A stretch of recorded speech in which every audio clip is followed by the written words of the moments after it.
the KLA General Staff well before November 1998, and evidence that the zone commanders took orders from the accused and not the other way around. Clear efforts made to change, dilute, or otherwise influence certain testimony, in particular to the accused Hashim Thaci's benefit, have been uncovered. A few significant and representative examples of those efforts are now part of the record, and any attempts to cynically distort accurate fact-finding by this court must entirely and utterly fail when the evidence is assessed as a whole. Despite these efforts, many witnesses have been undeterred from ensuring that a credible record of the events is created. And this speaks not only to their courage, but also to the strength of this court and the transparency of the process. This court has presented an opportunity for the rule of law to take center stage and for the truth to come out. One such witness, who lost her son and husband, never recovered their bodies, testified. W00072 spoke of the importance of knowing and valuing the truth in the words that only a mother and wife who had suffered an unspeakable tragedy could voice. She said, quote, "I will go to the end of the world just to reach the truth. And as long as I can, I will not give up until I learn the truth and just the truth. And I will continue to go wherever I'm invited to come. I won't stop. I will die with my pain and my wound on my heart. It's almost as if I have seen my son and my husband again." Unquote. It is important to note that after the charged crimes, this witness left the country and never returned to her family home in Kosovo. Many of our Kosovo Albanian witnesses did not have that option, making their willingness to testify here more complicated. Yet some risked it to describe to you their sadness and unresolved feelings of loss at not knowing what truly happened to their family members, despite having asked repeatedly.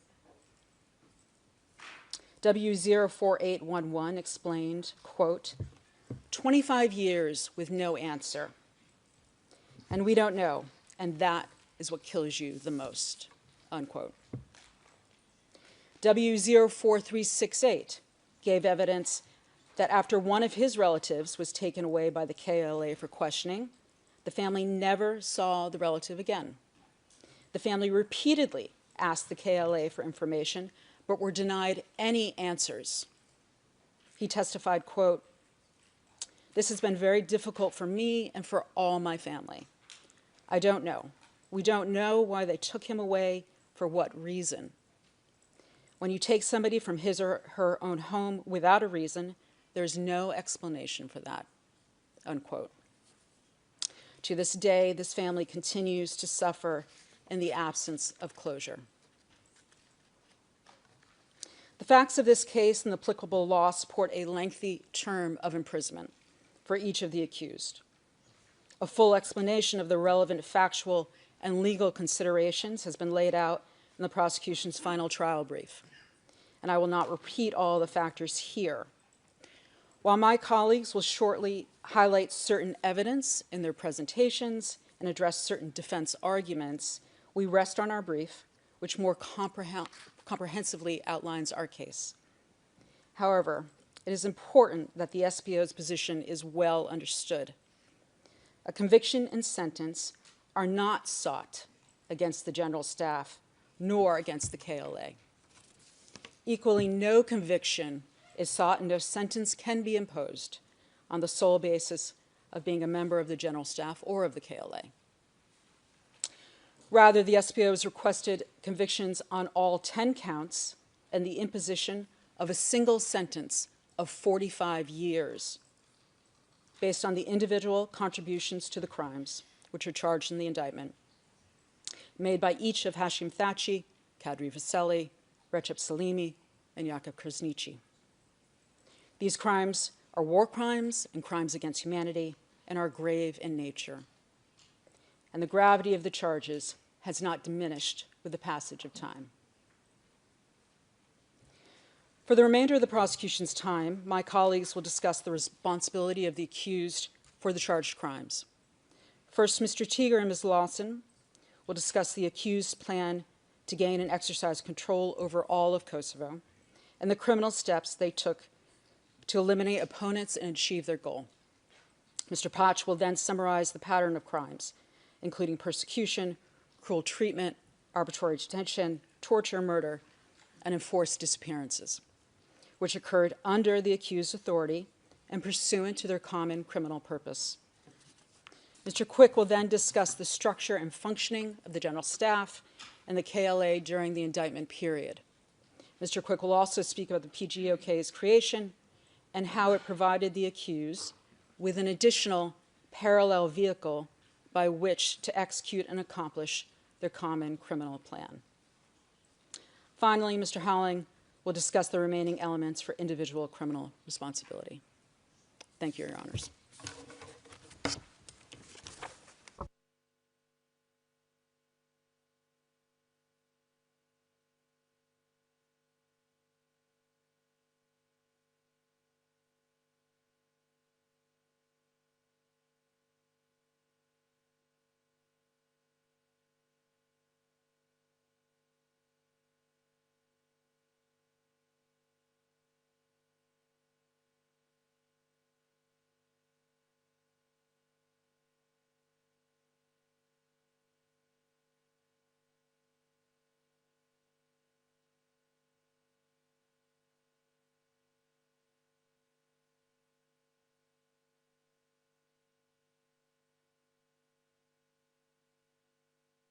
Of the common purpose to gain control by means that include the unlawful intimidation and mistreatment of those deemed to be opponents in an extraordinarily vast array of evidence. Communiques, public declarations, regulations, orders, intelligence and military police reports, notebooks, journals, meetings, inspections, appointments and promotions, efforts to deflect, deny, and justify crimes, the accused participation in crimes, and of course, witness evidence. From the beginning of the indictment period to the end, throughout different phases of the conflict, whether the common purpose was being publicly proclaimed or being modulated in response to concerns about the international community, the targeting of collaborators continued. I will address 1998, and Ms. Lawson will then address events of 1999. But to fully understand what happened from March 98 onwards, it's helpful to know a bit about who the accused were at that time and how they got there. Because unlike many who would join the KLA during this period, the accused were not galvanized by the killings of the Yashari family to volunteer. Instead, they were the pioneers of the KLA who had led it to that point. As another core member of the KLA General Staff said, Hashim Thaci, Kadri Vaseli, and Recep Salimi were among the few protagonists who were part of a, quote, common structure and who, quote, started the war and finished it. Jakub Krasniqi, a respected public figure, joined that structure later, but would play a comparably important role. It began, as Jakub Krasniqi explained in his first appearance as KLA spokesperson, with the LPK. And this is subtitled, so there is no need for translation.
The LPK is the political force, as Mr. Krasniqi noted, that deserves uncontested credit for founding the Kosovo Liberation Army.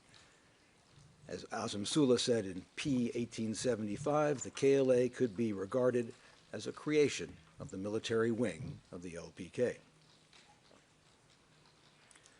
Levizia Popolare e Kosovos, or LPK, was an underground political group which considered that pan-Albanian liberation would not happen without armed conflict. And in the early 90s, it tasked a handful of members to form its military wing. And as Ilaz Kadoli noted in P12, quote, to start armed attacks against Serbian army, police, and collaborators with the Serbian occupier in Kosovo. Hashim Thaci and Kadri Veseli, friends since their early student days, were key players in that process at the forefront of the KLA from the beginning. That's P4216.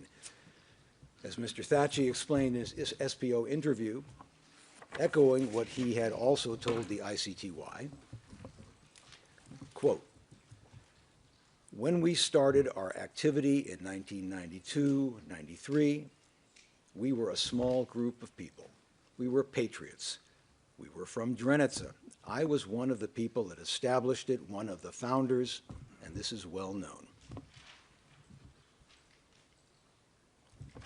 And similarly, Mr. Veseli explained in his SPRK testimony, quote, I was a member of the KLA from the very beginning. I am actually one of the founders. I was a member of the KLA main HQ since the beginning. Mr. Thaci had a big role from the start, leading organized activities, and Mr. Veseli recalled how during the period until 1994, he and Mr. Thaci would go back and forth to Albania. In 1994, they left for Switzerland. And from then until March 98, they would come to Kosovo every 3 to 4 months, spending 2 to 4 weeks at a time. That's P739.4. Thaci and Veseli had many important duties during this time, maintaining contacts, organizing, and bringing in arms, including 7 of the 12 RPGs used in the synchronized attack on 12 Serbian police stations in September 1997. That's P4200 and P1883. Mr. Thaci earned a reputation as one who bridged the gap between fighters in Kosovo and planners in exile. As a biographer of the KLA noted after consulting extensively with Mr. Thaci and other leaders. As Mr. Veseli said in P4216, Thaci was someone who not only led politically, but, quote, put himself in danger, and, quote, is a fighter and at the same time a political leader. Recep Salimi, another founding member of the General Staff, was known for his close connection to Adam Yashari and his role as one of the earliest participants and organizers in battle, including his organization of and participation in the synchronized attacks in September 97. And as Mr. Salimi himself observed in P761.4, someone who enjoyed widespread respect and credibility among the fighters. This background and stature was reflected in the description by one well-placed witness of Thaci, Veseli, and Salimi as, quote, the strong men of the KLA. That's P1097.9. And why Ramush Haradnai included Hashim Thaci and Kadri Veseli, Recep Salimi, among his 4 proposed candidates for commander of the KLA. A leader of the KLA, as one witness made clear, was one at the inception or core of the idea of war. and who had established or formed the KLA more than anyone else. That's P1136.4. As mentioned, Jakub Krasniqi also enjoyed widespread respect, in particular as a former political prisoner. Although he had maintained a legal profile with the LDK during the 90s, he had made contact with Adam Yashari in 1991, had been involved with the KLA since 1993, that's P186, and has explained that he joined the General Staff no later than the beginning of 1997, that's P794, thus bringing the accused together. And throughout, their work was collective in nature. As Kadri Vaseli said, quote, "We have had our responsibilities during the entire time in the period 92 through 98. We had our general staff and the operational staff of the UCK. We did not have separate duties, but all did whatever we could." Recep Salimi also underscored in his SPO interview that decisions were made collectively. And Sokol Bashoda noted in his ICTY interview that collective decision-making applied to decisions about collaborators.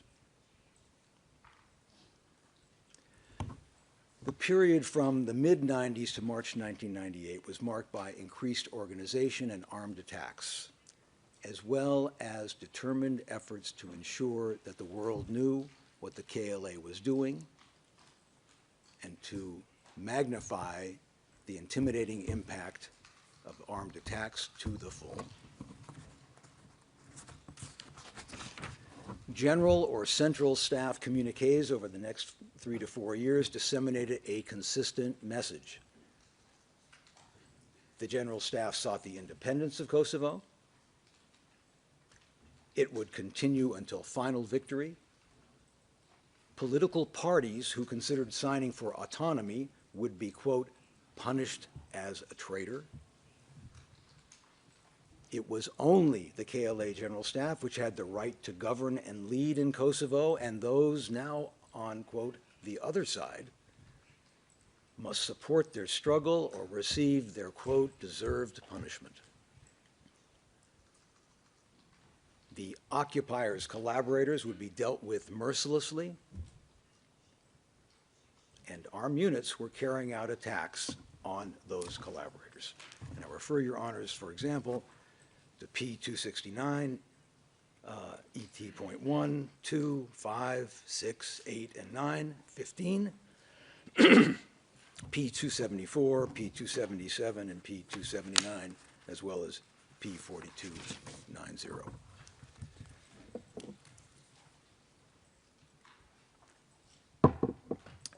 Now, the communiques revealed that these particular attack collaborators included Serbs labeled as colonizers, member of the Serbian Socialist Party who had made a commemorative speech at the funeral of someone executed by KLA units, the rector of the Serb University in Pristina and his personal driver,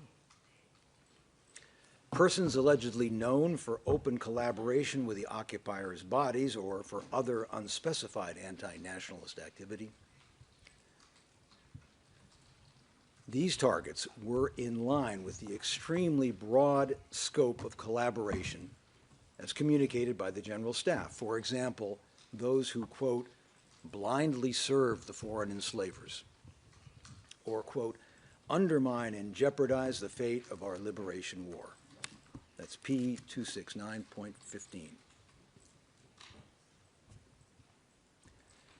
There are instances in which Mr. Krasniqi or others assert that collaborators are people who serve the police and the soldiers.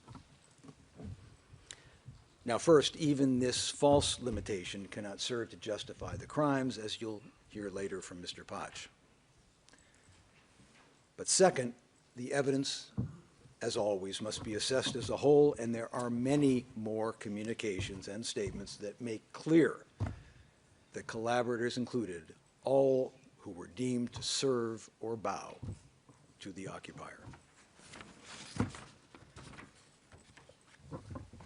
Mr. Krasniqi, for example, made clear in ICTY testimony, that's PE 794, that collaborators were, quote, the stooges of the Serb regime who served this violent regime, that they were, quote, numerous in the economic, cultural, and political spheres, as well as the security spheres, and included all those who had done harm to the political and military actions of the KLA. He noted also that the Serbian regime apparatus couldn't function in Kosovo only through its police and soldiers, and explained that, quote, this apparatus extended its tentacles to all the pores of public administration. The defense has attempted to dismiss the communiques as, quote, propaganda, a word they use as a euphemism for untruthful. That claim is belied by the evidence. First, you can find multiple examples of such corroboration in paragraphs 1473 through 1480 of our final brief. And while the communiques may have exaggerated the extent of KLA success or downplayed difficulties, Mr. Krasniqi testified that the basic facts were accurate and in fact validated by other media reports. That's at P800. Indeed, Mr. Krasniqi specifically confirmed in P794 the substance of a number of communiques and could not think of a single communique he considered not to have actually been issued by the General Staff.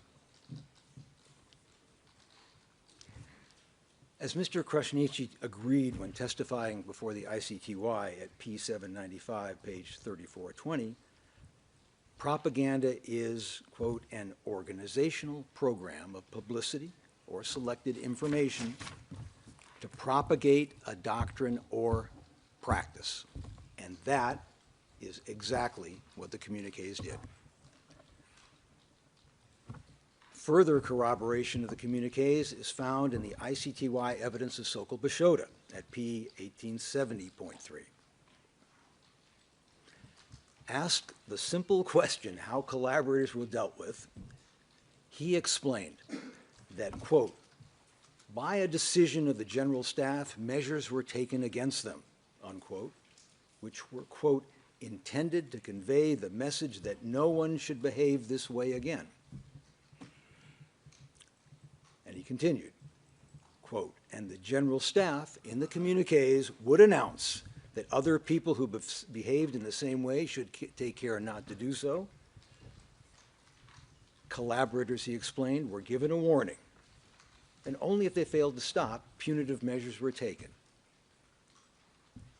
And asked what those punitive measures were, quote, in most cases, decisions were made to kill them, unquote.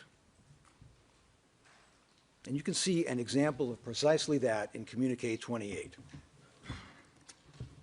Quote, the KLA Central Staff took the decision to have them executed after they had been warned earlier to quit their collaboration with occupiers and in line with KLA Central Staff decision published in Communique number 27. One of the victims was an MP of the Socialist Party of Serbia. Zara Ikosovis, an LPK organ, concluded that his liquidation indicated that, quote, the Albanian people is determined on its road to settle the scores with all those that obstruct the sun of freedom, unquote. And in an example of both the breadth of the definition and the effort to maximize the intimidating impact, Communique number 28 also declared that these executions should serve as a warning to all collaborators and traitors, quote, especially those who, under the pretext of being pressured by certain international power centers, are likely to make deals to sign agreements with occupiers contrary to national interests. Another example is Communique number 29. Quote, The first assassination was carried out on 13 January of this year, where our guerrilla units executed the collaborator of the Serbian police, Fazli Hassani from Brabanic Mitrovica. This decision was taken following a long review of his anti-nationalist activities. And again, a broad warning to a wide audience of potential collaborators. Quote, "This is the last time we are appealing to the occupiers' collaborators to give up their shameless path. Otherwise, the people's revengeful arm shall strike them mercilessly anywhere and everywhere."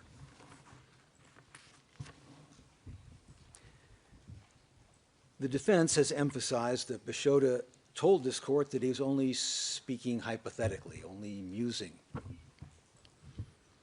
Any fair reading of his evidence before the ICTY, however, reveals that this is simply not the case. First, it is crystal clear that he is responding to the question that was asked by simply relating what happened for much of his answer.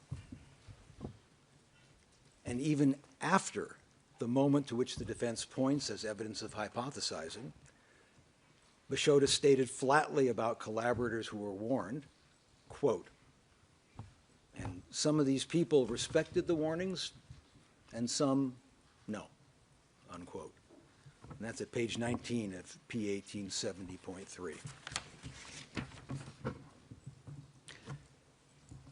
The defense also asserted, that's the Salimi brief, paragraph 594, that Bashota recanted his evidence concerning the collective decision-making of the general staff in relation to collaborators. In fact, he confirmed it. Despite unmistakable efforts to water down the level of specificity in detail as the import of his evidence became more apparent, Bashota nevertheless acknowledged that what he euphemistically characterized as appeals to not collaborate with the enemy were indeed collective decisions expressed through communiques. That's T22, 986 through 87. And he also confirmed that the communiques were widely known to public opinion as well as to KLA soldiers. Shortly after he became official spokesperson, Jakub Krušnici said in an interview that he confirmed to the ICTY, confirmed its accuracy, quote, "Collaborators are warned that we will kill them if they continue to follow the wrong path." And he followed it up with the transparently false reassurance, however, as an army we observe all international rules of warfare. That's P809. Indeed, at its most important moments, the General Staff corroborated the targeting of collaborators over and again. For example, when the KLA came out publicly in November 1997, Recep Salimi emphasized to the crowd what the KLA had been doing, carrying out liberation actions against the occupiers, quote, "as well as their Albanian-speaking collaborators, collaborationists."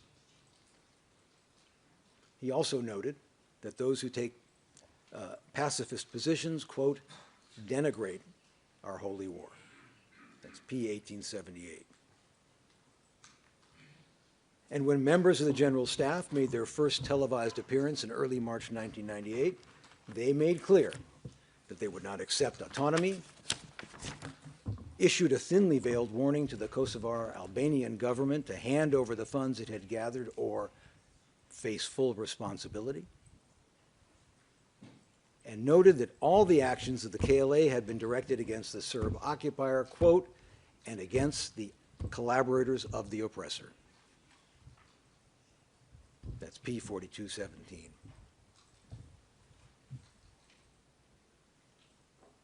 Now, this was the beginning of March, when the accused were at the very core of the still small group that had pledged itself to the liberation of Kosovo by armed force against the Serbian police, army, and collaborators and traitors.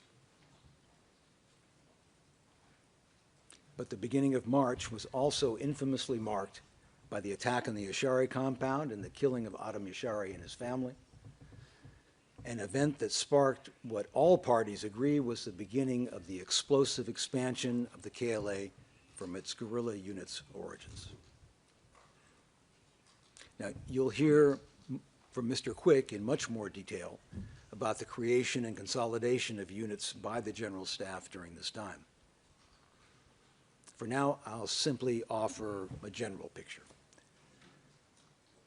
The General Staff, which for years assured potential followers and the public that they would not stop, even should the conflict grow bloodier and wider, acted immediately.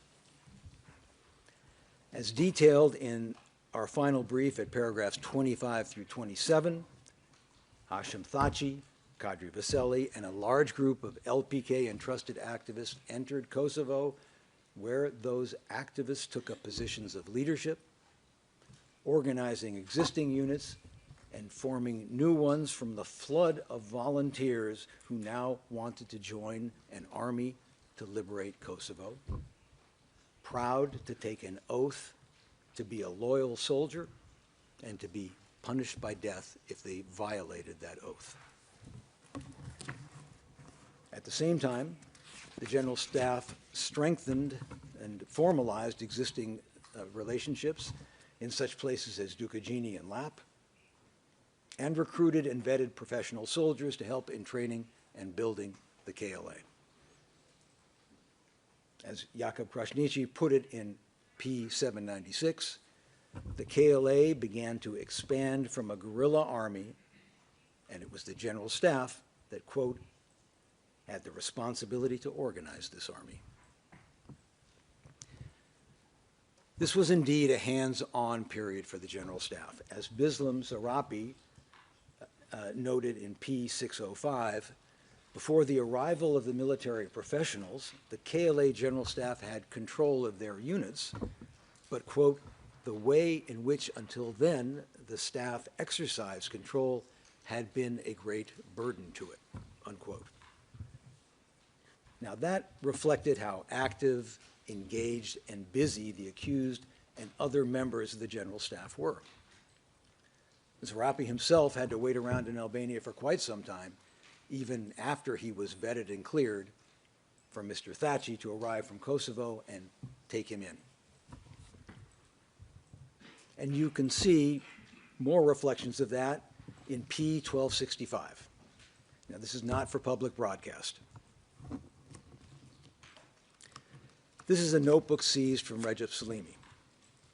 For various reasons, including the nature of third-party references to him and difference in handwriting from notes assessed to be written by him, we don't assess this particular notebook to have been written by Mr. Salimi.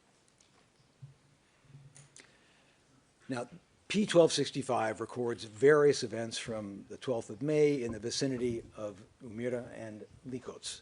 For example, the establishment of the first military police station in Likots on 18 March, or a request that a military police unit be formed in Umira,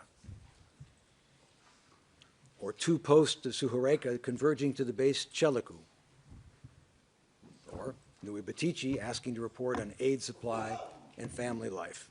And you can find those at 65, 42, 44, and 45.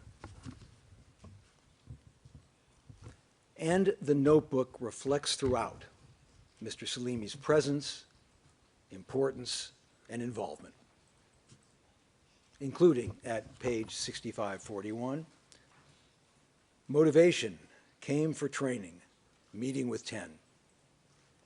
At page 6542, motive, meeting with 10. 6566, motive for coming, to consult with 10 about arms supply and organization of the post. And also, I talked with them in Chabic, and they advised me to talk with 10. Or at page 6607, request to 10, a sniper has been promised to Hikuri Imasor. He is requesting that the promise come to fruition. And numerous other references scattered throughout the notebook.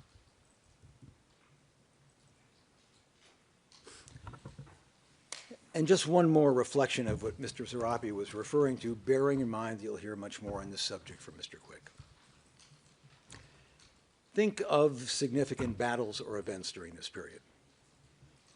So, in the aftermath of the Glojan attack in March, Hashim Thaci and Kadri Vaseli were there. That's paragraph 672 of the final brief. Daychan in May, Kadri Vaseli and Hashim Thaci were there. P 1355.1. Balachovac Mine in June. Hashim Thaci and Kadri Vaseli were there. P 1273. Rahovets in July. Hashim Thaci, Kadri Vaseli, and Recep Salimi were there. P 1355.2. Lapushna Gorge. Hashim Thaci and Kadri Vaseli were there. P 189.7, page 70. So in this burdensome way, to borrow Mr. Serapi's phrase, the General Staff was building an army, including rapidly formed specialized units for special tasks: military police, intelligence, special units. And as we've discussed, the General Staff had for years been assuring the region, and particularly its potential followers in its communications, that collaborators would be tracked down and dealt with mercilessly. And that is exactly what happened. Consider again P 1265, the notebook seized from Mr. Salimi that reflected his presence and involvement. That notebook also reveals the focus on collaborators and suspects throughout, including for such things as having frequent contacts with a brother-in-law who is a Serbian policeman, or for meeting with 3 fellow villagers who were Serbs, or for insulting the KLA, referring to them as monkeys or thugs, or for having intimate relations with a police officer and a child with him, or for the recent acquisition of a phone. You can find those at pages 6591, 92, 6605, and 6609. Indeed, contemporaneous notebooks and notes are replete with reflections of the targeting of collaborators by police, intelligence, and special units. And just to name a few examples, P75, P74, P2455, P2623, P651, P2638, P1265, as I just mentioned, P1644. Now, the defense has urged you to disregard such entries, focusing on what may not be known about the notebooks and darkly speculating that they may have been fabricated. Setting aside the extent to which these notebooks are filled with mundane aspects of daily life and inconsequential detail, or so often require reference to additional contextual information for their significance to be understood, or even more importantly, that the notebooks must be assessed in the context of the totality of the evidence, they are corroborated both broadly and specifically. The trial record contains extensive submissions on corroboration of such items, including through item-by-item explanations in admissibility litigation and in our final trial brief. But for now, let me just give a couple of examples, if I may. Again, the next slide is not for public broadcast. This is P75, a notebook related to the Pastric zone provided by the ICTY. And just flipping through its pages, you can find entry after entry that was corroborated during the course of this trial. And again, the following slides are not to be broadcast until I announce the next public item.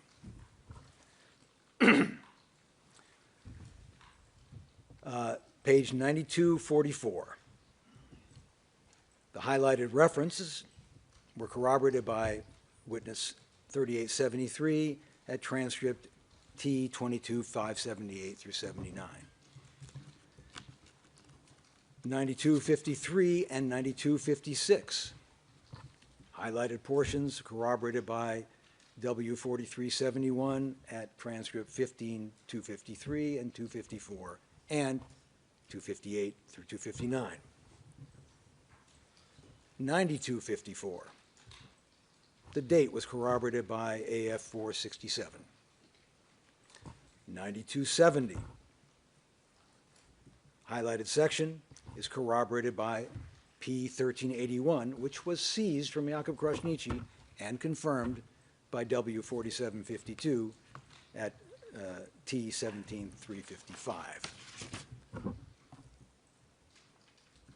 9274. Highlighted portions corroborated by W4371 at transcript 15258.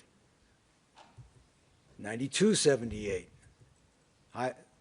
Portions are corroborated by 4371 at T15257 through 58, and more.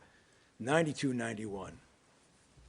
Highlighted portions corroborated by P1417, which was seized from Recep Salimi, and P3837, which was seized from Jakub Krasniqi, both corroborating the posteric numerical designation. 9295, highlighted portions corroborated by W4295 at 2116 through 619. 9298, corroborated by 4371 at transcript 15257. 9249, highlighted sections corroborated by witness 3873 at T22577 through 579.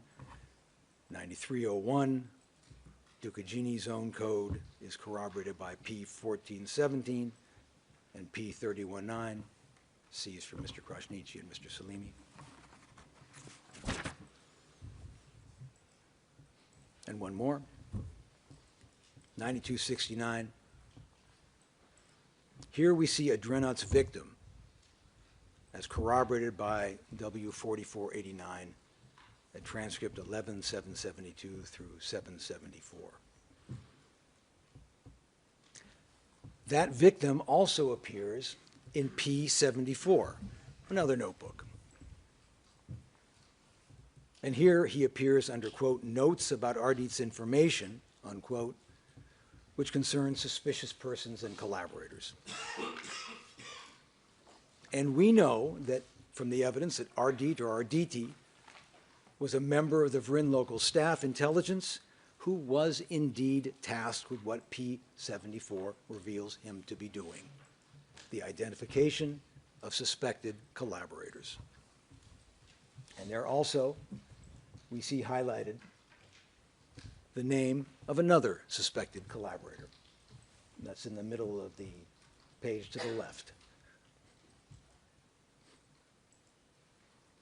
And now looking at P1112, we see those same two names. P1112 was seized from Jakub Krasniqi.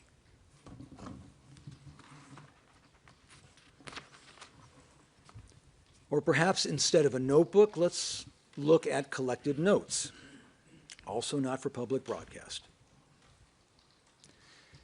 P1644 are notes seized in Likovsk, Lausha, and Auchareva during operations of the Serbian MUP in the first week of August, during the offensive that overran KLA headquarters following the attack on Rohovets. As Sokol Bashota told the ICTY, the KLA had written materials and, quote, then there were a lot of offenses and a lot of things were lost.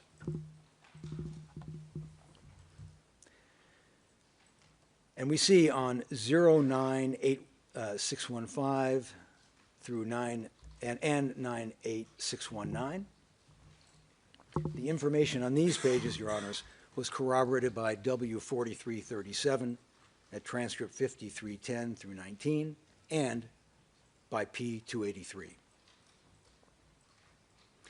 At 98618, Witness 4290 confirmed his signature, and he did that at transcript 2505 through 07. And the references to asking Daya and Haki for weapons are corroborated by the information you can find at paragraphs 463 through 463 of our final brief.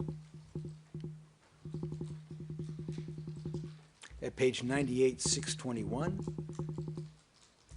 the 6 names highlighted here can also be found in P2459, listing the same 6 as, quote, persons being looked for.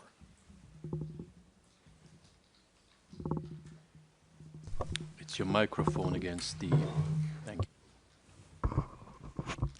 Is there still difficulty hearing? Okay. Turning to page 98, 619 of P1644, we see here the interrogation of one detainee who's asked about a number of people, including the highlighted name. And that person, the person being asked about, also appears in P709 and P1445, which were seized by UNMIC from Halil Chadraku, who you will recall was head of G2 of the intelligence service in the Pastrik zone. Those exhibits relate how a KLA soldier received a task in April '98 from her superiors, Femi Ladrossi, Musa Yashari, and Yahir Damaku, as a condition for joining the KLA. The task was to liquidate a skriptful, a term used to denote collaborators, also used by Recep Salimi in his November 1997 speech. And that skriptful was the person whose name you saw in 1644. The assignment was carried out, but the victim survived. When told in August 1999 that she'd be transferred to Drenica, the soldier was concerned because that's where the victim, who knew she was the attacker, lived. So the soldier then sought the assistance of Mr. Chudaku, who wrote to Tahir Sanani at the Pastrik Zone Command, urging that the soldier be protected in light of her service. Sanani wrote back that she was to take up her duties, quote, only after receiving the written order from Chief Lully.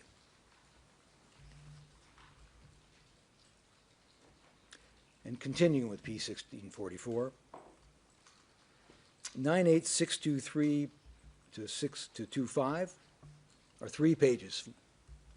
And on those 3 pages, you see the names of 3 men, names and personal details, of 3 men abducted on 3 separate days from 3 separate locations, as described in paragraph 314 of the final brief. And at 98620, here you see a list of questions. When did you first hear of the KLA? Who's in the KLA? What do you think about the Albanian people? And so on. And in P1499, a chilling video, we see those same questions being asked of those men and of a 4th man.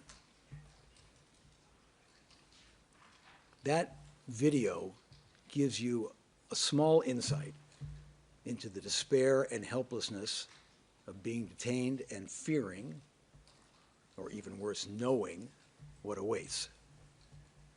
And you can watch one of those men as he says, quote,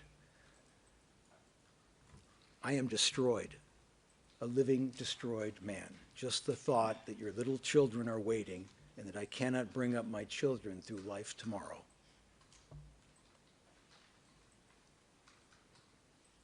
And on page 98, 615, we can see how the 4th man, a 58-year-old retired accountant, got there. brought in by the Plumba unit, which was led by Ferit Shala and which reported directly to the General Staff, and to which Recep Salimi assigned codes, and received by Sahit Yashari, who you heard on video in May 1998 saying, "The military police of Kosovo Liberation Army are professionally prepared and always ready to carry out the orders given by the General Staff of Kosovo." Those 4 men were never seen alive again. These overlapping strands of evidence, among so many others, reflect not only the extraordinary body of evidence that has been introduced, but the manifold ways the common purpose and those behind it manifested itself over and over and over. And during this time, the message from the General Staff about collaborators remained the same. We are targeting collaborators. Communique number 47, and this is public, issued on 12 May, stated that during the months of March, April, and May, at the orders of the Kosovo Liberation Army General Staff, a number of attacks were also carried out against certain Albanian collaborationists who, despite earlier warnings, had not given up on their anti-nationalist path. And you'll recall that, among other things, this was the period of the attack we just referred to, orchestrated by Damaku, Ladrossi, and Yashari. Communique number 48, issued on 19 June 1998, stated that by order of the General Staff, military formations carried out armed attacks against enemy forces and, quote, also took punitive measures against some incorrigible collaborationist elements. General Staff spokesperson Jakub Krasniqi, who in his own words, quote, represented and publicized the policy of the General Staff and KLA at that time, P799, confirmed that the General Staff was targeting collaborators in an interview of 11 July, which he also confirmed in testimony before the ICTY was accurate. He was asked about criticism of the KLA by the international community for violation of human rights of Serbian and Montenegrin civilians. And he responded with a memorable combination of admission and attempted evasion, answering, quote, we do not go in for kidnapping. Even if some people have suffered, these have been more Albanian collaborators than Serbian civilians. That's at P793. All of this at the same time that the General Staff was preparing and disseminating regulations that codified the targeting and, quote, merciless treatment of opponents. Now, the defense has also asserted that what was called the KLA was merely a collection of disparate and autonomous units, and thus any detentions of and crimes against opponents cannot be attributed to the accused. But the KLA and the General Staff from its inception comprised a close-knit grouping with certain long-established strongholds. No one is suggesting that bringing all the village units under its authority occurred instantaneously. It was, instead, a process, and one to which the accused were devoted, and which was remarkably successful in a short period of time due to that leadership. But let's look at a few places where the targeting of opponents was unmistakably and brutally implemented to explore the question of connection between those sites and the General Staff. Likots was the Drenica Zone's headquarters and the zone's military police headquarters. Find that in the SPO final brief at paragraph 636. It was a hub from which recruits were deployed to other areas, and indeed the General Staff was headquartered there from March until the end of May 1998. That's P776, 44 through 48. It also held a detention site that was well known and feared among the local population, which held civilian detainees including farmers, teachers, elderly persons, accused of such things as being collaborators, LDK supporters, spies and traitors because they supported Rugova, not leaving employment, or showing submission to the occupier by distributing birth certificates. Prisoners were brutally mistreated and killed. The commander of Likots was Suleiman Salimi, Recep Salimi's close relative, who in fact introduced him to Adam Yashari. In May 1998, Suleiman Salimi was selected as Drenica Zone Commander at a meeting attended by Recep Salimi, and his appointment was approved by the General Staff. Suleiman Salimi explained that, in addition to the many visits by Hashim Thaci and Kadri Vaseli and Sokol Bishoda, Recep Salimi was always present in the area. Find that at P 1745. And in an interview at the end of July 1998, Suleiman Salimi was asked, quote, "Who deals with the execution of sentences against collaborators and abducted Serb criminals?" A question which itself reflected the open secret that opponents were being targeted. Suleiman Salimi acknowledged the detentions, but, taking his lead from Mr. Krasniqi, stated that everything was done according to military law. The deputy commander was Sami Lushtaku, an old comrade of Recep Salimi, who re-entered Kosovo with Mr. Thaci and Mr. Vaseli immediately after Prekaz. That's P 771 and 773. He personally informed one beaten detainee that he and his father had been detained because of allegations that they were spies, and he gave an interview in May 98 in which he acknowledged that, quote, "We have killed police officers, soldiers, and their collaborators." That's P 1266. Sahit Yashari was commander of the military police, another longtime comrade from the early days of the KLA, and we've already referred to his allegiance to the General Staff. And Sabit Getzi. He headed a unit in the Drenica zone, including at Likots, and answered to the General Staff, and in particular, Kadri Vaseli. It was from Getzi's house that Mr. Salimi went to deliver his speech for the KLA's first appearance, and whom Mr. Salimi met very often in the spring and summer of 1998. Find that at the final trial brief at paragraph 315. All participated in the mistreatment of detainees. Let's look at one more place before the break. As detailed at paragraph 676 and onwards of the SPO's final brief, Jablanica was a site where civilians were held in subhuman conditions and brutally mistreated because they were accused of being spies and collaborators. And there, the commander was Lahi Brahimai, a member of the General Staff with long-standing ties with the accused. Mr. Vaseli hid in Brahimai's home in Jablanica in the early 90s, and it was Brahimai who proposed Vaseli's alias Luli. From the mid-1990s, Salimi frequently met Brahimai and stayed at his house in Jablanica, organizing weapon shipments and planning military activities. Between 95 and March 98, Mr. Thaci and Mr. Brahimai, one of Thaci's main points of contact in Kosovo, met once or twice a year.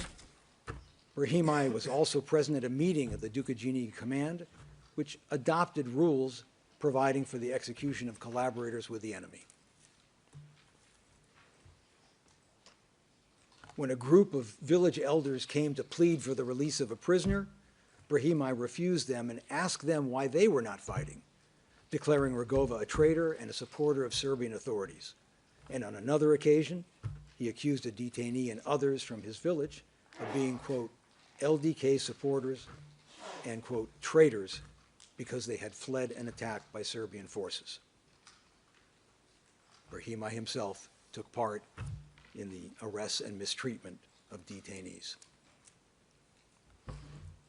And, Your Honor, this would be an appropriate time for a break. All right, we'll take a half-hour break. Mr. President, I just wanted to point out that some of our team may be coming in and out in the various sessions, and I wanted to let the panel know that in case the panel has any issue Just with to that. do it quietly and not let the door slam. Just in the breaks, not while we're speaking. Thank you. We'll be back at 11 o'clock then. Thank you. All rise.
All rise.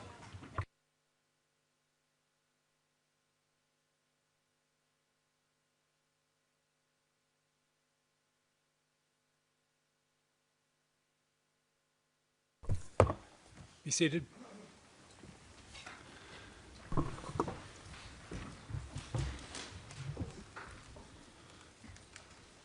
You may proceed, Mr. Teeter. Thank you, Mr. President. And for the benefit of the registrar, all the remaining slides will be public until I indicate toward the end of the presentation those that cannot be broadcast. Your Honors, perhaps we'll look at one more detention site during this spring through early summer period. And that's Lapushnik, as detailed in paragraph 698 and onward of the final trial brief. Over 100 civilians were held and subject to brutal and even horrifying treatment because they were labeled as spies and collaborators, including because they were LDK members. The Cheliku 3 unit operated the site, and its commander was appointed by and reported to Fatmir Limai, who himself was personally involved in the detention site. Limai joined the KLA in 1996 through his friend Recep Salimi, with whom he shared a home during their studies in Pristina. After fleeing Kosovo in 1997, Limai returned with Hashim Thaci and Kadri Vaseli in the immediate aftermath of Prekaz and took up command, operating under the authority of the General Staff, conveying orders from and reporting to the General Staff, P 1812. Limai publicly proclaimed that units in the area were under the command of the General Staff, told Toronto Television that it was his, quote, duty to repeat the position of the UCK General Staff that there can be no talks about Kosovo without the KLA, and later became a member of the General Staff as head of the Military Police Directorate. You can see that at P 4146 and at our final trial brief, paragraph 281. In Lapushnik, Limai told a detainee that he had been arrested because he sold wood to Serbs in Roma. That's at T20422. A notebook later seized from Limai's apartment contained notes on suspected collaborators, including a forester who was detained in Lapushnik and executed on the Berisha Mountains in late July 1998, P2018. Limai had frequent contacts with the General Staff. The frequency of his communication and contact was such that Recep Salimi assured the ICTY in defense of Limai that there couldn't have been a detention site there without his knowledge. That's final trial brief, para 599. Your Honors, whatever was happening in locations not yet under the authority of the General Staff during this period of rapid expansion, the common purpose was implemented in sites run by those they installed or appointed, who made clear they followed the General Staff, who they had known and worked with for years, and who knew best what they wanted. And speaking, as I cited Recep Salimi doing a moment ago, of being in places where there could not have been detentions without knowing about it, I've alluded to the accused extraordinary organizational efforts in this period, which put them in so many places so often. Let's just look at a few. As noted earlier, Thaci, Vaseli, and particularly Salimi were regularly in Likots in that period. Indeed, the General Staff was headquartered there through May, when the 4 men, abducted on 4 different days, were interrogated for purposes of propaganda, the province of the General Staff, pursuant to a prepared template. When the Balacevac mine was taken in June 1998, it was extensively covered by the media, documented in international reports, and widely known. See the final trial brief at 1097, paragraph 1097. Thaci and Vaseli went there after it was taken, and they can be seen in a still photograph reflecting KLA control and in a video with weapons. 9 mine workers were abducted by the KLA. That was no secret. Negotiations were held in a vain attempt to secure their release. They were never released and never seen again. Find that in the final trial brief at paragraphs 377 through 78. Just a month later, Rahovac was taken briefly by the KLA. Now, although the General Staff had concluded that they were not quite ready to take towns like Rahovac, someone jumped the gun, prompting a significant counteroffensive. The KLA General Staff, including Thaci, Vaseli, and Salimi, responded immediately, appointing Agim Celai to command and participating personally. And you can see paragraphs 232 and 792 of the final trial brief. Over 50 civilians were abducted in Rahovac, Aptarusha, and Reti. Reports written during or in the aftermath of these record in a matter-of-fact manner the taking of civilian prisoners, referring, for example, to, quote, 22 individuals would be taken prisoner, 7 women would be released. That's P67. Indeed, the General Staff would later brag about releasing the detained women to the ICRC. That's P4155. But bragging about releasing the women begs the question of what happened to the men. And you can see the General Staff responsibility for that chillingly laid out in paragraphs 792 through 817 of our final trial brief. Now, the defense has argued that the evidence of a particular witness cannot be credited, suggesting a motivation that is frankly hard to square with that person's actual involvement, as corroborated by others, such as W498, or indeed with the risks involved. The detail, depth, and context of the information provided by that witness long ago is compelling and persuasive, particularly given the corroboration, including corroboration by victims, the number of units involved under general and direct General Staff authority,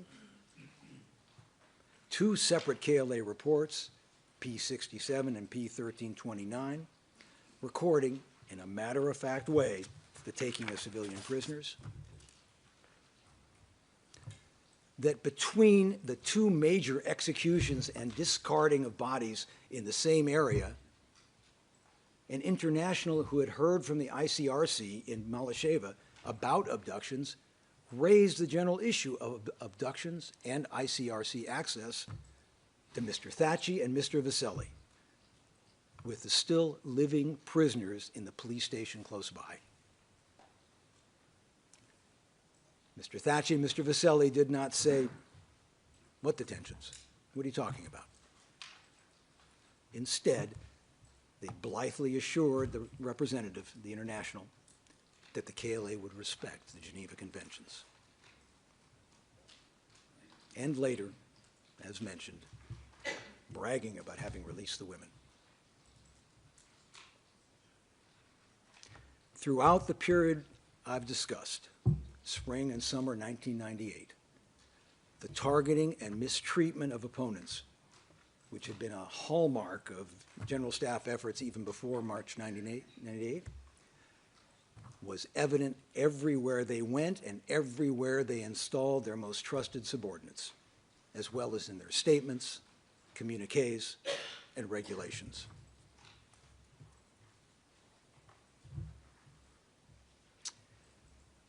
The attack on Rahovac prompted a fierce response by Serb forces, overrunning KLA headquarters and brutally forcing out civilians from those areas. Faced with questions about the extent and necessity of the suffering and the effectiveness of the KLA and its strategies, or simply what was next, the General Staff saw danger and opposition and cast deviations from General Staff dogma as, quote, special war. Special warfare was deemed to include such matters as speculation about the institutions that were to represent Kosovo, spreading information that created a feeling of panic, sowing defeatism, calling on people to give up weapons, calling for a temporary solution of Kosovo's status, and was to be dealt with mercilessly. The KLA and the Albanian people, declared the General Staff, quote, was being stabbed in the back by collaborationist and pacifist elements, unquote. In August 1998, for example, General Staff Political Declaration 7 warned of a, quote, merciless blow to anyone conducting special war by, quote, speculation on institution building, a project that the General Staff had embarked on in response to international interest in a single interlocutor and was determined to control. On September 18th, the General Staff stated in communique number 53 that, quote, various punitive actions are being taken against collaborationist elements who continue to serve the occupying rule. And on September 21st, in communique number 54, declared that, quote, all sorts of emissaries have put themselves at the service of the enemy by waging special warfare against our liberation war and heroic army, collaborationists and political activists who sow defeatism. Those two communiques bookended Chirez on September 20th. In Chirez and Baitsa, Mr. Thaci, Mr. Salimi, and Sabit Getzi, again, led the arrest, detention, and beating of parliamentarians conducting a humanitarian visit to different parts of Kosovo with the approval of Ibrahim Rugova.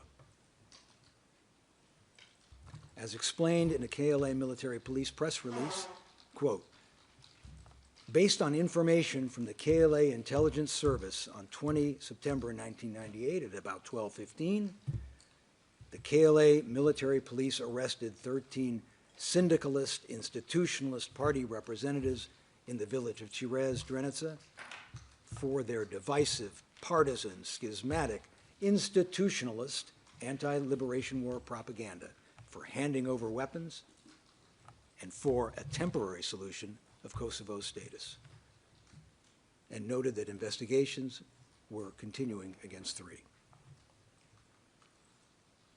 And just in case the detentions and beatings failed to deliver the message, shortly before they were released, Getzi threatened to kill Agam Krasniqi in Thaci's presence, and Mr. Thaci himself threatened another victim for refusing to resign from his political positions, telling him, quote, even if you are free now, we could kill you in Pristina because we have our own people in Pristina. That's at paragraph 940 of the final trial brief.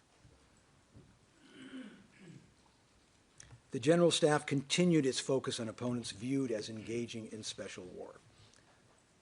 In the first week of October, Mr. Krasniqi underscored in an interview the, quote, special war effort by those trying to justify a peaceful path by speaking about KLA losses, and thus trying allegedly to, quote, destroy the KLA, P3713. On the 30th of October, LDK officials Jakub Kostrati and Sendescu were arrested. And you'll find at paragraphs 956 through 959 of the final trial brief detailed information about what happened to them. KLA military press release number 4 explained why. They had allegedly, quote, spread propaganda about surrendering weapons in cooperation with collaborators, namely Selman Benici from the village of Banja and Ramiz Hoxha from Belanica, who had been executed some time ago by the KLA. As Bartel Mahmoudi told U.S. diplomatic representative Larry Rawson in response to U.S. concerns about the detentions of these 2 LDK officials, quote, in this case, we have to do with 2 spies, collaborationists of the repressive Serb apparatus. They have been arrested because they have caused damage to our cause, unquote, and added that only the General Staff had the authority to allow anyone access to them. That's P1090. Similarly, Walker was told by a General Staff representative during the release process, quote, these are 2 Albanian traitors whom we tried and they will not do it again. That's T2312 through 13. And the panel will recall that Selman Benishi and Ramiz Hoxha were executed, indeed executed, and left by the side of the road.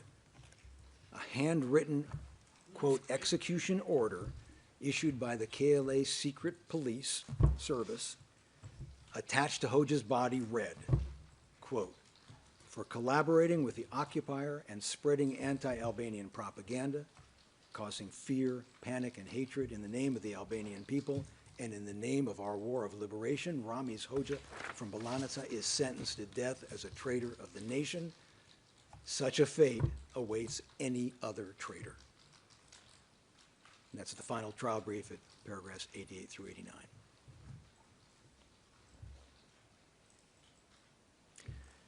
The same military police release also asserted that Descu and Kostrati, quote, are in continuous coordination with Agim Krasniqi, a member of the LDK presidency, who is known to the KLA intelligence service as an inspirer of the special war against the KLA, and an initiator of a kind of autonomous police in Kosovo.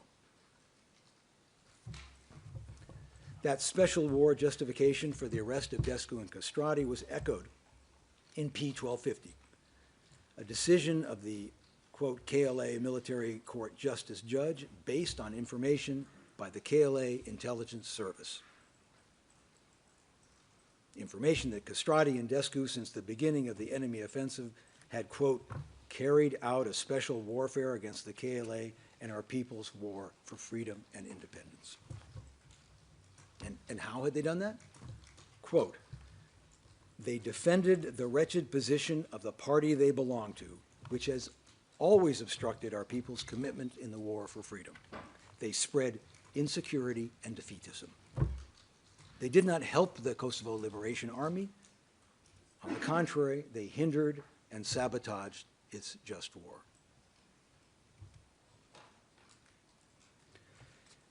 And the General Staff ensured that special war was addressed widely. For example, at the end of December, following a General Staff meeting with zone commanders, Mr. Serapi issued a report based on written reports received from the zones regarding various issues.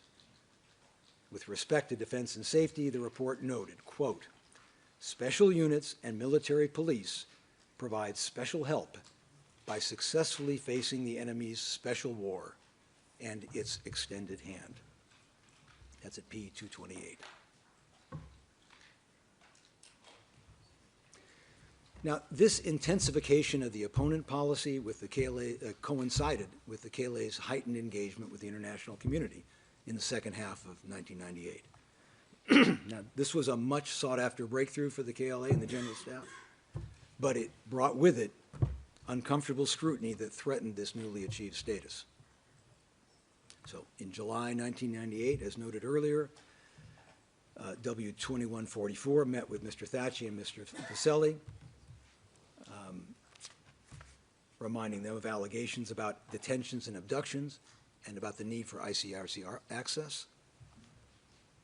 In September 1998, the Special Rapporteur of the Commission on Human Rights, Jerry Deenspear, expressed alarm at reports of abductions carried out by the KLA against Serbian and Albanian civilians, specifically denouncing the mid-July abduction of 51 civilians from the Rahavats area.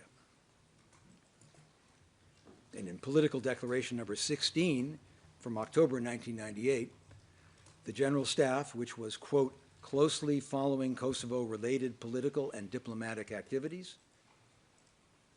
characterized Deenspear's, quote, irresponsible, unquote, representation as an attack against our just liberation war.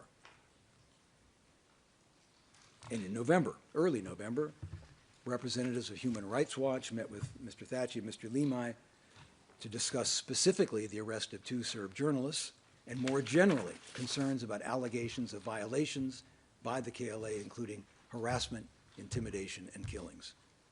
Find that at our final trial brief at para 591. Now, one of the responses to this heightened scrutiny and awareness by the internationals was Bislam Zerapi's order of 28 November 1998. That's at T17640 and 43. Now, while this order was directed to increased centralized control over arrests and detentions, it must be understood in full context, including that centralized control over the targeting of collaborators was the problem, not the solution, that the General Staff in its communications had made clear it did not consider collaborators subject to protections normally accorded civilians, and in light of the continuing targeting and mistreatment of opponents. I spoke in connection with the March through July period about 3 detention sites. Let's look quickly at a couple of sites in this period. Baigora was a site of the Lap Zone Command Headquarters from July until mid-September 1998. During that period of time, at least 16 persons were detained there. From the beginning of October, the village of La Pastiza was the location of the Lap Zone Command headquarters, and where the Lap Zone Command also maintained a detention site in a stable or cowshed. More than 50 detainees were held there, interrogated, beaten, and sometimes killed because they were collaborators.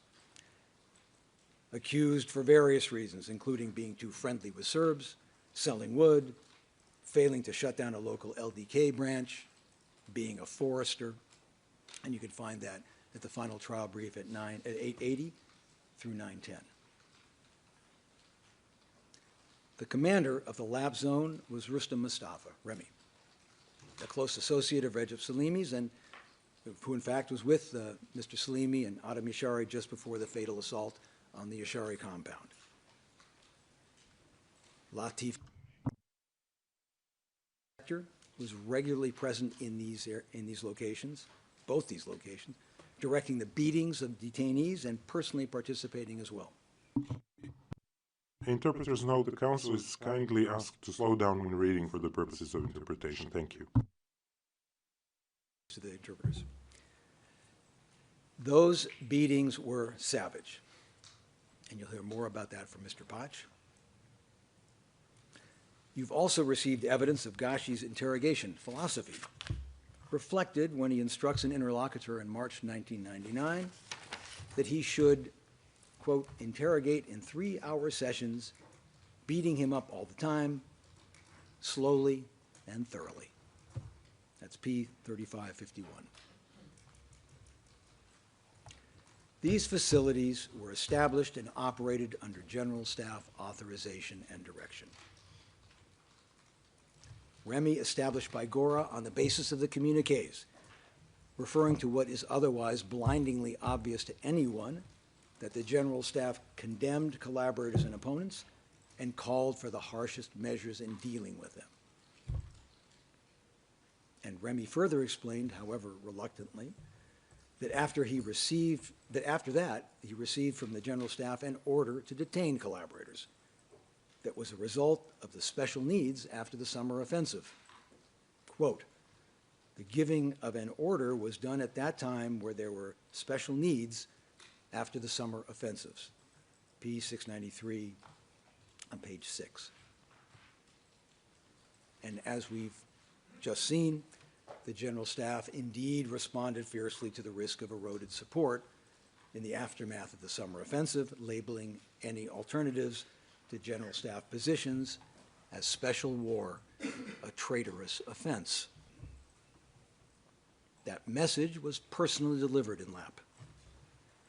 Shortly after the General Staff discussed special war at a General Staff meeting on 16 August, Mr. Thaci, Mr. Krasniqi, Mr. Salimi, and Zarapi traveled to the Shala and Lap zones and raised the issue of special war, including how to detect and address it.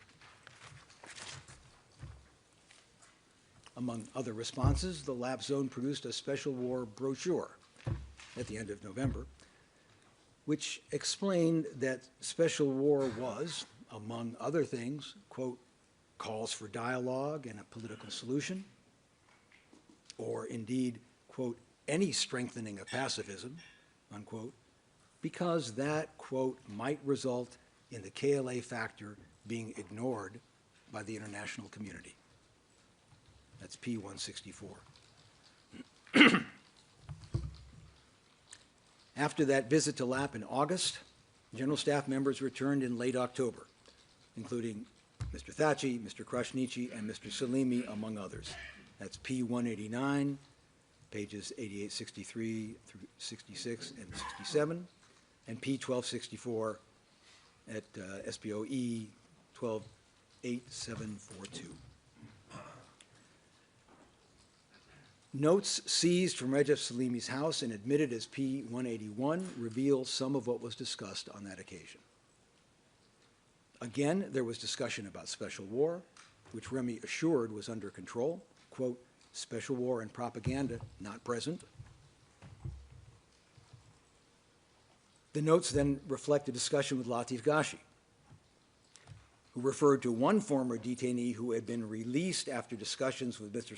Thaci and particularly Mr. Salimi, and another detainee who was beaten to death and whose body was thrown into a shallow grave near the detention site, where it remained until after the war when Remy and other soldiers directed the family to the location. And the notes reflect Ghashi describing the cover-up story to explain the death of that detainee who was beaten to death, as revealed by autopsies, executed by Serb police. You can find that at paragraph 867 of the final brief. For a variety of reasons, we assess these as notes taken by Mr. Salimi, that is P181. It's clearly an inspection of the type he did routinely at a time he is known to have visited. It is unmistakably Remy talking to a member of the General Staff given the topics and issues raised. Latif Ghashi asked if there were suspicions during the time, quote, you worked with the detainee who was released, reflecting Salimi's acknowledgement that he was the first one in the KLA to deal with that particular detainee. That's P53.6, page 19. And the style and cursive of the notes are similar to others, where the context also makes unmistakably clear it is him writing. And one more direct reflection of the common purpose before Ms. Lawson turns to 1999. You'll recall the MP statement, the military police statement on the 1st of November that condemned Castrati and Descu for their association with Agam Krasniqi, who was a member of the LDK presidency, who was considered, quote, an inspirer of the special war against the KLA and an initiator of a kind of autonomous police in Kosovo. So around that same time, KLA leaders, described in a cable as Thaci, quote, and his colleagues, unquote, told United States representatives that they would never support a solution that did not provide for independence, that all Serb forces must leave, and, quote, insist that the KLA, not Rugova or anyone else, determine who will be future ethnic Albanian police force.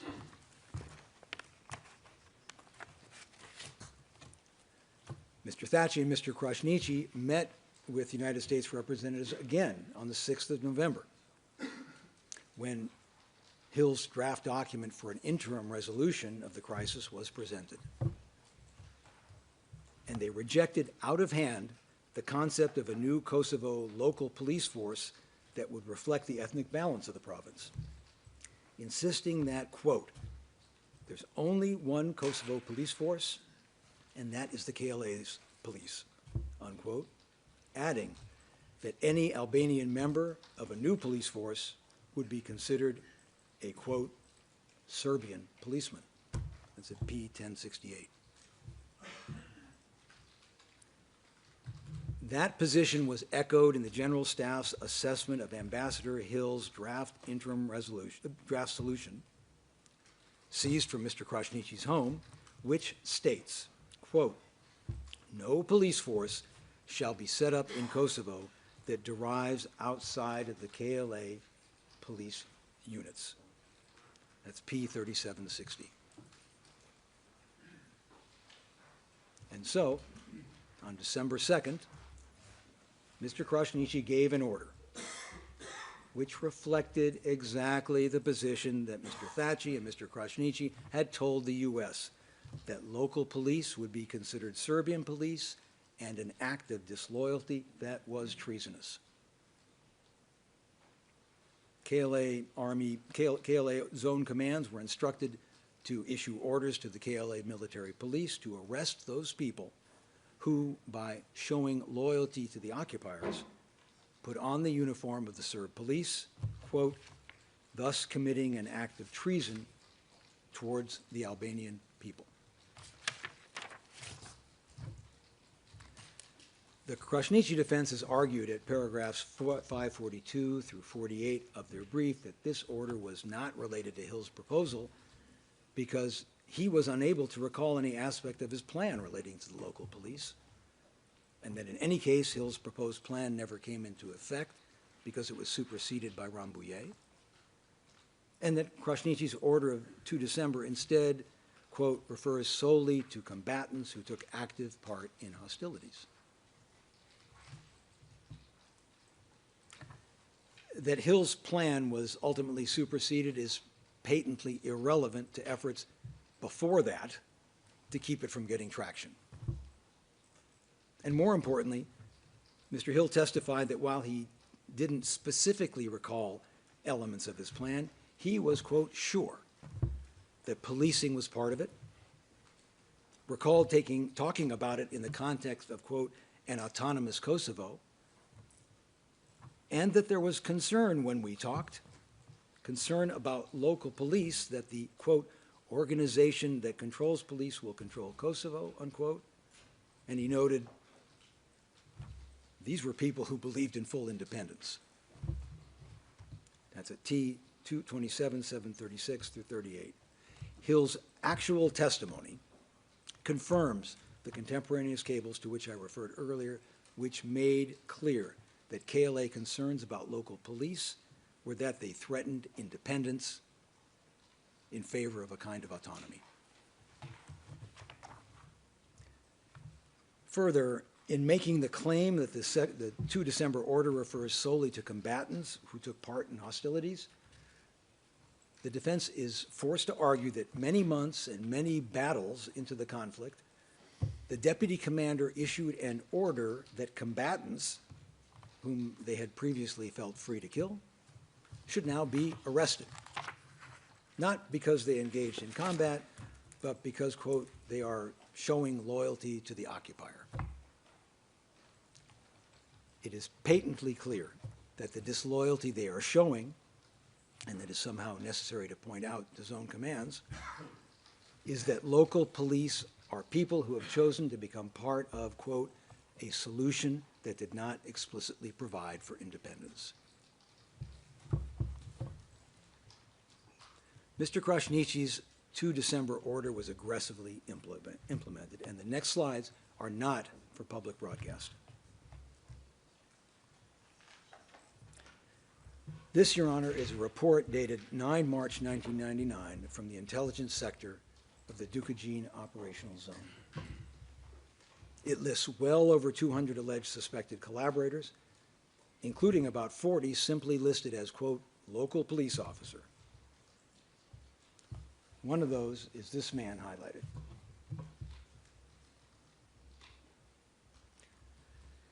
And in an operation, this is also not to be broadcast, in an operation on 25 March involving the coordinated efforts of intelligence and police, that man was arrested at 3 in the morning, confessed to all types of things, including, quote, information about 5 other local police, and now quoting from the written report of the intelligence sector, he, quote, is in possession of a local police officer's booklet listing the number. The person in question was executed by the unit of the 132nd Brigade on 25 March 1999. His body is buried in. From 3 a.m. in the morning to that quick burial.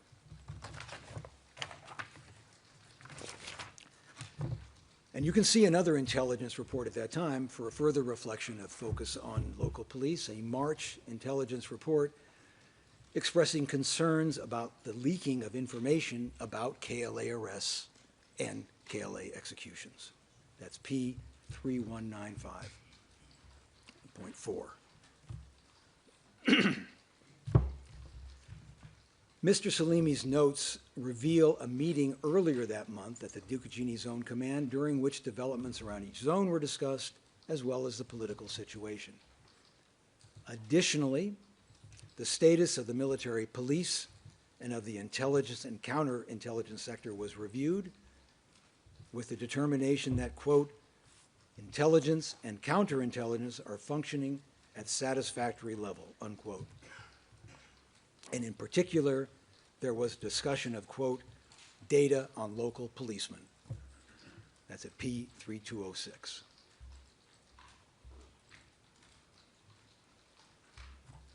Now recall, we just saw a moment ago, P1592, the Ducagini intelligence report about collaborators that listed more than 40 people because they were local police in different areas. That was seized at Mr. Salimi's residence. Your Honors, you can find other reflections of the implementation of the 2 December order in Bob, for example, in the early part of March 1999, where detainees were arrested, detained, and mistreated because they were considered to be local police. Find that in final trial brief, prosecution's final trial brief, paragraph 1018.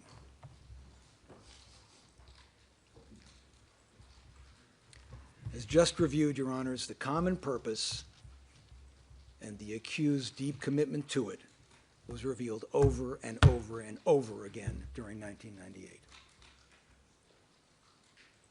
And I'll now turn the floor over to Ms. Lawson to discuss his manifestations in 1999. Thank you, Mr. Teeger.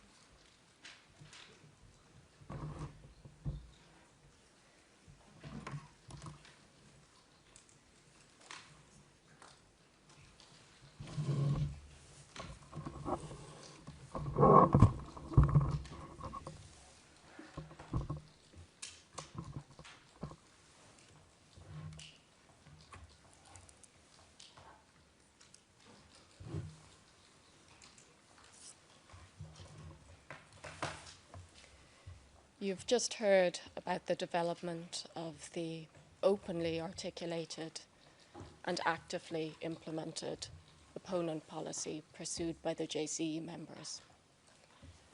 By October 1998, contacts with international actors had increased, KVM was deploying on the ground, and the prospect of internationally brokered negotiations was materializing. As Mr. Teeger alluded to, this brought heightened scrutiny. There's no question that as a result, the KLA leadership tried to present itself in a more favorable light towards the international community, as it vied to be recognized as the decisive factor in Kosovo and to lead any and all negotiations. However, when it came to the continuing targeting of opponents and resulting crimes, there's also no question that this was a very thin veneer of pretense, as the JCE members simply sought to better hide and disguise what they were doing. And this is amply demonstrated throughout the evidence, but we can start with Mr. Thaci's own words and conduct. And for this, I'm drawing on the evidence cited at paragraphs 951 to 953 of our brief. On the 10th of November 1998, Thaci, accompanied by Limai, met with representatives of Human Rights Watch and claimed that 2 detainees whose arrests had received considerable public attention had been tried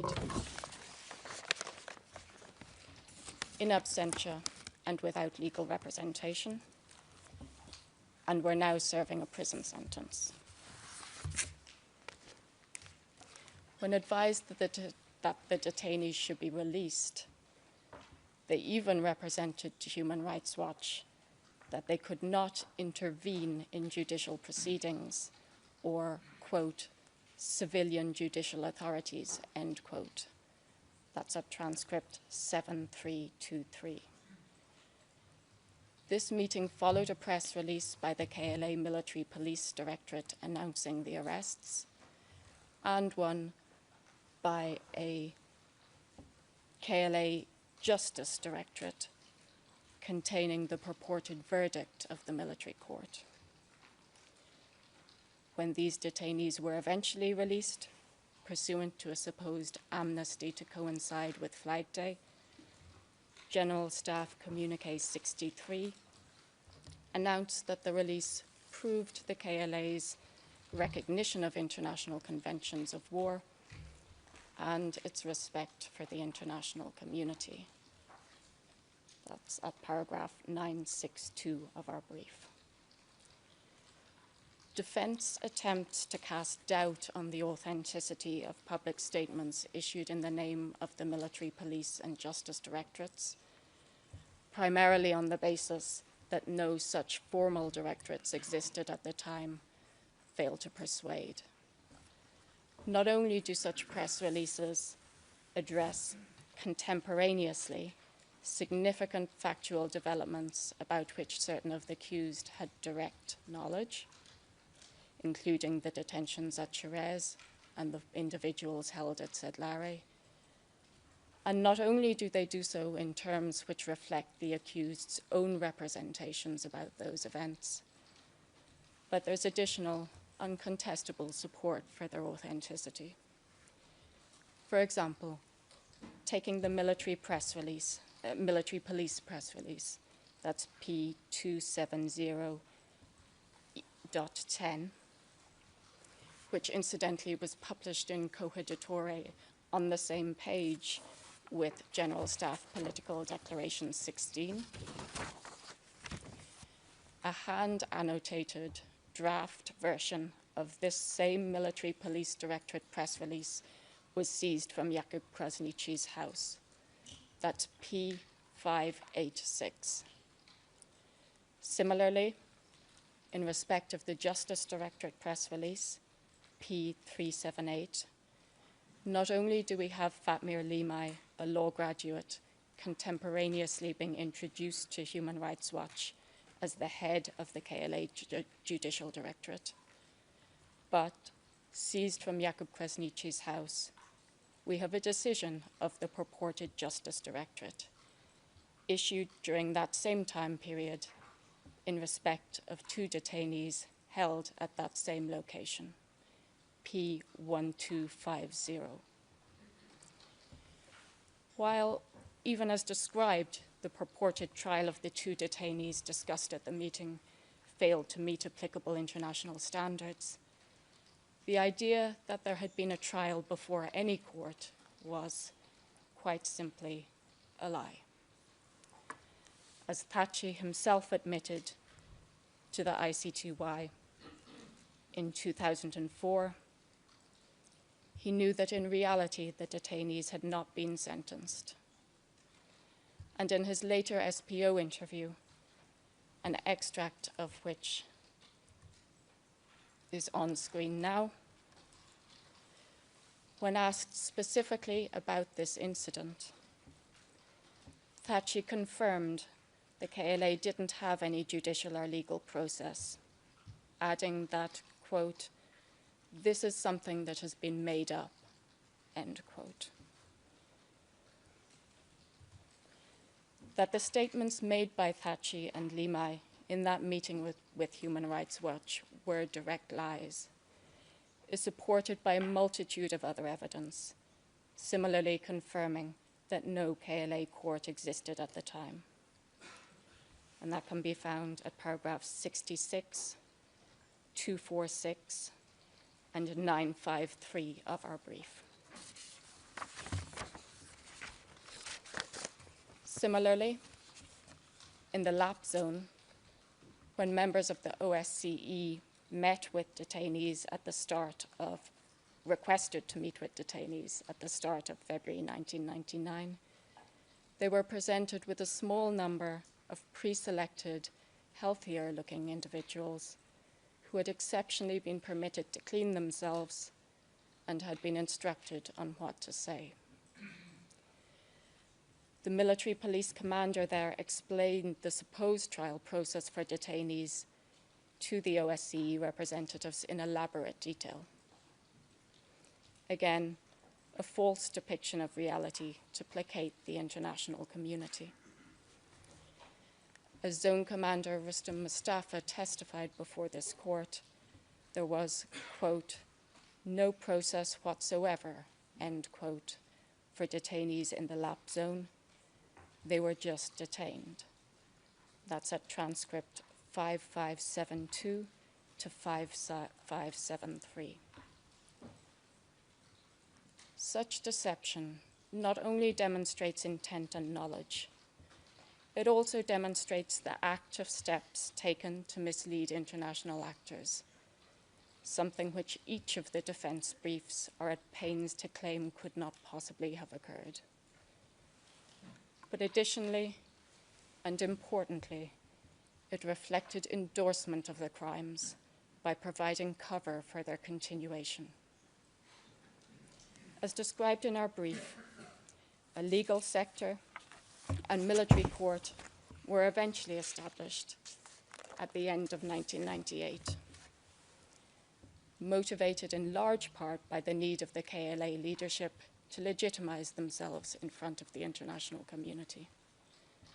The court was under-resourced and ineffective, a point about which there appears to be agreement between the parties. However, the court and De Bruyne as its head were also marginalized and undermined. General staff members, including Salimi and Limai, intervened directly, releasing or hiding detainees, or otherwise bypassing the court entirely. Proceedings that did occur were summary and arbitrary. Death sentences were imposed and then altered based on personal relationships, and judgments were signed by persons who were not part of the court, including the chief of staff.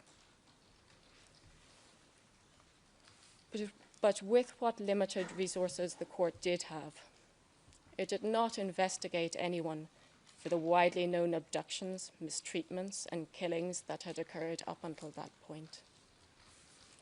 Instead, one of the first cases brought to the court in January 1999, and easily the most prominent of the few that were brought to it, was that of Blerem Kuchi, who was arrested at the General Staff Headquarters in the presence of Jakub Krasniqi, Recep Salimi, and Fatmir Limai. During a conversation the following day, Krasniqi acknowledged that Kuchi had been arrested and also threatened that anyone who did not respect the KLA program would be punished, warning that, quote, all tendencies, sabotages of pacifism, and corruption of KLA manpower have to be cut, end quote. That is P2094.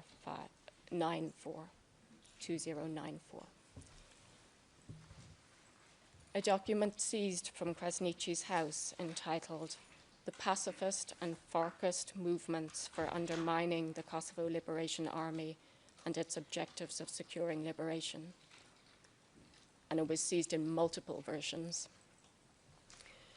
mentioned Kuchi in the following way, quote, the heaviest blow inflicted on our war was struck first and foremost by the blocking of money needed by us, and secondly, by the insertion of Farcist officers who had joined up not in order to professionalize and assist the KLA, but to undermine the fight for freedom. The following are evidence of this. Tahir Zimai in the Dukajin, Bleram Kuchi in the Pastric Zone, and in the Dranitsa Zone, Kamal Shakiri and Gani Getsi. That's one of the versions of that is P01111. Following a sham trial, in a process that included defending against allegations that he said that the KLA and the government should be united, P1107, Kuchi was sentenced to death. As reflected in contemporaneous documents, similar fates were planned for other opponents, who were intended to be brought before the pseudo-court on charges of treason, and those references can be found at footnote 244 of our brief.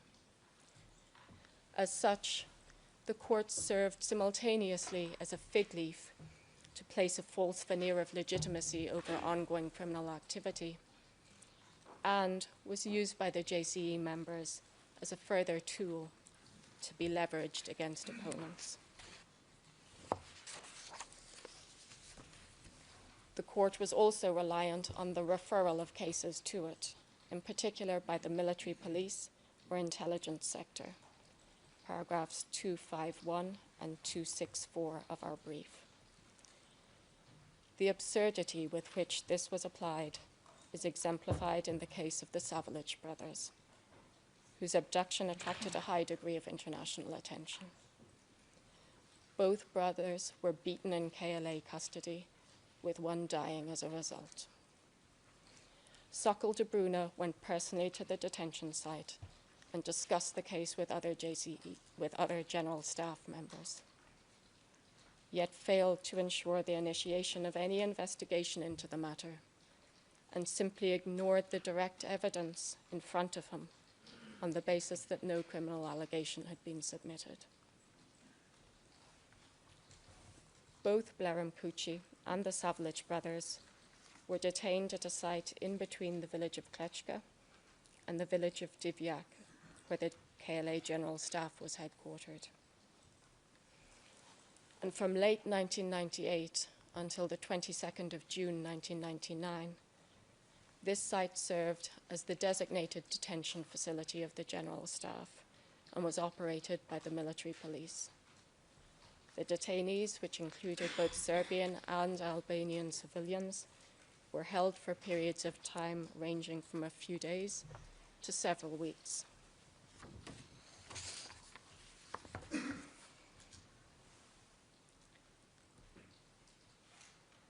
As described at paragraph 974 of our brief, detainees there were brutally beaten, with Recep Salimi participating personally in the mistreatment on one occasion. 11 detainees were murdered. One of those victims was Imre Jafici. Being employed in the document office of the MUP station in Prizren, he was perceived as associated with the enemy and was abducted by black uniformed KLA soldiers on the 9th of March 1999. Although the defense have alleged that all police were combatants, having regard to Jafici's actual function, as well as the circumstances of his arrest and the reasons provided for it, it's apparent that in fact he was a civil servant employee who had no involvement in hostilities, and rather he was taken as a perceived collaborator. However, there's also no indication whatsoever that his detention was absolutely necessary for security purposes. Douglas Young, a KVM representative, was alerted about Jafici's arrest on the same day on which it occurred and took immediate steps to try and locate him. As described in Young's testimony and as contemporaneously documented by him, he obtained confirmation that Jafici was held by the KLA, having been shown Jafici's personal documents and informed by a person associated with Recep Salimi's nickname of 10 that Thaci was under the control of a, quote, higher formation, end quote. Indeed, Young was one of 2 witnesses to testify before the court regarding Salimi's knowledge of this abduction.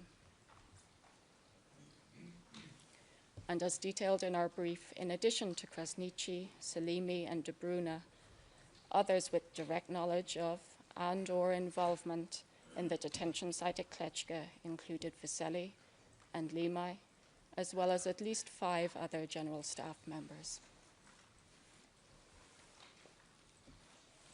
The establishment of the court, as mentioned a short time ago, also served an additional important function for the KLA. And that was as part of the institution building exercise designed to advance its quest for authority and control. Political Declaration 17, on screen now. And if I haven't mentioned already, all of the slides that I showed during my presentation may be publicly broadcast, was issued in November 1998. It reiterated familiar themes, including that no decision on Kosovo could be made without the KLA, that the KLA would not recognize any agreement reached without its participation, that others willing to engage in talks would be condemned. The, quote, autonomy supporting and institutionalist phalanx, end quote, were again described as comprising, quote, former UDB members appointed to ministerial posts, end quote. And the declaration also made the following claim of authority. The General Staff of the KLA would like to remind everyone that Kosovo already has its own institutions, its political leadership, its justice bodies, its army and police force, etc., that have earned their legitimacy before national and international bodies, end quote.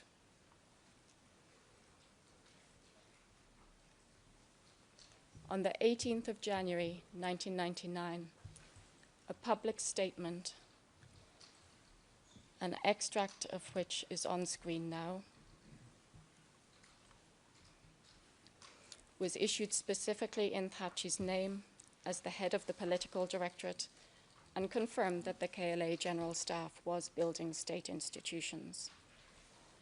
The statement proceeded to again vilify Bokoshi, an attempt to undermine the LDK-affiliated parallel institutions.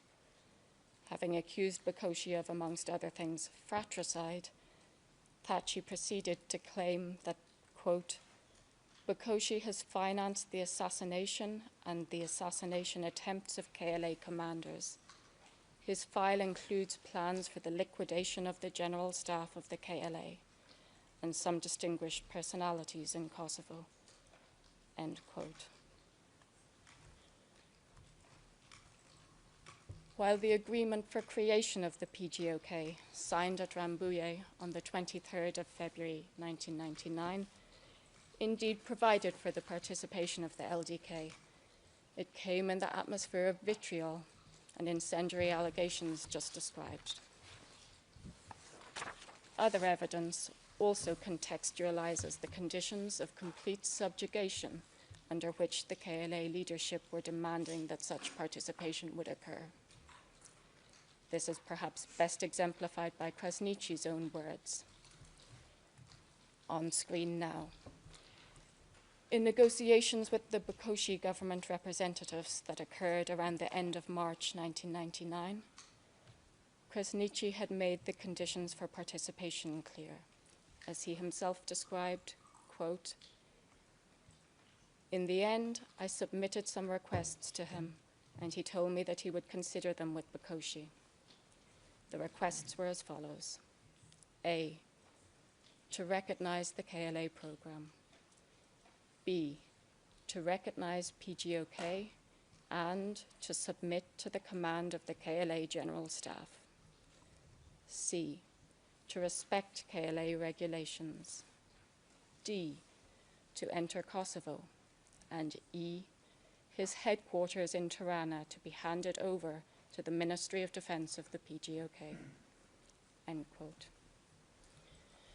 As described in section 2A1A2 of the brief, well before the agreement for creation of the PGOK was signed, the KLA leadership had already been taking steps to establish governmental and administrative institutions with the express intention that these would lay the, quote, foundations of the future state power, end quote. That's P811.32. As such, Thaci effectively used the 23 February agreement as a cloak under which to manifest the institutions of power that the KLA leadership were already pursuing. Political Statement 34, published on the 30th of March 1999, declared, quote, "Dear fellow patriots, in Kosovo there are two institutions, the provisional government with Hashim Thaci as Prime Minister, and the Kosovo Liberation Army, led by its General Staff. The others, Bukoshi and Bitsai, who appear abroad and in the name of these institutions, are fraudsters and war criminals," end quote. That is P575. And days later, Thaci proceeded to announce the composition of the PGOK. The announcement indicated one vacant post for the LDK, named 4 LBD members, left one further unallocated post for the LBD, and assigned all other posts to the KLA leadership, including appointing JCE members into key ministerial positions. Salimi became the Minister for Public Order with authority over the police. Veseli became the head of Sheikh, continuing his intelligence role. Azam Sula became Minister of Defense, and Krasniqi continued to frame messaging as government spokesperson. With the withdrawal of Serbian forces following the Kumanova Agreement, the accused sought to activate the institutional infrastructure that they had been putting in place for many months, and assert de facto authority on the ground. As described in paragraph 40 of our brief, KLA units promptly seized and occupied key state infrastructure. And simultaneously, Thaci appointed PGOK-affiliated mayors appeared throughout Kosovo. From the very first meeting with UNMIK in June 1999, the intentions of the Thaci government were clear. As described in paragraph 41 of our brief, Thaci, accompanied by Salimi, presented UNMIK officials with an organogram of the PGOK. When informed that UNMIK had exclusive executive authority pursuant to UN Security Council Resolution 1244, the KLA representatives responded to the effect of, quote, "Thank you for your help, but now we are in charge. We created the PGOK, and now we run the country," end quote. Despite being repeatedly and clearly warned that the PGOK's actions encroached on UNMIK's mandate, Thaci proceeded undeterred in issuing PGOK laws and decrees over key aspects of civilian governance, attempting to enforce a fait accompli. By the end of July 1999, Thaci announced that the PGOK had achieved, quote, "horizontal and vertical spread of the government," quote, end quote, throughout municipalities. That is P4189. And Veseli, too, had stated his intention to continue operating as head of intelligence even after demilitarization. Even defense witness James Covey acknowledged that Thaci seemed intent on the PGOK's claims to administer Kosovo in contravention to the Security Council mandate. That's at transcript 27618 to 27621. He also noted that the expressions of antipathy towards Rugova seemed inconsistent with a fully democratic process, and acknowledged wondering whether Thaci's real intentions were to clear the way for whatever party he might eventually represent. That's T27362 to 63. In fact, closer to the relevant time, Mr. Covey gave a much more direct assessment of events, writing in 2005 that, quote, "Over time, it became more and more apparent that this was not simply a heated political argument. KLA extremists would use any necessary means to displace Rugova and his LDK party apparatus, as well as to be acknowledged as heroes and the guarantors of Kosovo's future independence. KLA fighters saw the LDK's military arm, the Armed Forces of the Republic of Kosovo, FARC, as nearly as much of an enemy as the dreaded Serb Special Police. Even during the war, the KLA had attacked the FARC. In the vacuum that followed, the KLA's ruthless campaign against the LDK continued." End quote. That's P4496. The clarification Covey provided in testimony that this described what was being done by personnel associated with the KLA movement does not assist the accused. The evidence shows that throughout this time, the targeting of opponents did continue. Even after Kumanova, the military police and intelligence continued to cooperate in the detention and interrogation of civilians on allegations of collaboration.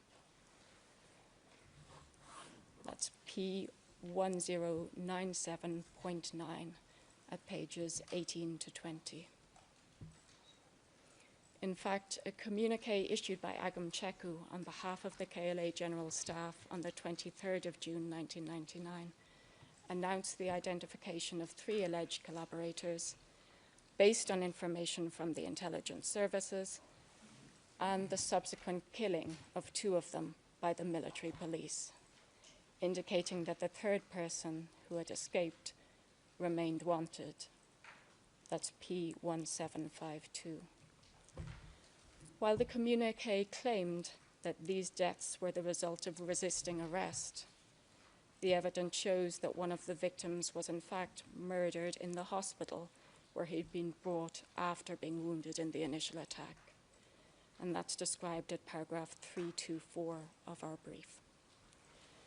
This communique was published less than 48 hours after the KLA PGOK leadership, including Thaci, Krasniqi, and Ceku, had attended the signing of the undertaking, pursuant to which the KLA agreed, amongst other things, quote, "not to attack, detain, or intimidate any civilians in Kosovo," end quote. And that's P1444, paragraph 10D. Indeed, with the entry of K4 in June 1999, room for any legitimate detentions by the KLA PGOK was even more limited than previously. During that period, only detentions of the most limited duration in response to direct threats that could not be averted in sufficient time by K4 could be said to be absolutely necessary. The evidence shows that none of the charged detentions during this time period meet that criteria, and so, contrary to submissions otherwise, none were lawful. Throughout, despite the risk of his relationship with internationals, Thaci would continue to push for consolidation of power and control for him and his PGOK structures, while simultaneously deflecting or denying crimes against opponents. To take just a small sample of examples, a cable recounting what is described as a difficult meeting on the 29th of July 1999 in which Thaci was evasive on criminality and was described as, quote, testing out how far he could go in pushing UNMIC and KFOR to accept UCK fait accompli, end quote, is noted at paragraph 45 of our brief. A subsequent cable from the 7th of August 1999 notes that, quote, Thaci is still trying to consolidate the power base and executive role of the UCK on the ground, end quote. That's P1977. Even in November, well after the end of the indictment period, Thaci was still attempting to coerce power. On the 15th of November 1999, Bernard Kouchner advised that Thaci had indicated his intention to boycott UNMIC and KFOR until they, quote, complied with his wishes, end quote. The following day, General Reinhardt, who had taken over from General Jackson as the commander of KFOR in Kosovo, recorded the following observation, as you can see on the screen now.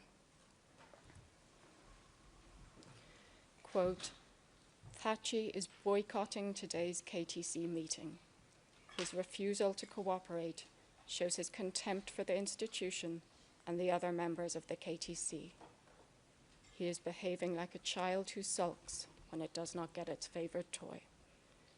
The toy he wants is the presidency of Kosovo and sole political leadership under the umbrella of Kouchner's administration, end quote. To finish, I'll address some of the additional specific arguments relating to the common criminal purpose made in the defense briefs. First, the Salimi defense argues that the objective of a JCE, rather than just the means, must be inherently criminal. However, the authorities cited say the opposite of what Salimi represents them to say. For example, the cited paragraph of the Brima appeals judgment very clearly explains that the requirement that a common plan is inherently criminal means that it, quote, must either have as its objective a crime within the statute or contemplates crimes within the statute as the means of achieving its objective, end quote. As explained at footnote 4 of our brief, this flows directly from the original wording of the Tadic appeals judgment. Second, that there was a KLA objective of achieving independence in Kosovo in no way negates the objective on the part of the JCE members to gain and exercise control in the manner charged. Indeed, rather than being a counter-indicator, logic dictates that independence would have been a prerequisite for them to fully attain such control. And it's also a matter of both common sense and established jurisprudence that a person can have multiple simultaneous objectives. For example, Radovan Karadzic was found to have participated in 4 separate but related JCEs with distinct objectives. The defense briefs not only deliberately ignore this reality, but repeatedly attempt to elide the distinction, including by reference to the motivations of others.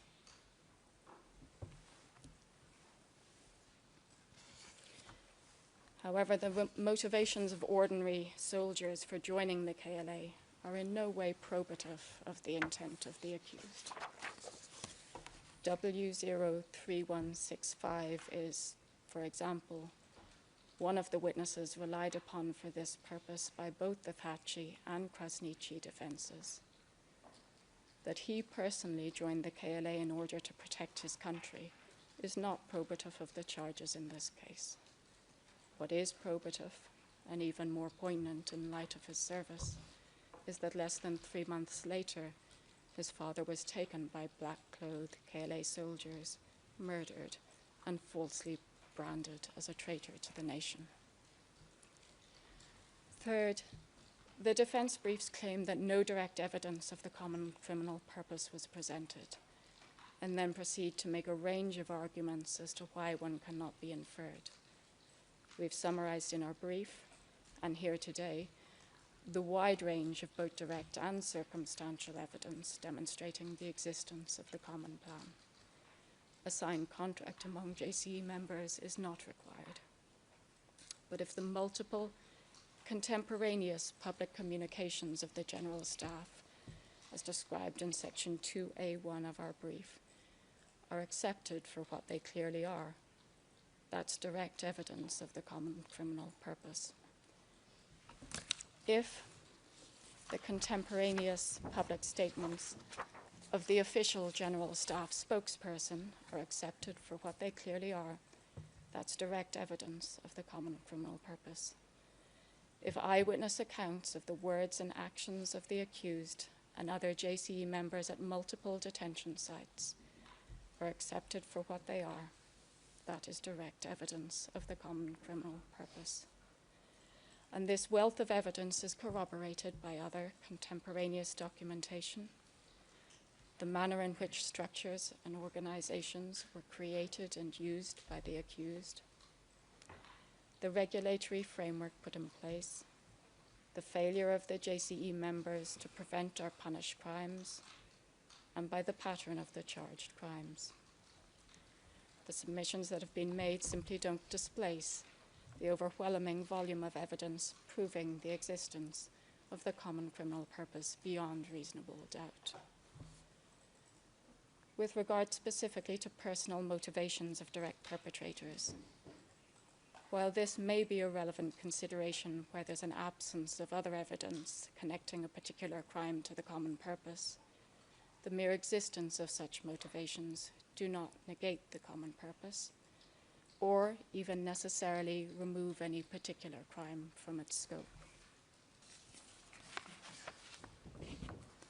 Indeed, a direct perpetrator need not share or even know of the common purpose. Rather, the relevant inquiry is whether a sufficient link between the perpetrator in question and a JCE member has been established. And a non-exhaustive list of factors which could establish such a link are set out by, for example, the Krajisnik trial judgment at paragraphs 1081 and 1082.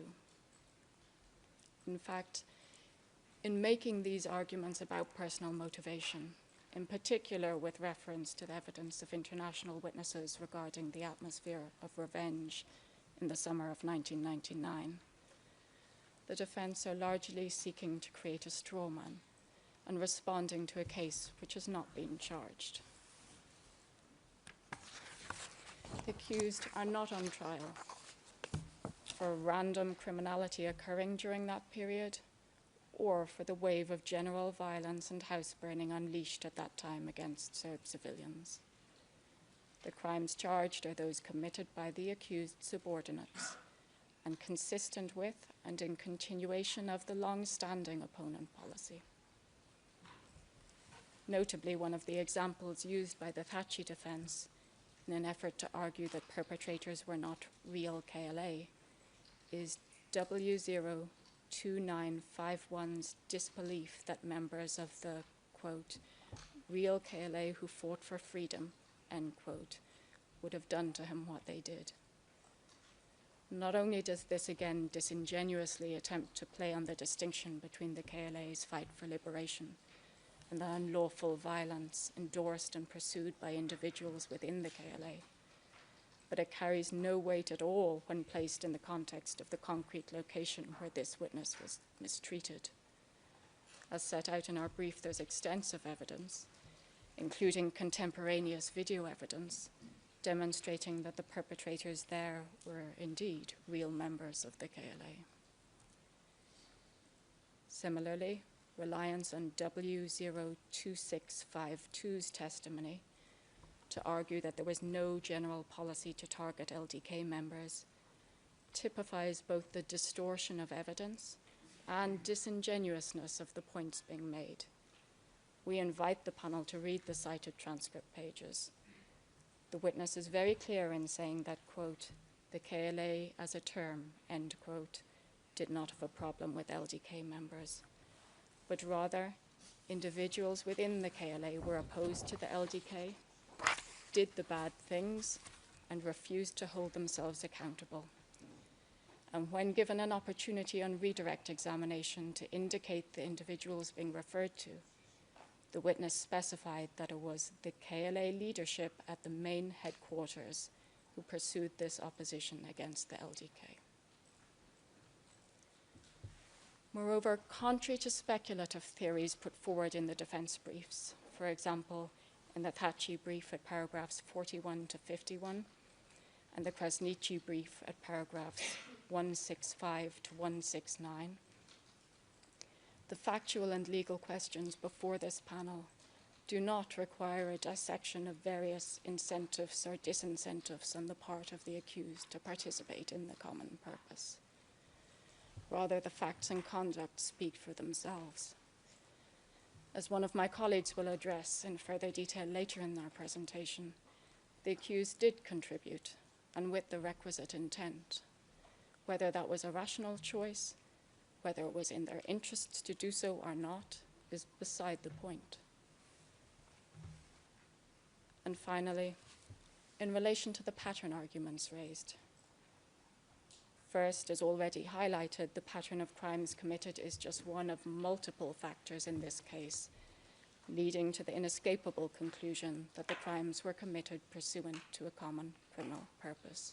It's not the sole or even the main basis for inferring it. Nonetheless, the purported pattern analysis conducted by the Krasniqi defense is flawed both in concept and in interpretation. It forms the basis for an assertion that crimes committed were, quote, spontaneous actions of untrained individual actors, end quote, while either noting but disregarding or completely ignoring some of the most compelling evidence that this was not the case.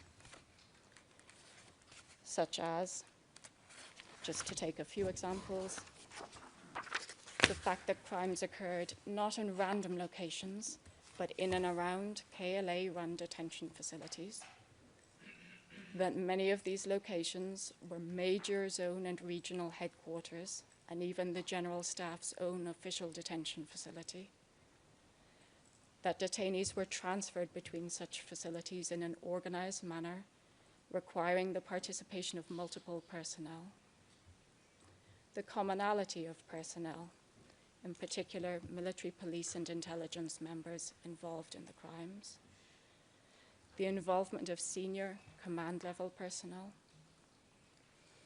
and the commonality of the purported basis of detention and of the accusations made during interrogation in line with the charged criminal purpose. Mr. Patch will soon be speaking further about some of the common patterns in the charged crimes. However, the defense brief even makes the inexplicable claim that the alleged pattern shows that the General Staff were not involved in any crimes, proven in the March to October 1998 period. This necessarily involves ignoring, amongst other things, the evidence of direct involvement of General Staff members, including certain of the accused, in the physical perpetration of those crimes. Indeed, in what's ultimately a fact-specific inquiry, the Krasniqi defense's heavy reliance on the Bagbo case is telling.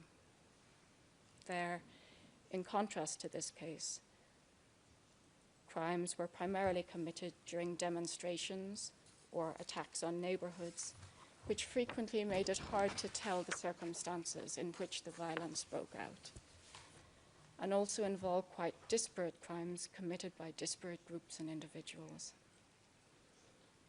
The Thaci defense's selective reliance on the specific facts of Blagojevich are similarly revealing,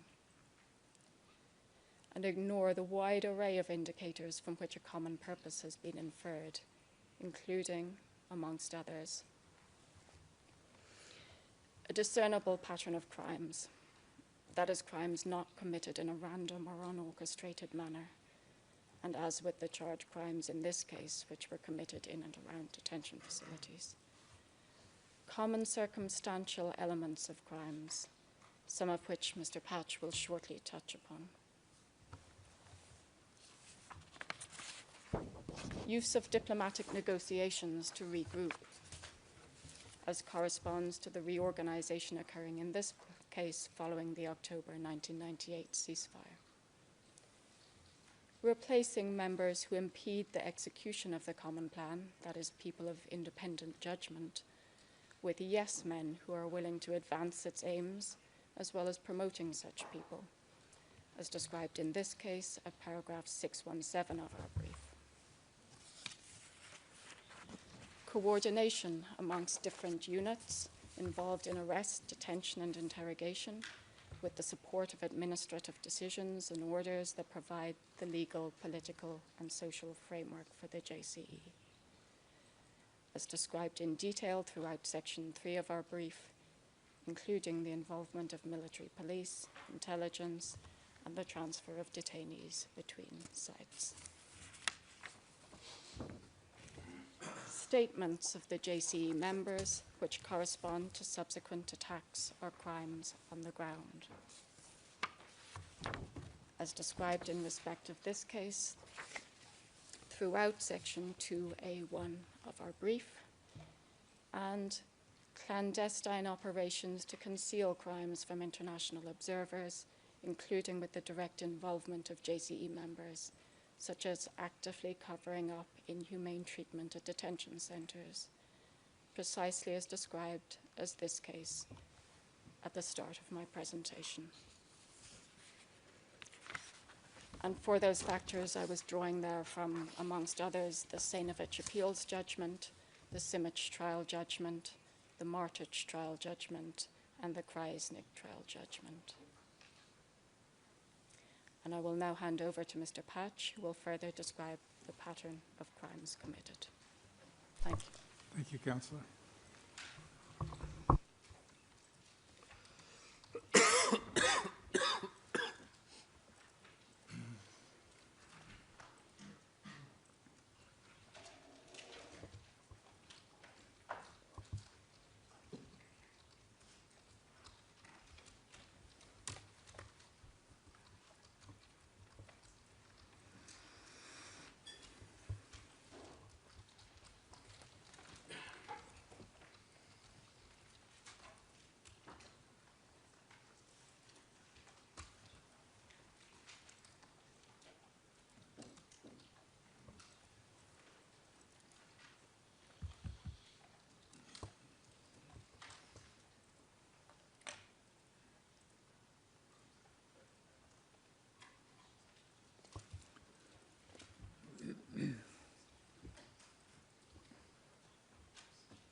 Good afternoon.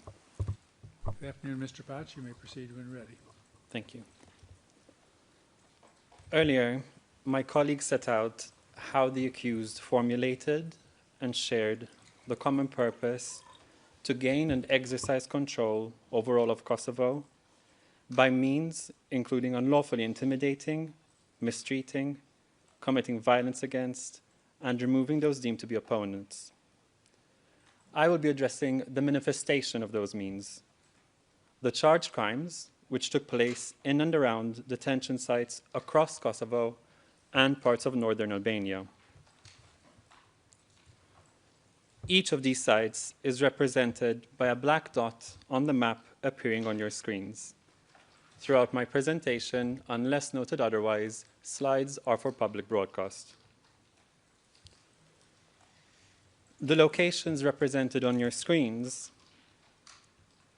are those where the victims in this case were persecuted, imprisoned, illegally or arbitrarily arrested and detained, subjected to other inhumane acts, cruel treatment, and torture, disappeared, and murdered. The image before you now depicts the 437 incidents of detention which took place between April 98 and August 99. Each incident is represented by a blue dot in close proximity to the location of detention.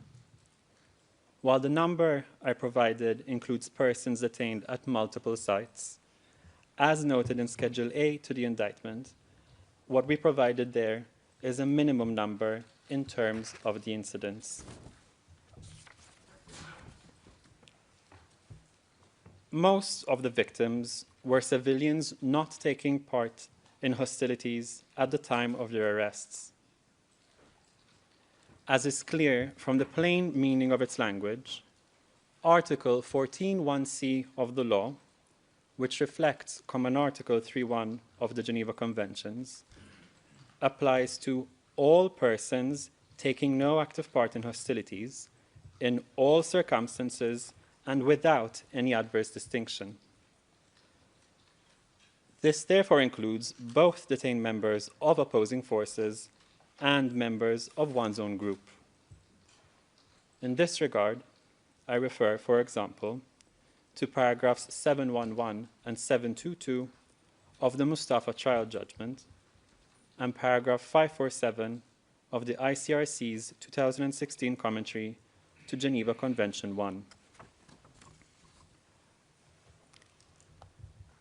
The blue dots on your screen represent farmers, teachers, business persons, retirees, those who socialize with Serbs, those who used to or continue to work in state-owned entities in order to make a living during the most difficult of times, those who didn't join the KLA or who didn't actively contribute to it, those who supported the LDK, those accused of being spies or collaborators, often based on generic, unsubstantiated rumors and speculation.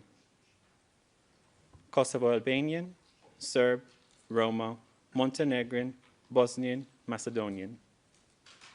Men, women, and children. Indeed, the individuals whose liberty was unlawfully deprived through the accused conduct came from all walks of life. But as your honors read through our brief, and as you received and considered the evidence throughout the trial, you will have discerned that the targeting and mistreatment of these victims by KLA members under the accused's command and control followed similar patterns. As you heard earlier, opponents were identified by KLA members, including intelligence services and military police. The names of many of those arrested, detained, questioned, beaten, killed, or disappeared can be found in notes taken by KLA members. Such notes often contain details such as the prospective victim's movements or notes on or warrants for their arrest. By way of example, I refer to P75, a page of which is on your screen and not for public broadcast. Mr. Tiger showed this earlier. You will recognize the names highlighted here from extensive evidence submitted in this case concerning their targeting and disappearance.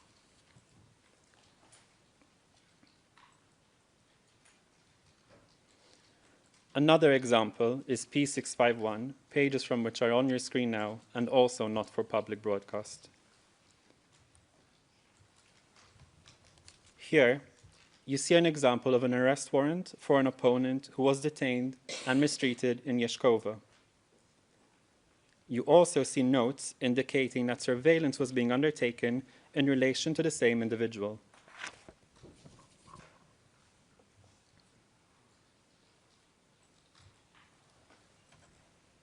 Several of the victims were arrested from their homes or at checkpoints by masked or armed men.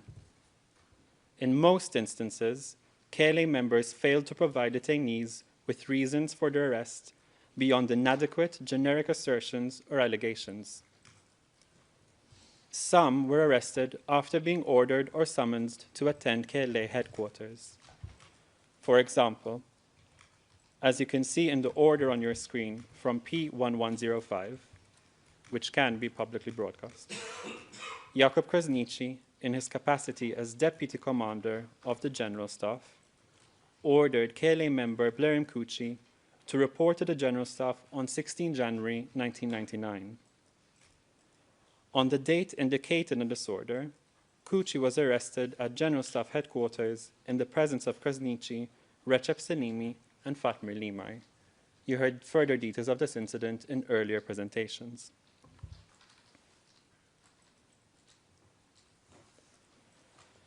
As mentioned earlier, in relation to cases such as this, where victims were members of armed forces, including the KLA, they are nevertheless protected under Article 14(1)(c) of the law.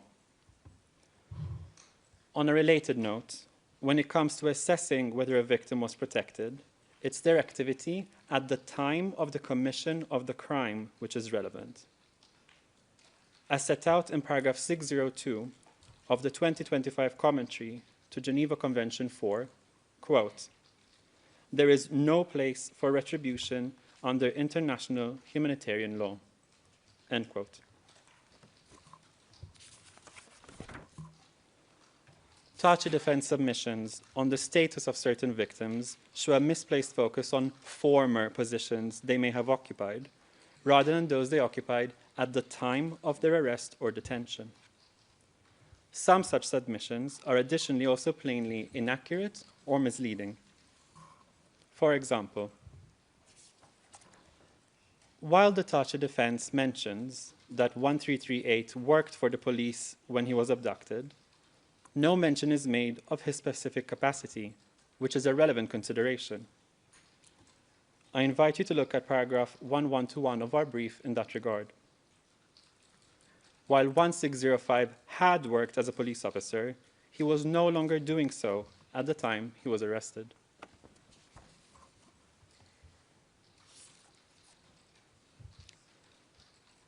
Following their arrest, victims were transferred to and detained in locations used by KLA members, in many instances as KLA headquarters, offices, or barracks, or in close proximity thereto. In Jablonica, detainees were held at a barracks compound, an image of which is on your screens from P101.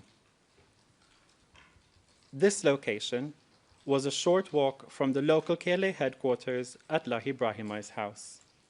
Just a reminder, unless I say otherwise, these can be publicly broadcast. Detainees were held in a room on the left of your screens, and also in rooms in the house on the right of your screen, which is also where Lahi and Nazmi Brahimai interrogated and mistreated detainees.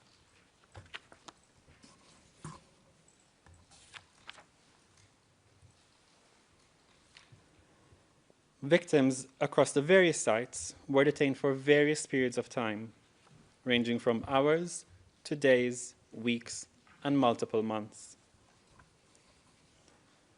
Documentary evidence corroborates witness evidence concerning charged crimes, including by contemporaneously memorializing detentions in black and white. P738, on your screens now and not for public broadcast, is a notebook containing a contemporaneous detention log showing the dates that 52 people were held at La Pastitsa.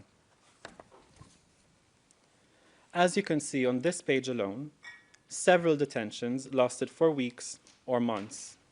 For example, the person listed at number 9 was held for more than 5 weeks. The person listed at number 8 was detained for 4 months.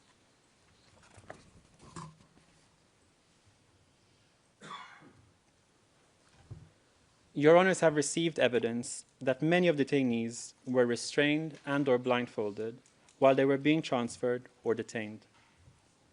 Many victims were held in locked or guarded rooms and provided no or inadequate food, water, sanitation facilities, hygiene facilities, or medical care.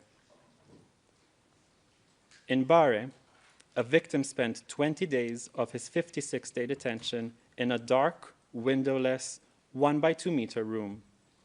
He used a small box as a toilet.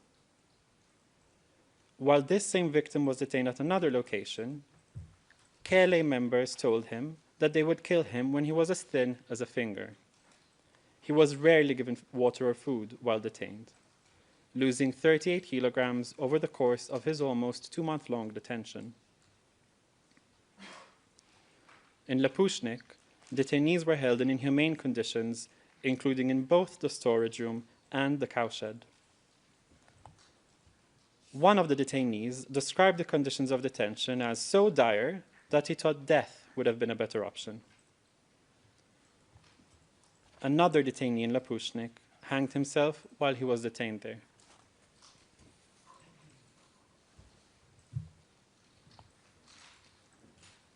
While enduring harsh conditions at their location of detention, detainees were questioned, often before, while, or after being beaten. They were asked about their knowledge of or relationships with other individuals, including Serbs. Some were instructed to confess to crimes they did not commit.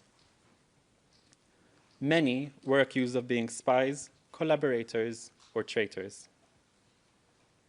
Many were questioned about or threatened in relation to their support of or role in the LDK. On approximately 24 June 1998, at the KLA headquarters in Brasov, Hashim Thaci urged Kosovo Assembly MPs Abdul Rama and Uk Batuci to publicly resign from their LDK leadership positions and make a recorded statement supporting the KLA. Under pressure, Batuci acquiesced.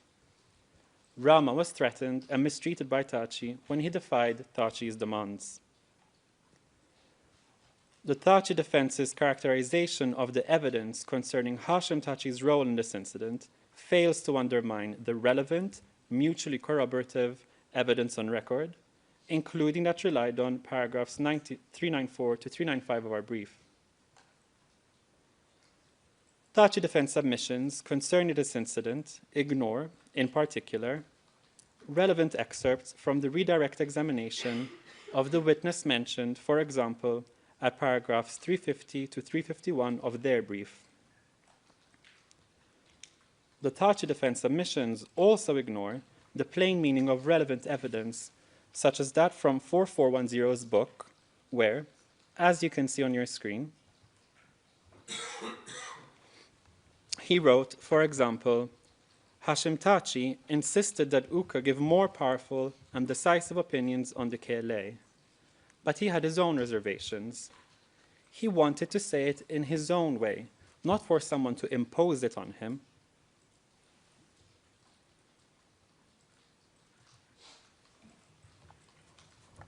Around 2 months after this incident, Recep Selimi was present and took notes while a detainee was questioned in Likovsk. Consistent with many other instances of detention by KLA members, on this occasion, in Selimi's presence, this detainee was questioned about his alleged collaboration with Serbian officials. The same detainee was repeatedly and viciously beaten at this detention site. By the time of this detention, Likovsk had already served as a General Staff headquarters and had hosted, or would go on to host, General Staff meetings, visits by the accused, and meetings with internationals.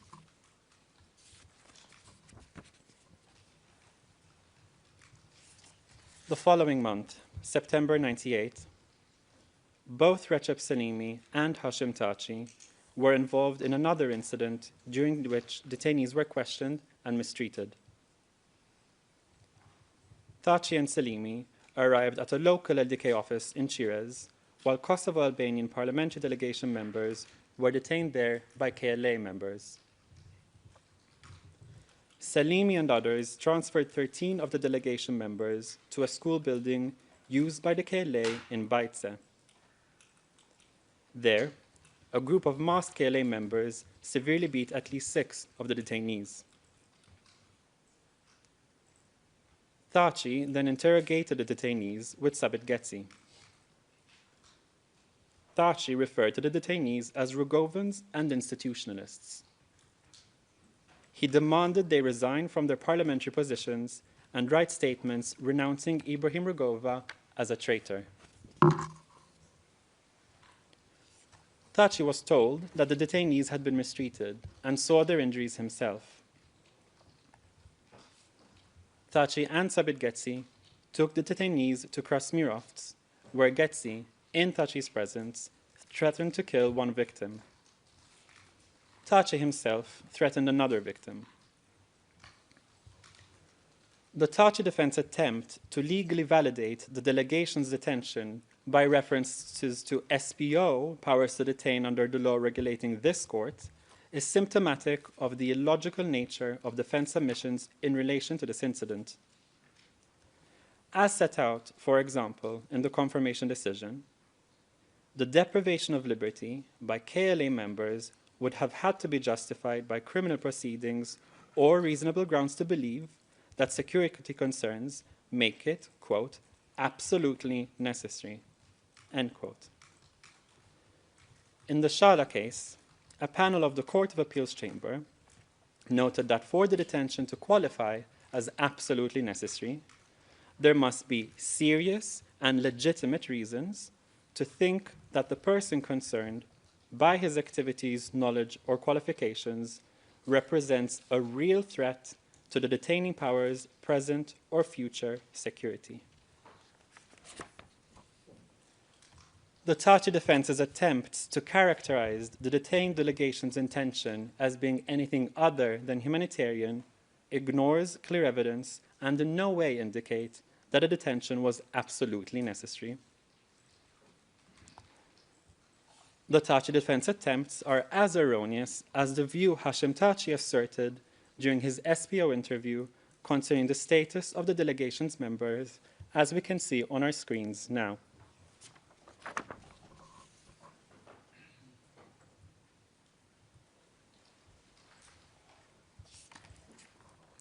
Interpreters note the counsel is kindly asked to slow down when reading for the purposes of interpretation. Thank you. I will, thank you. What is on your screens is from P739.8. Contrary to what Mr. Thaci asserts here, those forming part of the parliamentary delegation detained in Chiras were civilians. Thaci's distortion of the notion of combatant is a transparent attempt to justify his criminal activity.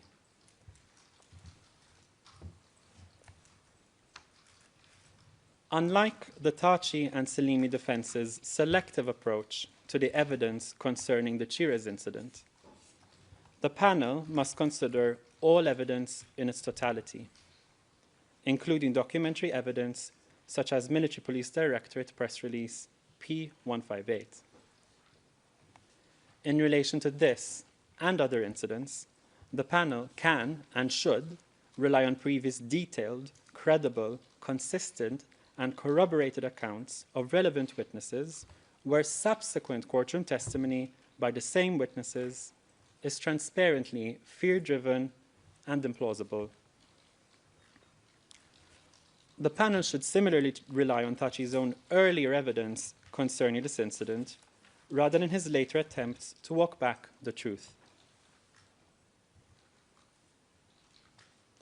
The images on your screen now are from Mr. Thaci's January 2020 SPO interview in relation to the same incident. These should be publicly broadcast.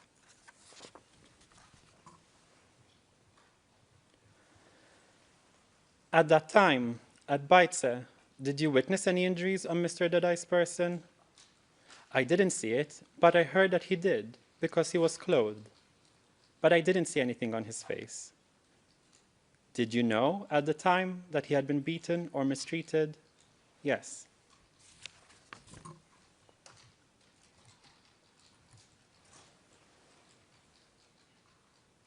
With respect to Mr. Dadai and Mr. Bardi, how do you know that they had been beaten or mistreated if you did not witness it?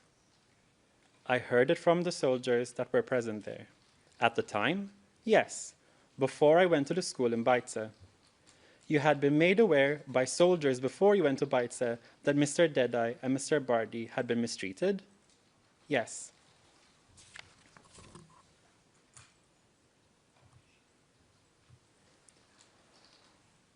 Who did they say had administered the beatings? They told me, but I also verified this when I got there. We will talk about this in the next interview.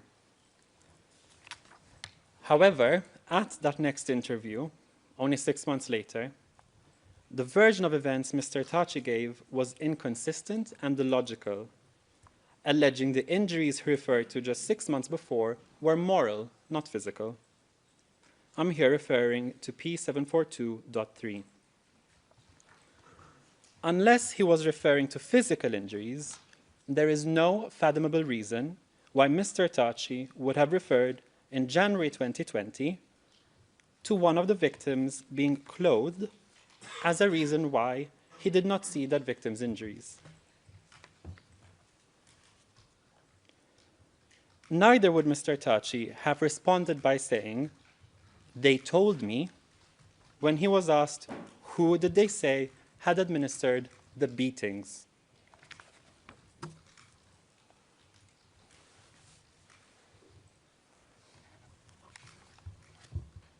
Around a month after the Chires incident, Hashim Thaci, with Fatmir Limay, questioned 2 Serbian journalists while they were detained in Sedlar. The fact that the victims themselves were not able to identify Thaci as one of those questioning them does not detract from the evidence of 4839 who interpreted for Thaci during the questioning. In its argument concerning this incident, the Thaci defense asserts 4839 was unable to identify the nature of Thaci's role. Yet the evidence they themselves cite in support of that assertion shows that the witness knew that Thaci was in the political department. Regardless, specific knowledge of Thaci's role in the KLA at the time of such questioning is of no relevance as to whether he took part in that questioning. In relation to the Thaci defense's claims concerning 4839's reliability, including in relation to this incident, I refer your honors to paragraphs 1441 to 1447 of our brief.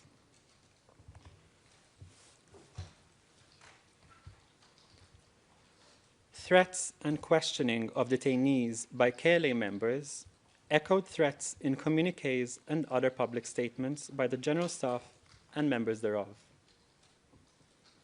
While transferring 2 victims to a detention site where they would be detained for almost a month, KLA members, who introduced themselves as from the General Staff, beat the 2 victims. They told them they would be punished with death, that Ibrahim Rugova is a traitor, and that the LDK is the UDP. Similarly, while arresting 2 other victims who would later be detained in Likovts, the KLA members told them they were going to liquidate them because they were with the LDK, traitors, and Serb collaborators. Once detained in Likovts, one of the victims was accused of being a spy and the collaborators. KLA members told him that they would kill all those who supported Rugova, and asked him why he was not on Hashim Thaci's side. Such threats and questions echo, for example, the language in P269 ET.5 on your screens now. This is Communique 21, where the General Staff threatened it would be merciless against the occupiers and traitors, as we see here.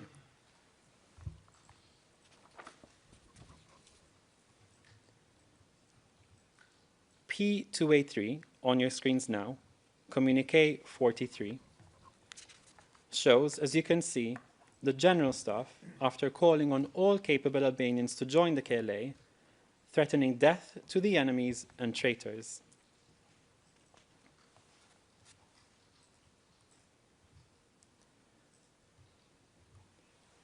In P287, on your screens now, Communique 48, the General Staff called on all sound political forces to distance themselves from the intranationalistic, fraudulent, divisive, and anarchist policies on behalf of the fictive institutions attempting to eliminate the true national institutions and its KLA. The General Staff, as you can see, goes on to say, any action that jeopardizes the interests of the homeland and the aims of the liberation war will be condemned and punished.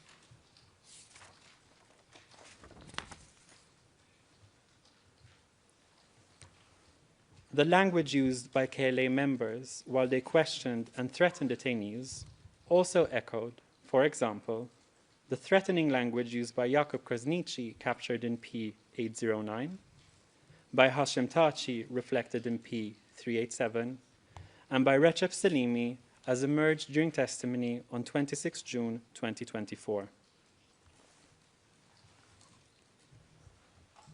Another feature of the charge detentions, which emerges time and again, is that detainees were provided no due process guarantees. In most cases, they received no adequate information concerning the reasons for their arrest or detention. Neither were they given an opportunity to challenge such arrest or detention. They were not taken before a judge or competent authority, nor were they accused or charged with any crimes or sentenced. As my colleague addressed earlier, Hashim Thaci and Fatmir Limay lied about the existence of such due process rights in November 98 discussions with Human Rights Watch representatives. But even their lie, that 2 Serb journalists were being detained, had been tried in absentia without access to a lawyer, and were now serving representatives, showed a lack of due process. Indeed, as we saw earlier, years later, Thaci confirmed that, quote, the KLA didn't have any judicial or legal process mechanism. That is something that has been made up. That quote is from P742.14. Due process guarantees were also lacking when the questioning at certain sites was occasionally conducted by KLA members acting in pseudo-judicial capacities.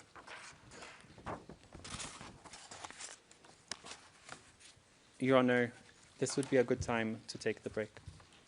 All right, we'll break for lunch now. We'll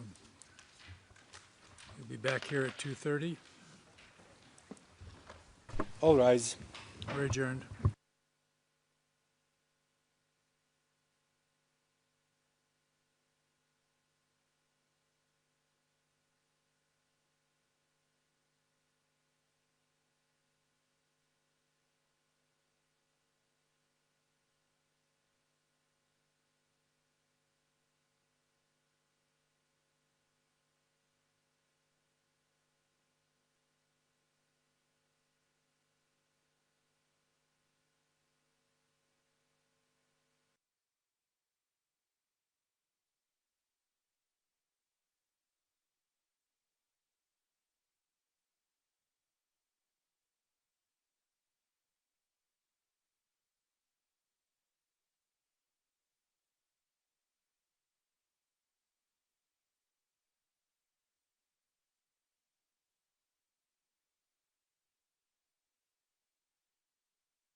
All rise.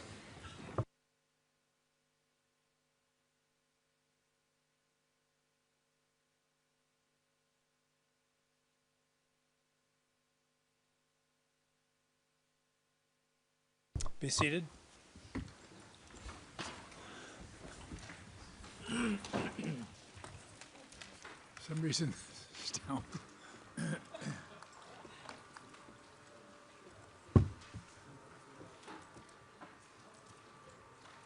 They lost their crowd.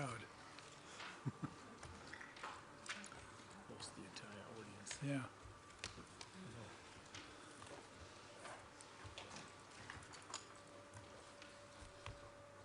All right, Mr. Potch, I think we're ready for you to continue. Thank you, Your Honor.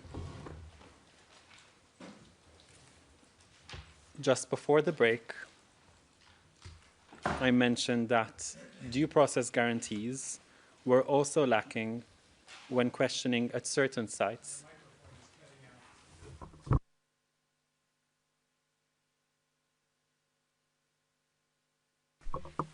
Is it okay now?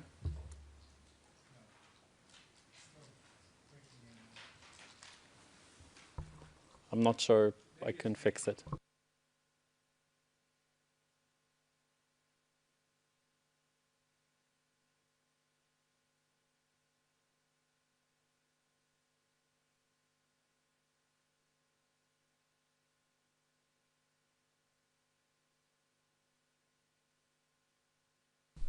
Thank you.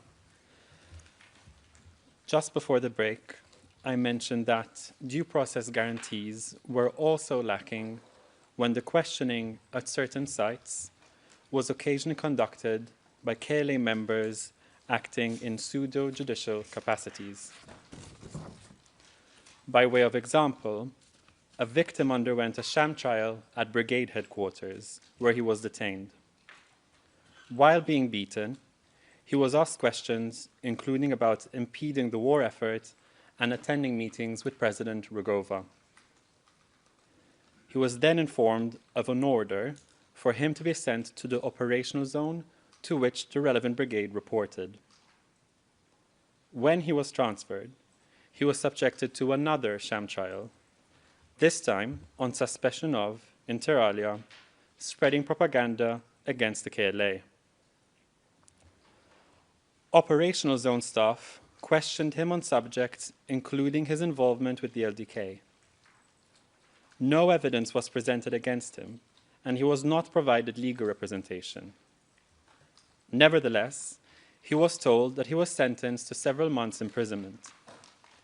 He was not provided the opportunity to appeal his sentence. The assertion at paragraph 275 of the Vesely brief that this incident was a purely local dispute is belied by the evidence, including that of the involvement of a plurality of KLA actors at both brigade and zone level, as set out in paragraphs 1080 to 1090 of our brief.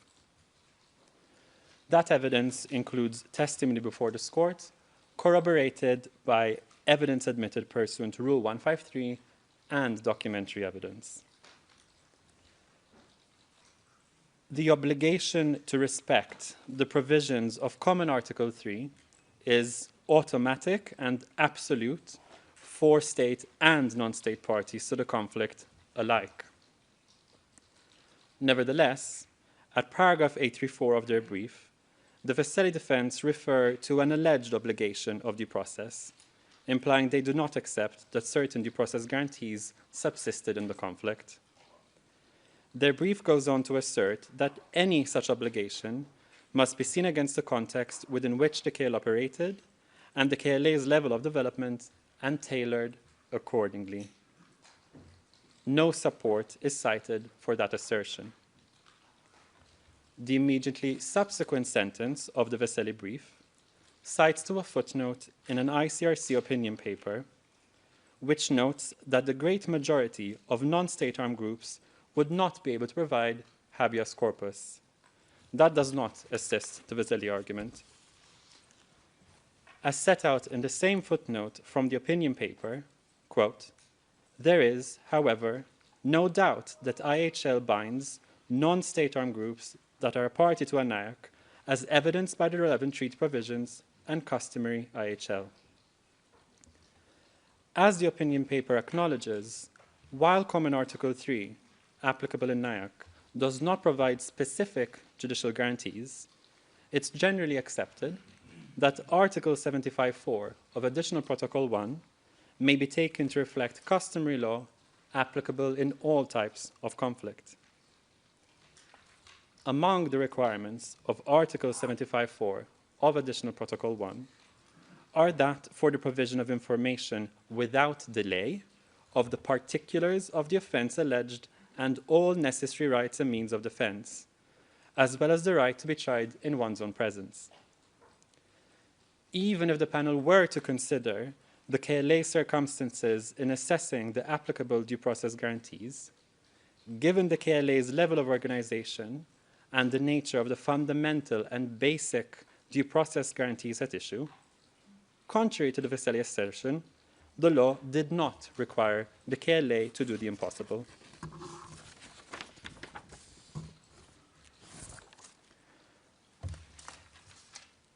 Communiques and other public statements, some of which we looked at earlier, were not the only general staff documents which were actualized in detention sites across Kosovo and northern Albania. As you can see in P166, rule drafted by Jakub Krasniqi, KLA members were instructed to, at all times, be merciless. They followed these instructions. They punched and kicked detainees all over their bodies. They beat them with bottles, baseball bats, wooden sticks, rifles, and metal bars. They stabbed them with knives, stomped on them, electrocuted them. In Klecz, Recep Selimi beat a detainee with plastic pipes. In Dobratin, military police members also used a plastic pipe when beating a detainee there. The beatings which many victims underwent at KLA detention sites resulted in serious injuries, including profuse bleeding, severe bruises, and broken bones. Victims in locations including Likovts, Bare, Zlash, Jelan, Verban, Budakova, Yeshkova, Tusus, the MOP building, another location in Prizren, Kukes, Tsahan, Jablonica, Lapushnik, Malishev, and Klecz, fainted or lost consciousness as a result of the severity of the beatings they endured or the harshness of the conditions they were detained in.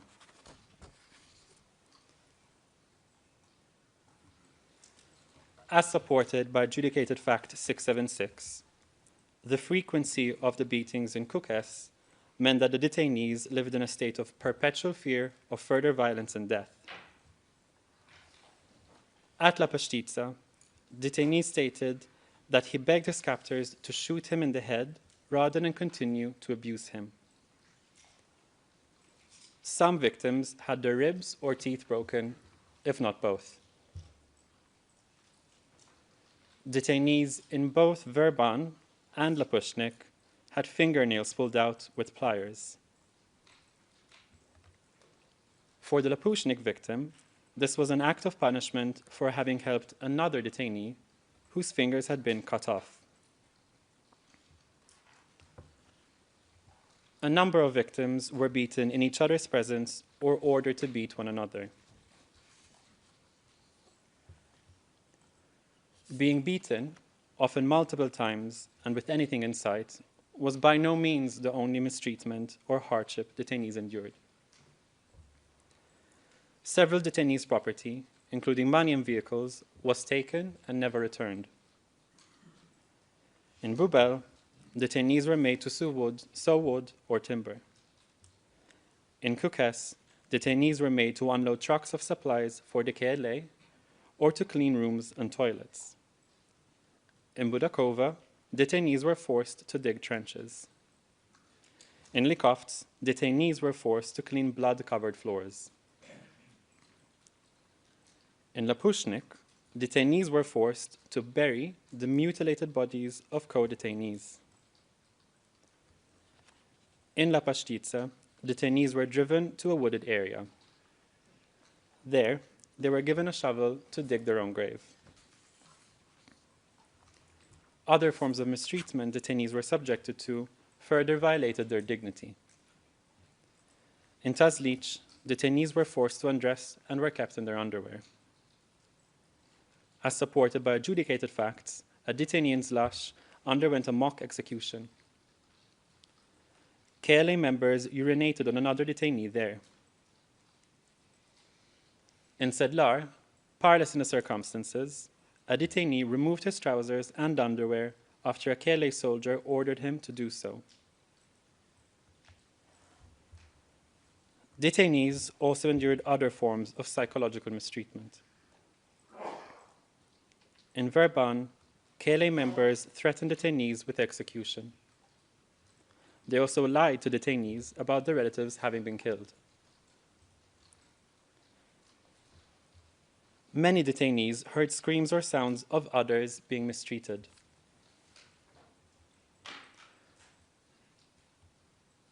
As you can see on your screen, a detainee in Jalan stated, "While I was down in the room, I could hear screams from the other room. And when I say screams, I mean human screams, more like animal screams, cries. Those screams make your blood freeze in the veins. Here, if you heard it now, it would freeze people's blood in the veins.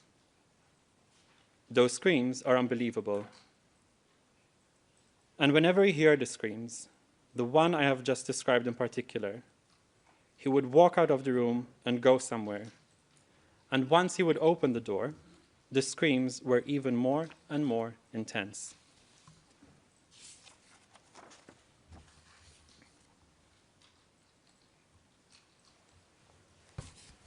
Besides the violent beatings, another common occurrence your honors will have no doubt noticed in the evidence is that KLA members transferred several detainees between various detention sites within the same town or village.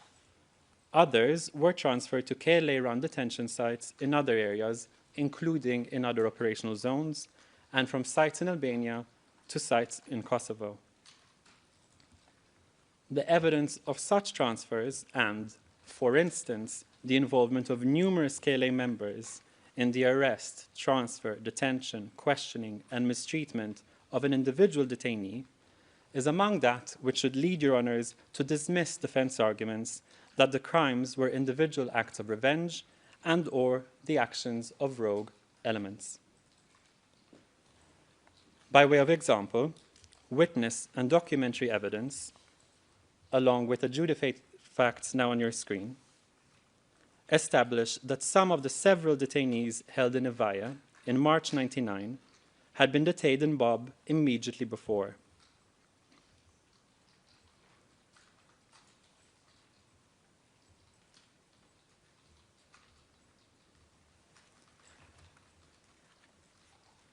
The 5 detainees who were not released when Serb forces began shelling Evaya were transferred to several other locations, including Varosh. 4 of them were never seen again.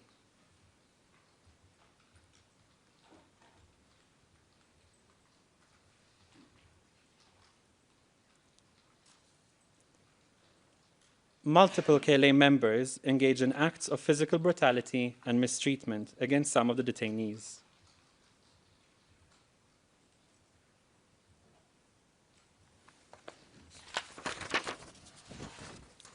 As we just saw, the facts of this incident were established during a previous trial. Much like is the case with other incidents, the facts and other relevant evidence make it crystal clear that the Krasniqi defense distorts reality in saying that any crimes that were committed were in response to Serbian attacks or to settle disputes. The Thaci brief cites the testimony of one of the victims of the detentions in Evaya, where he says what you can see on your screen now.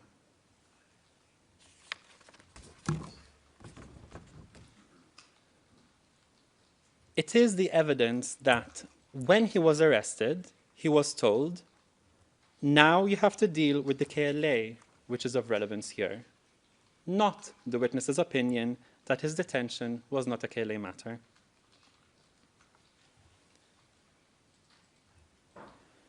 In relation to this and similar submissions made by multiple defense teams, the opinion of a victim or that of a relative as to why that victim may have been arrested or detained at times needs to be considered with caution. As witnesses have described, the stigma which comes along with being accused of collaboration follows you for all your life. In this context, it is understandable that certain witnesses would rely on anything but such an allegation when trying to justify their mistreatment to themselves or to others, including during testimony. As part of the same argument concerning other inferences from the charged crimes, the Thaci defense asserts that all the people detained with 4337 were linked to his personal dispute. This is not supported by the evidence cited to at footnote 253 of that brief. To the contrary, evidence shows that during his month-long detention, his numerous co-detainees were detained for reasons unrelated to his personal dispute, including, for example, their support of the LDK, failure to stop at a KLA checkpoint, and interactions with persons of Serb ethnicity. In this regard, I refer the panel, for example, to P206 at pages ending 621, 623, 632, 633, and P202 at pages ending 836, 839, 840. Defense contentions in relation to the relevance of alleged personal motives of the direct perpetrators of crimes are unfounded. As set out in paragraph 1365 of our brief, the armed conflict need not have been causal to the commission of the crime charged, but it must have played, at a minimum, a substantial part in either the perpetrator's ability to commit that crime, their decision to commit it, the manner in which it was committed, or the purpose for or guise under which it was committed. Once this nexus has been established, the existence of additional personal motives, such as revenge, will not negate the classification of such acts as war crimes. The law is clear on the subject, as this court has acknowledged in paragraph 770 of the Shala appeals judgment. Turning back for a moment to the transfer of detainees by KLA members. At times, such detainees, once transferred, were never seen alive again. In June 1998, two opponents who had been arrested, interrogated, and in one case severely beaten at the Drenov's KLA headquarters, were personally taken in the direction of the KLA general headquarters by Hashim Thaci and Kadri Veseli. Thaci and Veseli were initially accompanied by Recep Selimi during the transfer. The two opponents were never seen or heard from again. Defense assertions concerning evidence relevant to this incident focus on alleged inconsistencies which, even if they were to be true, do not detract from the core of the witness and documentary evidence establishing the relevant facts. Unsurprisingly, the defense also attempts to downplay the strength of certain relevant evidence. Recep Selimi's SPO statement provides direct evidence of Thaci's involvement in this incident, including because, in the same statement, Selimi implicates himself, and as such, this evidence is against Selimi's own interests. This excerpt of his statement is reliable. Contrary to the Veseli assertion, Recep Selimi did not retract his claim that Kadri Veseli was involved in the transfer. Rather, while he initially expressed uncertainty as to whether Veseli was present at the time of the incident, Selimi ultimately deferred to his better recollection of events in 2003 when he had asserted Veseli was with himself and Thaci as they transferred one of the victims. And I'm here referring to P761.1. The Salimi claim that a witness manipulated, pressured, and threatened Salimi to provide information concerning this incident defies belief, including considering the incriminating evidence Salimi provided to the SPO concerning the same incident many years after such alleged manipulation. Veseli defense assertions that hearsay evidence in relation to this incident is untested ignore extensive cross-examination of relevant witnesses. The alternative theories concerning this incident posited in the defense brief are debunked by the evidence on record, including for the reasons set out at paragraphs 766 to 770 of our brief. The Salimi argument concerning the scope and consequence of the allegation relevant to Salimi is illogical and unfounded.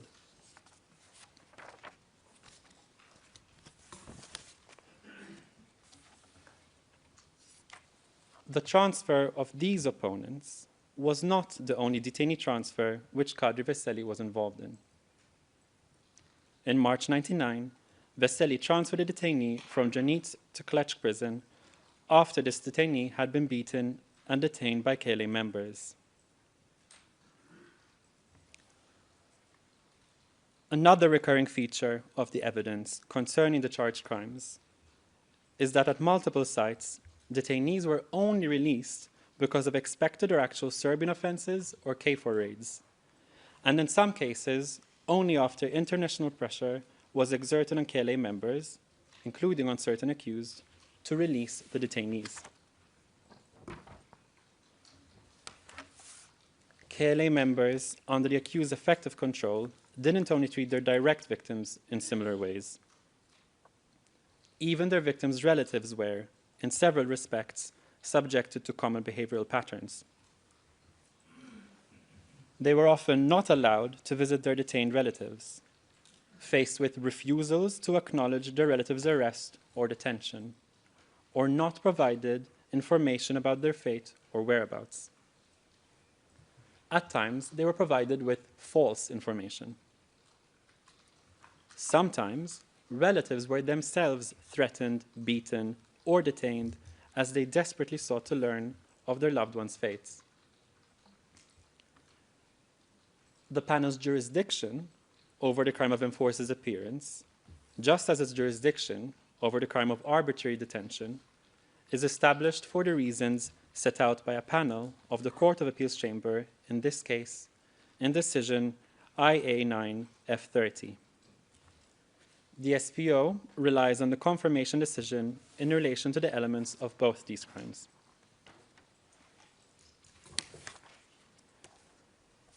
Another commonality shared by relatives of multiple victims is their inability to achieve closure concerning what happened to their family members. The remains of victims detained in locations including Likovts, Jablanica, Drenovts, Kletsk, Varosh, Rahovets, and Neradim e Ulet have never been found. In relation to Neradim e Ulet and Novoberde, the Krasniqi submissions concerning relevant evidence omit key information. The admission of the evidence concerning the crimes at Neradim e Ulet, pursuant to Rule 155 and Rule 153, was not opposed by the defense. In relation to Novoberde, the evidence of the crime-based witness, which the SPO relies on, was admitted via Rule 153. After informing the SPO that it did not object to such admission, the defense did not file a response to the SPO's request to admit this witness's evidence under that rule. This means that the defense did not object to such admission, or otherwise indicate a desire to cross-examine this witness when given the opportunity to do so. This witness's evidence is reliable, internally consistent, and detailed.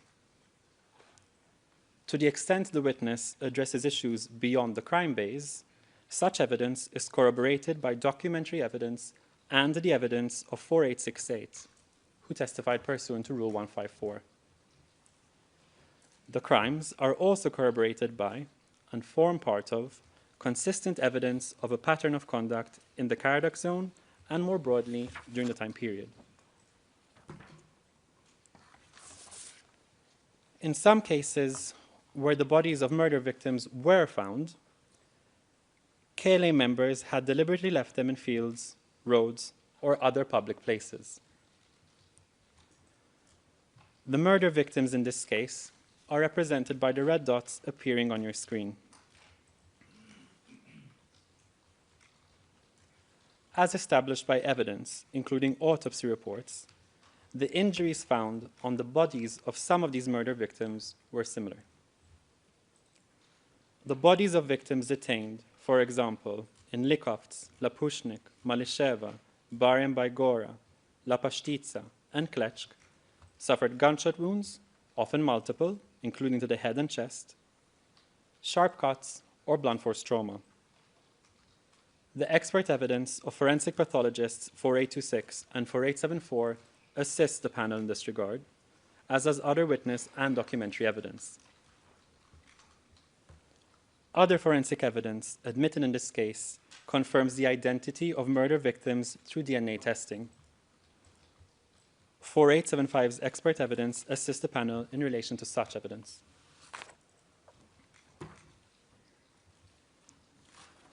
Veseli defense arguments that forensic evidence admitted via the bar table was never subjected to scrutiny ignores the fact that the defense had the opportunity to make written submissions on any such item at the time of bar table litigation and in its final brief. The defense could also have used any such item with relevant witnesses, including the forensic experts who testified. Nothing precluded the defense from calling witnesses to testify about such evidence or seeking to otherwise tender evidence concerning such items. Veseli defense arguments that certain admitted autopsy and DNA reports cannot be relied on for the truth of their content should equally be dismissed, as they essentially attempt to relitigate an admissibility issue that has been the subject of an interlocutory appeal. In this regard, we rely on paragraphs 38 to 42 of our response IA40 F6 in this case. Salimi defense submissions concerning the evidence of the circumstances of death of a number of victims blatantly ignore relevant detail and evidence. By way of example, I invite the panel to compare the Salimi defense submissions at paragraph 647 of their brief regarding the murder of 6 victims with paragraphs 651 to 657 of our brief and the underlying evidence that is cited. That underlying evidence includes specific death threats made by the KLA captors to the victims, the short lapse between the time the victims were last seen in KLA custody and when their bodies were discovered, a KLA soldier's inside knowledge before the bodies were even found that killings had occurred, and forensic findings indicating that the victims were killed in the same location, at the same time, and with the same weapon or weapons. When the relevant evidence is considered together, the only reasonable inference is that the deaths occurred at the hands of KLA members. Another pattern your honors will have noted is the involvement of KLA members at all levels in the commission of crimes. The named JCE members who occupied positions in the upper echelons of the KLA are by no means an exception. As confirmed by Recep Salimi, JCE member Sabit Getzi, like himself, was among those engaged within the KLA in 1997. Getzi headed an intelligence unit operating in Dranitz that answered to Kadri Veseli and the general staff. Kadri Veseli acknowledged that he knew Getzi and that he met him more than once, including in March 98 in Dranitz. The Veseli defense attempts to distance Veseli from Getzi primarily based on linguistics. They claim that Getzi introduced himself and was referred to in documentation as Secret Service rather than intelligence. This attempt fails. For example, in the provisional regulations of the internal life of the organization of the internal life of the army, now on your screen, the general staff itself referred to KLA Secret Service and intelligence entities as one and the same. As we can see, they refer to the duties of the military police to assist and cooperate with the, quote, Secret Service Directorate of Intelligence and Counterintelligence.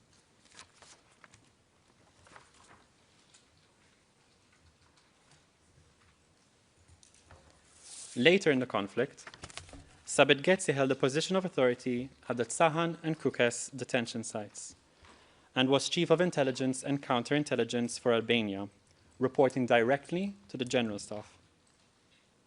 A holistic consideration of the relevant evidence concerning Getzi establishes his intelligence positions and reporting lines to Veseli and the General Staff. Soon after his direct participation in crimes in Chires, Sabit Getzi traveled in a car to Albania via Ladrovts with Hashim Thaci and Javid Ferizi, also known as Raketa.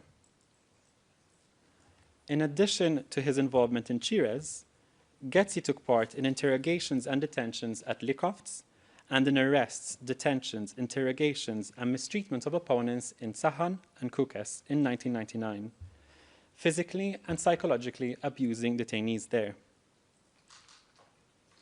After a victim later detained in Tsahan was arrested, Sabit Getzi declared, "We have the right guy because he's a supporter of Rugova." And Getzi asked, "Will Rugova be able to save you now?" He later told the same victim that he would be killed like all other LDK members.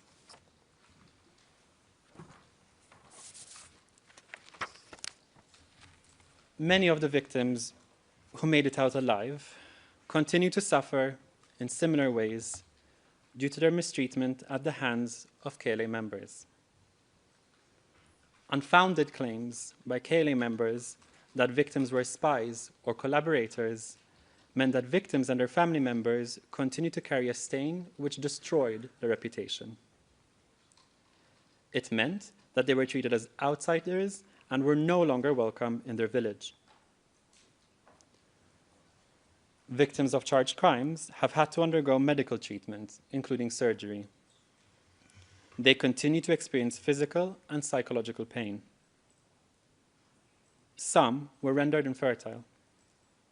Some are still unable to earn a living. Family members of victims were themselves traumatized by what happened to their loved ones. W72, whose determination for justice was highlighted by the specialist prosecutor earlier today, described the loss of her husband and of her son, both of whom were detained and killed by KLA members, as losing half of her heart. The witness told Your Honors that she will be thinking about her husband and son when she takes her last breath.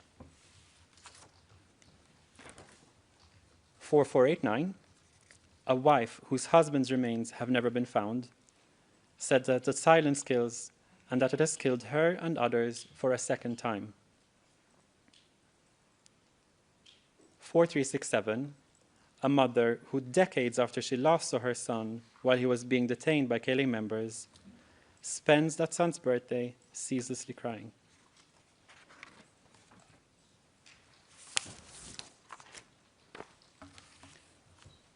The evidence provided by family members of the victims of murder means that although certain KLA members ensured that their victims never got to tell their story to anyone, Your Honors nevertheless received evidence about their arrest, detention, mistreatment, and killing.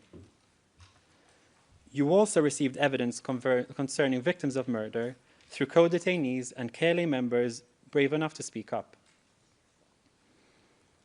As to those victims who were fortunate enough to survive their mistreatment, you received evidence detailing what they experienced through various sources.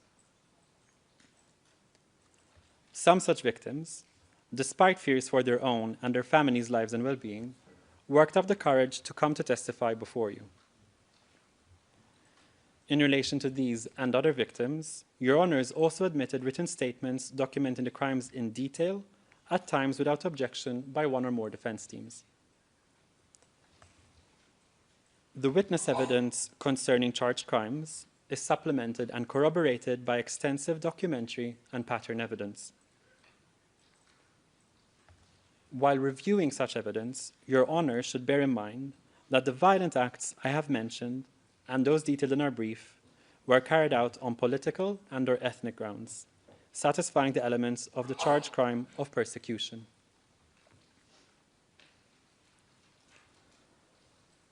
Although my submissions have mentioned several victims, detention sites, and forms of mistreatment, I barely scratch the surface of the evidence of charged crimes in this case. Our final trial brief sets out detailed submissions on each crime site at Section 3. The evidence of the accused's presence at crime sites and direct participation in crimes is set out in more detail throughout our brief. While the evidence I have touched on today is diverse in terms of its nature, it is mutually corroborative, leaving no reasonable doubt that the charged crimes occurred. In the next presentation, Mr. Quick will discuss the structure and functioning of the General Staff and of the KLA during the indictment period. Thank you, Mr. Thaci.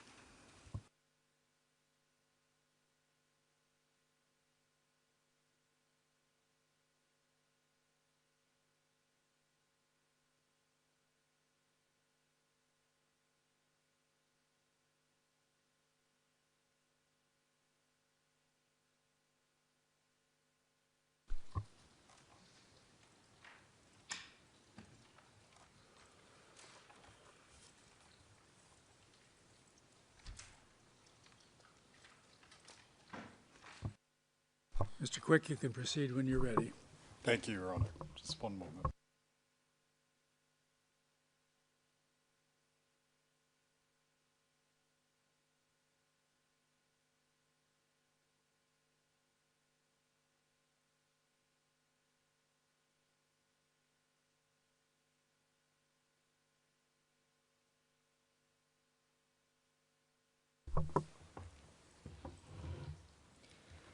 Good afternoon, Your Honors, and to everyone inside and outside the courtroom. Before I start, I just want to note that all slides I will use today are public, except for one, which is actually the last slide in my presentation. Your Honors, my colleagues have addressed the early formation of the KLA and the General Staff, the common criminal purpose, and the charged crimes. I will address the functioning and structures of the General Staff, Provisional Government of Kosovo, and operational zones. This includes their headquarters, decision-making and meetings, regulations, orders, communications, composition, roles, and reporting lines. The KLA was an organized armed group that was evolving in response to complex and ever-changing military and political circumstances. It was not a traditional army. Certain witnesses' opinions about organization, structure, and authority were based on comparison to the militaries of the former Yugoslavia, Serbia, or NATO countries. Such opinions provide little assistance in assessing the unique circumstances of the KLA. Of course, a distinction must be drawn between aspiration and reality. Some regulations and orders were, in part, forward-looking to a time when the KLA intended to control an independent Kosovo. such advanced planning in fact demonstrates the organization of the KLA and the General Staff. The reality is that over time and across organizational change, the accused had authority over the structures in place and used them to execute their common criminal plan. Mr. Teager has already explained that at the start of the indictment period, the KLA operated from established strongholds under the direct authority of the General Staff, including the accused and the named JCE members.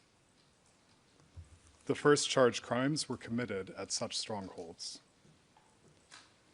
As KLA support and volunteers increased following the attacks on Likashan, Shiraz, and Prekaz, the General Staff, including the accused and JCE members, coordinated and directed the expansion of the KLA from its existing strongholds. They targeted strategic locations, they created free zones, they consolidated control. From May 1998, the accused and General Staff oversaw the establishment and development of operational zones where the charged crimes were committed. By at least early June 1998, the General Staff further divided responsibilities between its members, who nonetheless continued to perform a range of political and military functions as required.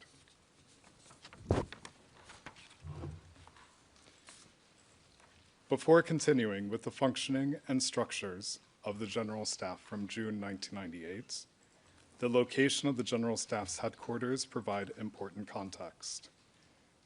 They were chosen strategically to ensure that the General Staff could effectively operate and exercise control. The General Staff used a variety of locations, particularly in the Drenica, Pastrik, and Nerodim zones, for its meetings and headquarters. At the start of the indictment period, the General Staff was based in and operating out of Likovsk. From summer 1998, the General Staff was primarily headquartered in Divjak and nearby locations.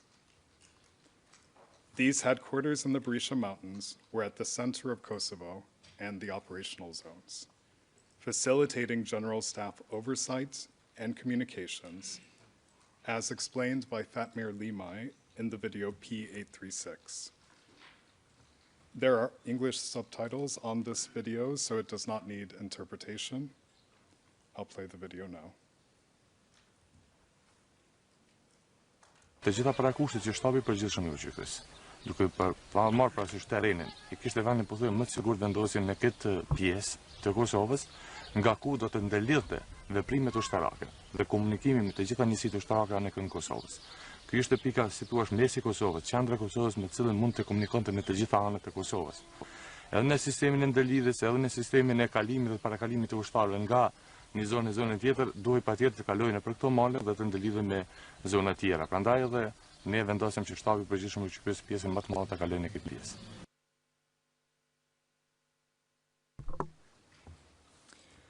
The General Staff's choice of secure and strategically located headquarters and meeting locations shows its organization and its adaptability. It maintained its leadership and oversight at all times. The General Staff made decisions by a process of collective deliberation, and majority decisions were respected by all. From spring 1998 onwards, General Staff meetings became increasingly regular, including expanded meetings to which zone commanders were invited. However, as explained by Shukri Bouya at transcript page 21992, when attending General Staff meetings, he, as a zone commander... The speaker is kindly asked to slow down for the purpose of interpretation. Thank you. When attending General Staff meetings, Shukri Bouya, as a zone commander, did not have the right to vote. After the creation of the Provisional Government in March 1999, joint meetings of the General Staff and senior Provisional Government officials were held. As set out in paragraph 112 of our brief, general staff meetings addressed a wide range of matters, including appointments and dismissals, discipline, structure, regulations, intelligence and military police, arrests and detentions, treatment of collaborators and opponents, logistics, finances, and negotiations. After meetings, the general staff, including the accused, proceeded to issue orders, regulations, and public statements, and took action. For example, the order now on your screen followed a meeting on 27 June 1998 and authorized the military police and soldiers at checkpoints to detain suspicious persons. This order was seized from Jakub Krasniqi.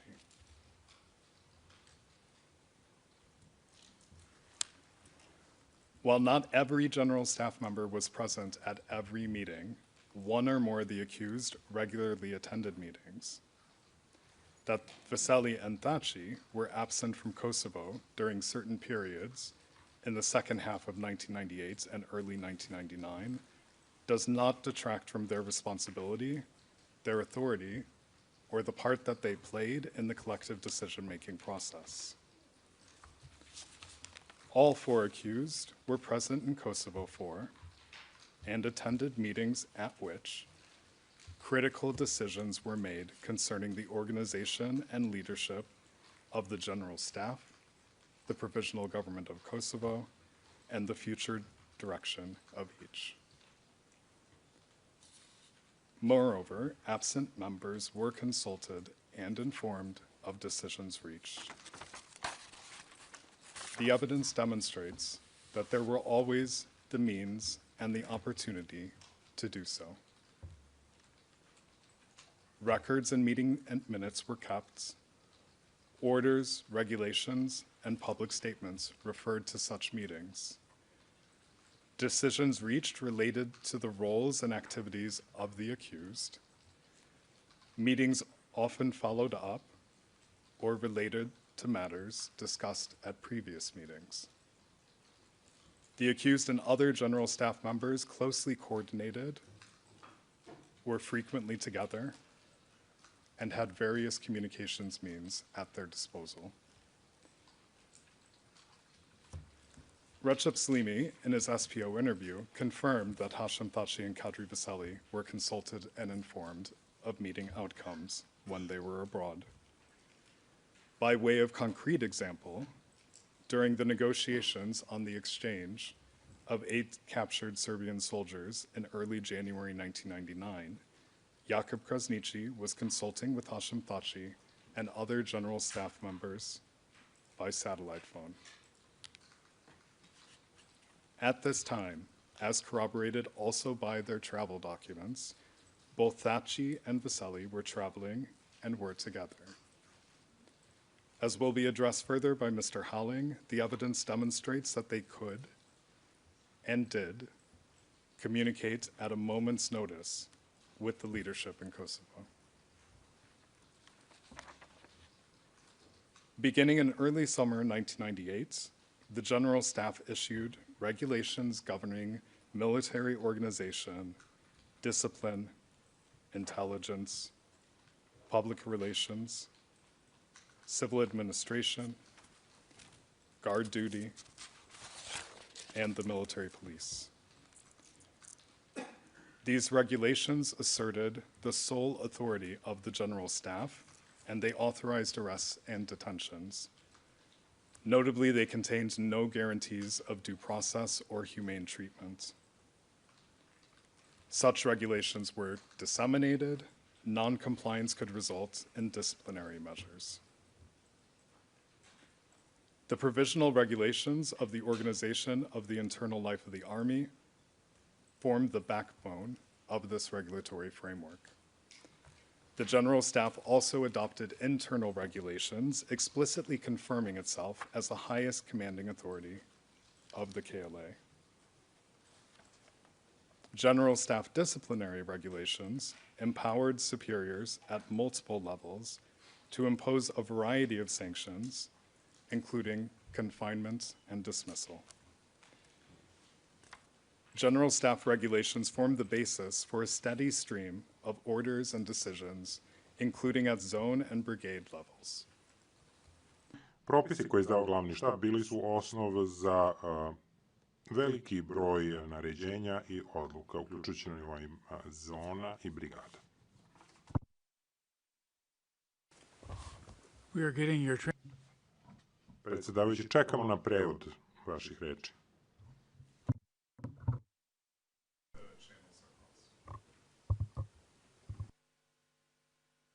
Go ahead.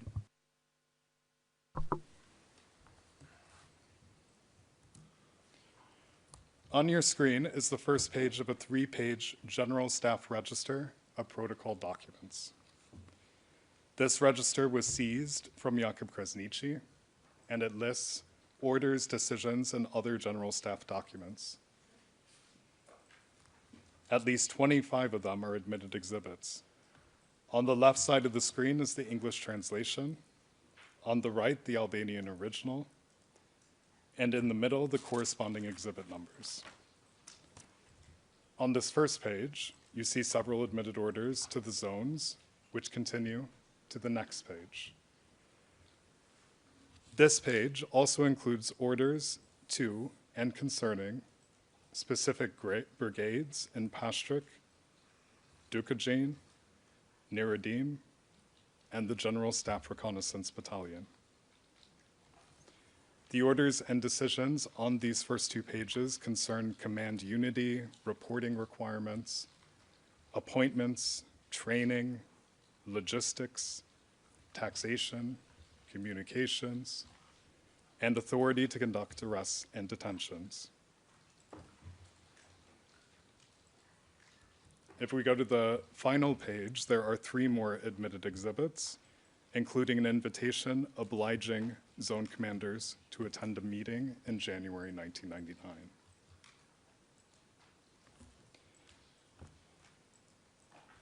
And now on the next slide, we see the signatures and seals of all 7 zone commanders. They were recorded by the General Staff for identification purposes, including when distributing orders and decisions. This document was also seized from Jakub Krasniqi.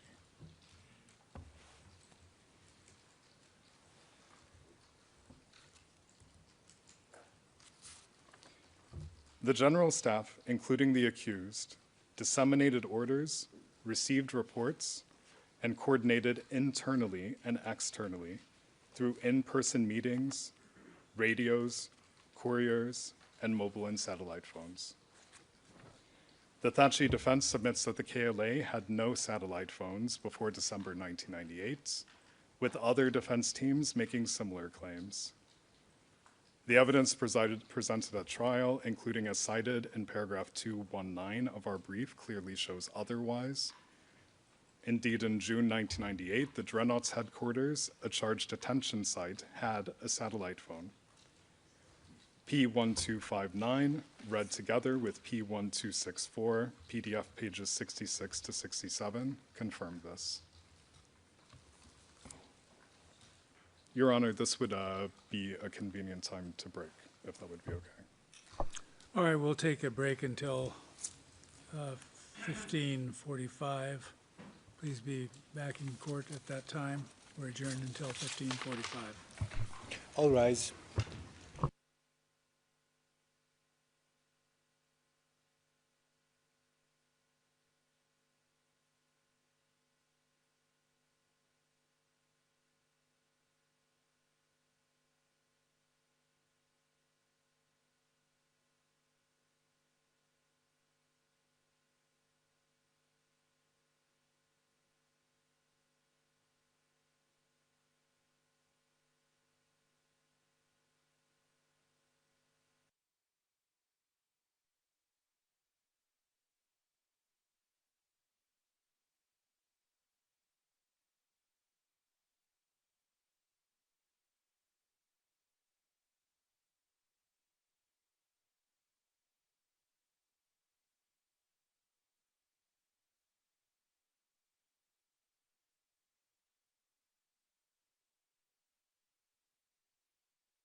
All rise.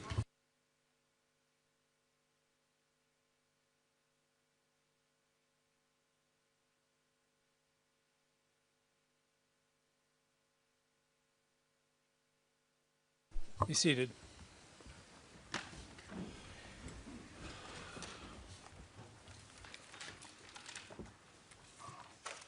All right, Mr. Quick, you may proceed when you're ready. Thank you, Your Honor. I will now turn to the general staff structure. The roles and positions of general staff members were discussed and decided at its meetings. Their duties and responsibilities were reflected in the general staff's regulations. The slide on your screen shows the general staff directorates together with the positions filled by at least June and July 1998. The yellow frames indicate the accused, and the black frames named JCE members. Certain boxes do not have names. Even if the heads of these directorates were not at least formally appointed until autumn 1998, the accused and general staff members were performing their functions well before, as set out for each in our brief.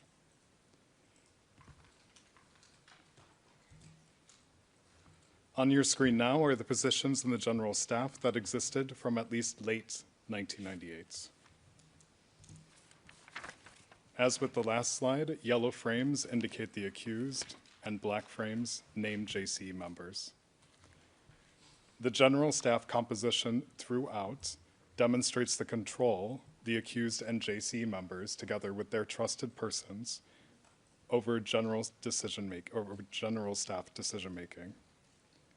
As he explained in his SPO interview, Bislam Zarapi was the one general staff member who did not form part of that group of trusted persons. He was the only outsider. The prosecution brief addresses in detail the various positions and directorates. I will focus today on the deputy commander, general inspector, information, political, intelligence, and police. From mid-November 1998, when he assumed the role, Deputy Commander Krasniqi exercised the full authority of the absent General Commander. While the Krasniqi defense attempts to invert the KLA hierarchy, the evidence clearly establishes that the Chief of Staff ranks below the Commander and Deputy Commanders. Other orders, reports, regulations, and testimony confirm this. The Krasniqi defense selectively cites Naim Moloku's testimony to support its submissions. Moloku clearly testified at transcript page 25749 that Deputy Commander Krasniqi was senior to the Chief of Staff, Zarapi, and exercised the absent General Commander's authority. Krasniqi issued orders Zarapi did not have the authority to issue. Turning to Recep Slimi's roles in the General Staff, by at least June 1998, he was head of the Operational Directorate, and by mid-July 1998, General Inspector. The Slimi defense disputes the precise date on which he formally assumed the position of General Inspector.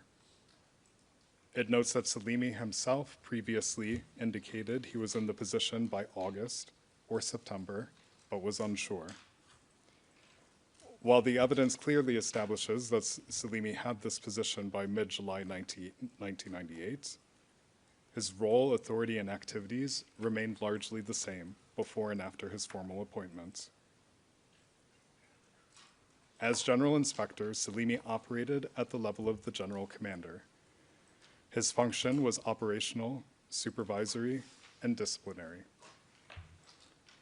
Salimi himself, including in his 2004 IC2I statement and his 2019 SPO interview, explained that he was in constant contact with zone commanders and participated in the formation and organization of the zones. He confirmed that he personally signed appointments of several which witnesses have testified to. Some such appointment orders have also been admitted. As General Inspector, consistent with his previous roles in the KLA, Salimi's primary responsibility was to inspect subordinate units on the ground. As set out in various parts of the prosecution brief, Salimi visited brigades, intelligence units, and military police to assess combat readiness, morale, organization, and command. He disseminated and issued general staff orders, and he confirmed whether these orders were being understood and implemented. Thaci, Veseli, Kresnici, and other general staff members performed similar functions on the ground, but Salimi did so most frequently and most extensively. Salimi's inspection role is consistent with internal general staff documents. One such document, seized from Recep Salimi, is 3D27, which sets out the concept of inspection. It explains that inspections were designed to supervise combat readiness, morale, and command, and to reinforce the strategic aims of the general staff. On the last page, it provides for the identification of weaknesses and their immediate removal by directives.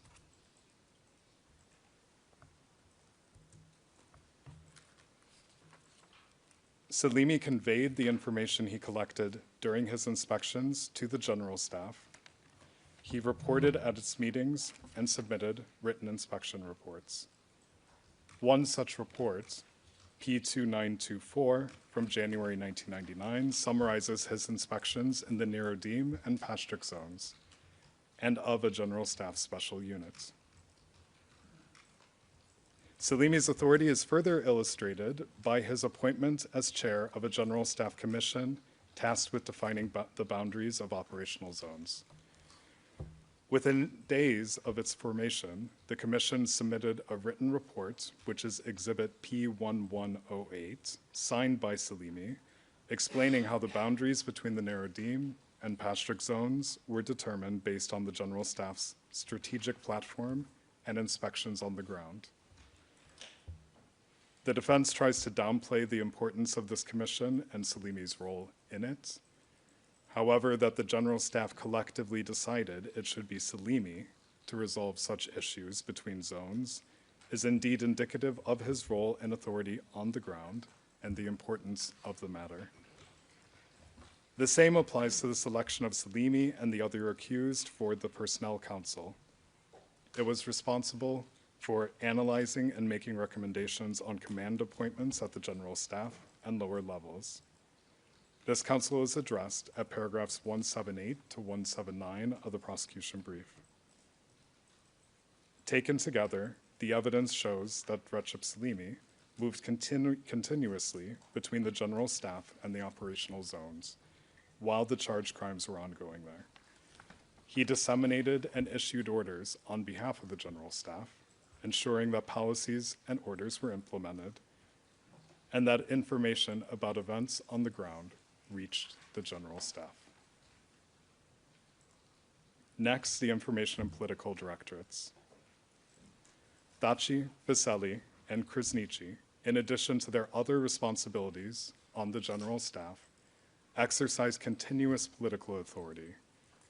Political and military functions within the KLA were deliberately and necessarily intertwined. The Information Directorate was under Hashim Thaci until mid-November 1998. It issued political declarations and other public statements, controlled access to the media, and required KLA members, including operational zone commanders, to obtain authorization before speaking publicly. These were important tools used to shape public perception, communicate policy, target opponents, and enforce discipline. Exhibit P879, a general staff order from early July 1998, required commanders at all levels to seek the Information Directorate's authorization before giving interviews. On the screen now is an interview with Drenica Zone Commander and named JCE member Suleiman Salimi on 13 August 1998. He begins the interview by confirming he had authorization from the KLA General Staff Information Directorate.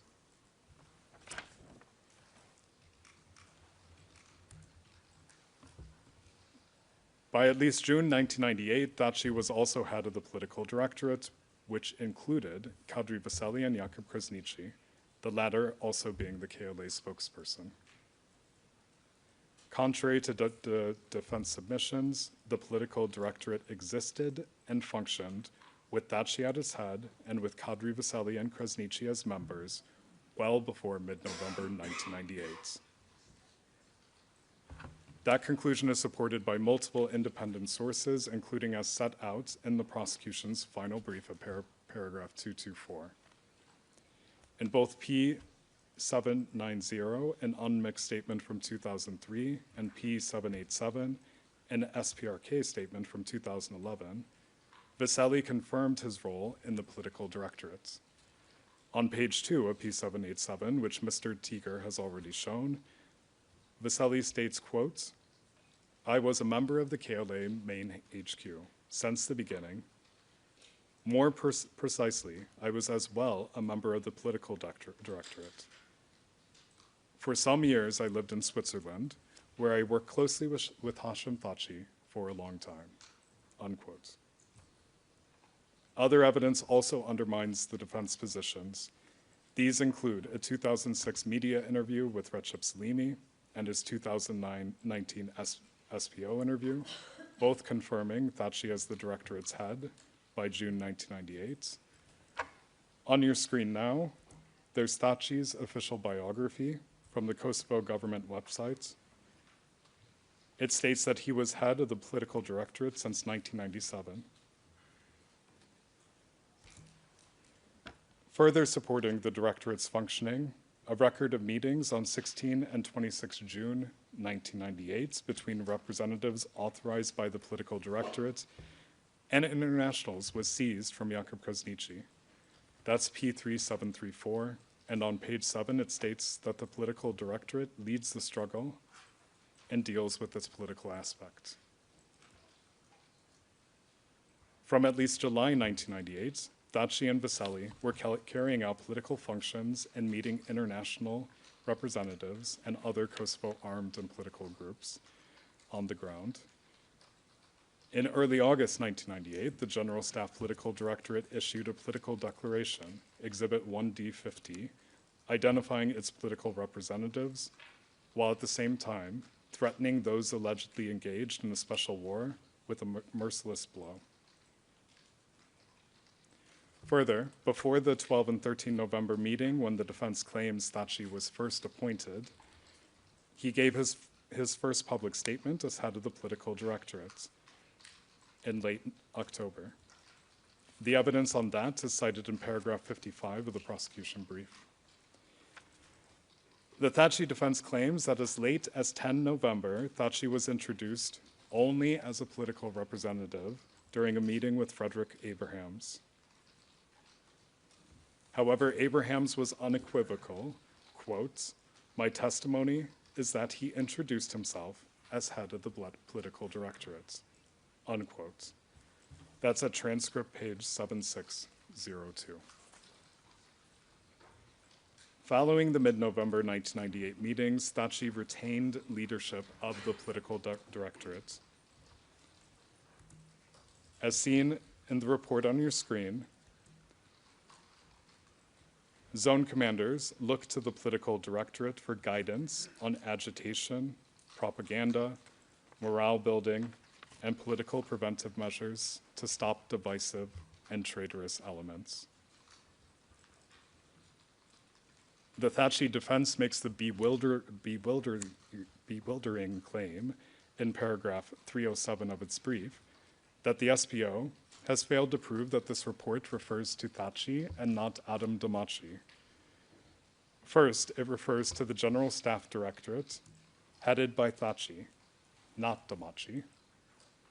Further, the defense's repeated attempts to inflate Adem Damaci's authority and position are unsupported. Damaci was entrusted with a limited role in the creation of Kosovo institutions, but he was not a member of the General Staff, and he was subordinated to Thaci. In addition to his political role, Kadri Veseli was also head of the Intelligence Directorate. Initially, intelligence was a shared responsibility among General Staff members. By May 1998, General Staff communiques, such as P155, reported on the activities of the Intelligence Service. On your screen is Veseli's explanation that by June 1998, the General Staff decided to establish the Intelligence Directorate, known as G2. In its brief at paragraphs 295 and 296, the Veseli defense refers to this account, but dismisses evidence of directorates before November 1998 as aspirations and nominal titles. The facts demonstrate otherwise. After the General Staff's decision to establish the Intelligence Directorate, Veseli was present on the ground across multiple zones when intelligence units were being established and were operating. They formed part of the structures that the accused and General Staff members were coordinating, inspecting, organizing, and overseeing. Mr. Ponch has already discussed Sabagetsi, who led an intelligence unit active in the Drenica zone and reported directly to Kadri Veseli and the General Staff. In the Dukagin zone, the head of intelligence, Fato Mehmetai, was appointed by late June 1998. As set out in our brief, the Dukagin intelligence chief and his sector targeted charged victims detained at Yablonitsa and other opponents during the indictment period. Kadri Veseli, as well as Hashim Thaci, Recep Salimi, Jakub Krasniqi, and Lahi Brahimai, were present on the ground in the Dukagin zone, meeting with its command in June and July 1998. They were also aware of Mehmetai's role. This is shown by, among others, exhibits 2D26 and P13191.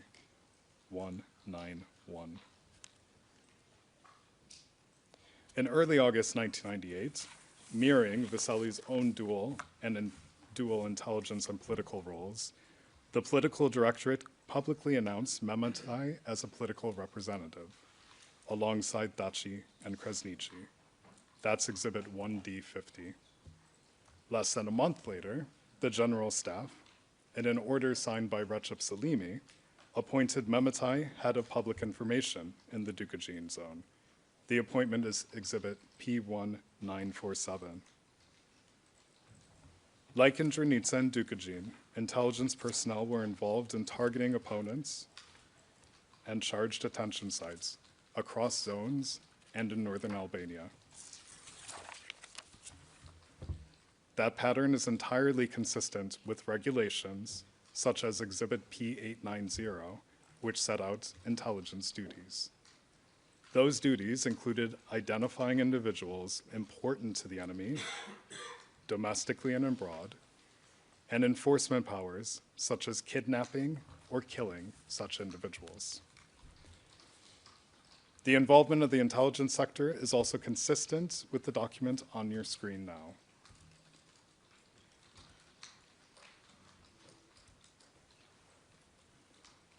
The version on your screen was found on Krasniqi's computer, and another version was seized in hard copy. The job description at the third bullet point from the bottom sets out intelligence responsibilities, including the processing of material collected from civilian prisoners and captives.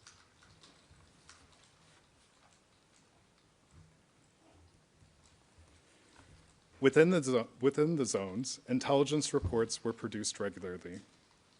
Zone intelligence chiefs compiled and transmitted those reports to both the zone commander and the General Staff. The head of intelligence in the Pashtuk zone, for example, testified that he printed 3 copies of his reports, one specifically for transmission to the General Staff. While the Veseli defense brief focuses on his absences from Kosovo, paragraph 266 of the prosecution brief already addresses that point.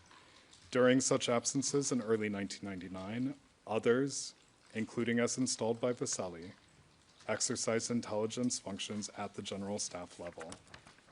He also had communications means at his disposal, enabling him to coordinate with those present in Kosovo when he was absent, and did so. Veseli has claimed that his appointment to Shik, publicly announced on 2 April 1999, ended his role within the General Staff. However, the evidence demonstrates continuity as set out in paragraph 268 of the prosecution brief. Veseli himself later described the Kosovo Intelligence Service as having a continuity of mission from the KLA through the provisional government and after. He did this in an interview, Exhibit P1859, and he also did it in a public statement announcing the closure of Shik in 2008, Exhibit P4213. I'll play an excerpt from that now. It has English and Albanian subtitles and does not require interpretation. Shërbimi informativ I Kosovës ka nisur punën e vet që nga fillim vitet e 90-ta me krijimin e ushtrisë qlirimtare të Kosovës dhe me vonë pjesë e qeverisë së përkohshme të Kosovës me kryeministër Hashim Thaci.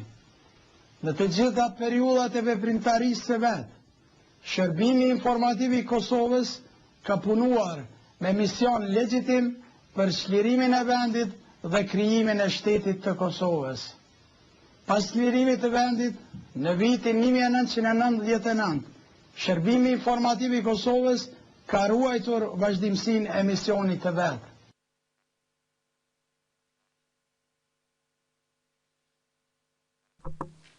By June 1999, Shik comprised approximately 30 members, including as directly drawn from former zone intelligence.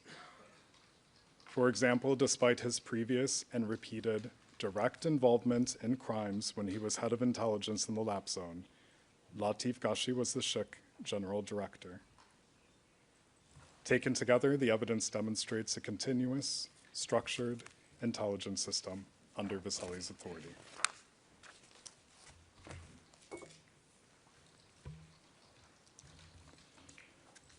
Turning to the police, which cooperated closely with the intelligence services in the charged crimes. From late spring 1998, like intelligence, military police were operational in areas where the accused and general staff members were present and exercising their authority. They also form part of the structures in the zones that the accused and the general staff members were coordinating, inspecting, organizing, and overseeing. Consistent with the duties outlined in the provisional regulations, which granted the police extensive powers, military police on the ground manned checkpoints, stopped civilians, recorded personal details, arrested, detained, mistreated, and killed opponents, as detailed throughout the prosecution brief. By at least November 1998, the General Staff had a formally appointed JCE member, Fatmir Limai, as head of the Military Police Directorate. As set out in paragraphs 283 to 285 of the prosecution brief, zone police reported to the Directorate, which oversaw appointments, logistics, training, inspections, and general staff detention centers. On 2 April 1999, Recep Slimi's appointment as Minister of Public Order in the provisional government was announced. By at least June 1999, he had traded in his camouflage for a black uniform. The next 2 slides are screenshots from P4228, taken a day after the Kumanovo Agreement was signed on 9 June 1999. On the first, you can see Recep Slimi at the right end of the table, in black using a radio. and he's in the same position on the second screenshot. Other general staff members and provisional government officials, including Hashim Thaci, are in camouflage.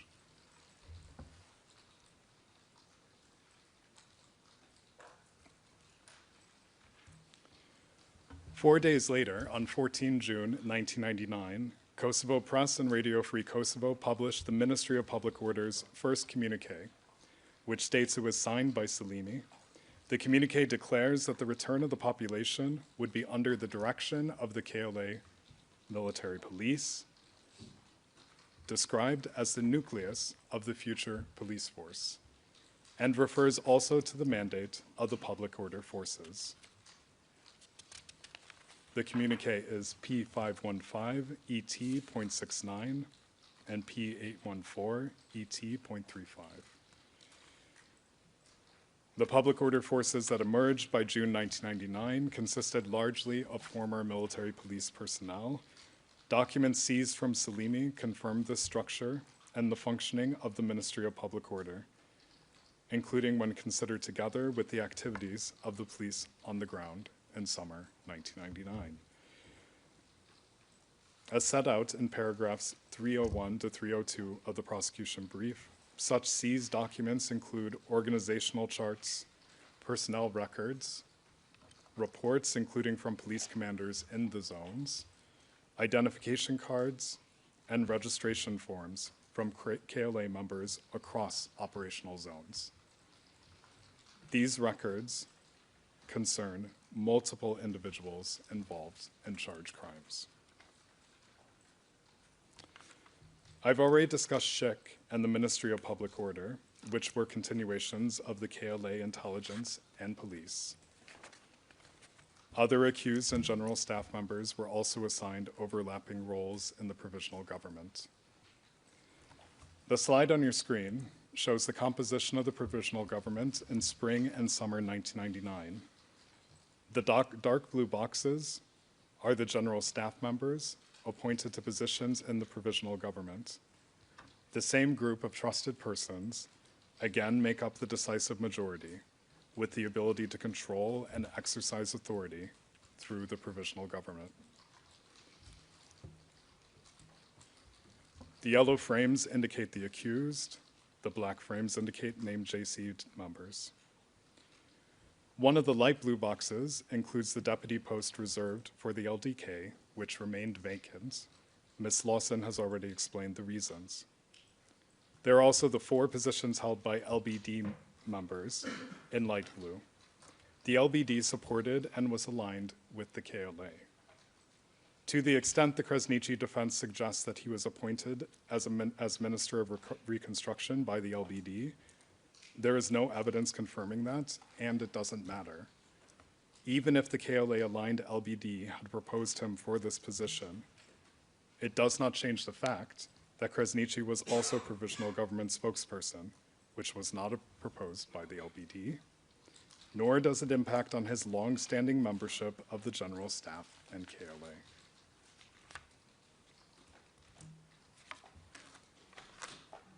The provisional government was formed after the Rambouillet negotiations. In late February 1999, the General Staff confirmed Thaci as Prime Minister and Suleiman Salimi as General Commander. Suleiman Salimi's appointment and subsequent reassignment constitute a concrete and early example of the accused and other JCE members using the provisional government as a parallel vehicle to exercise their authority. They would continue to use it for this purpose and to execute their common plan. Suleiman Salimi's formal appointment followed previous meetings of general staff members and the zone commanders while the Rambouillet delegation was abroad. However, contrary to defense submissions, the election of Suleiman Salimi as general commander in February 1999 was not a coup. Suleiman Salimi himself acknowledged this during testimony. This event was not, as the Thaci defense contends, an emblematic example of zone commander's authority over the general staff. Of course, that is not to say that the February 1999 meetings where the change of command was debated, were not contentious. But contention alone in no way supports the defense's submissions. Conversely, the true authority of the General Staff is demonstrated by the surrounding circumstances and the actions it took. First, the General Staff only confirmed the change of command upon the return of the members of the Rambouillet delegation. The evidence supporting this is set out in paragraph 148 of the prosecution brief.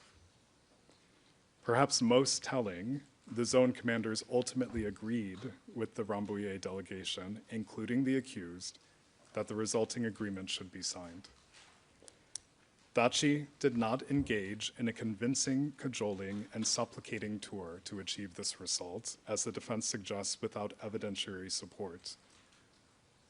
Rather, he and other General Staff members, including the other accused, consulted with their highest-ranking military subordinates on the ground to ensure sufficient buy-in for an agreement that would require their commitment to fulfill.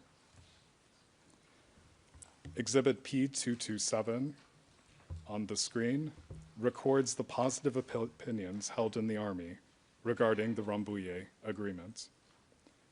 It followed General Staff consultation with the zone commanders and notes that the General Staff will make the final decision. Notably, while it is signed by all accused and other General Staff members, it is not signed by Suleiman Salimi.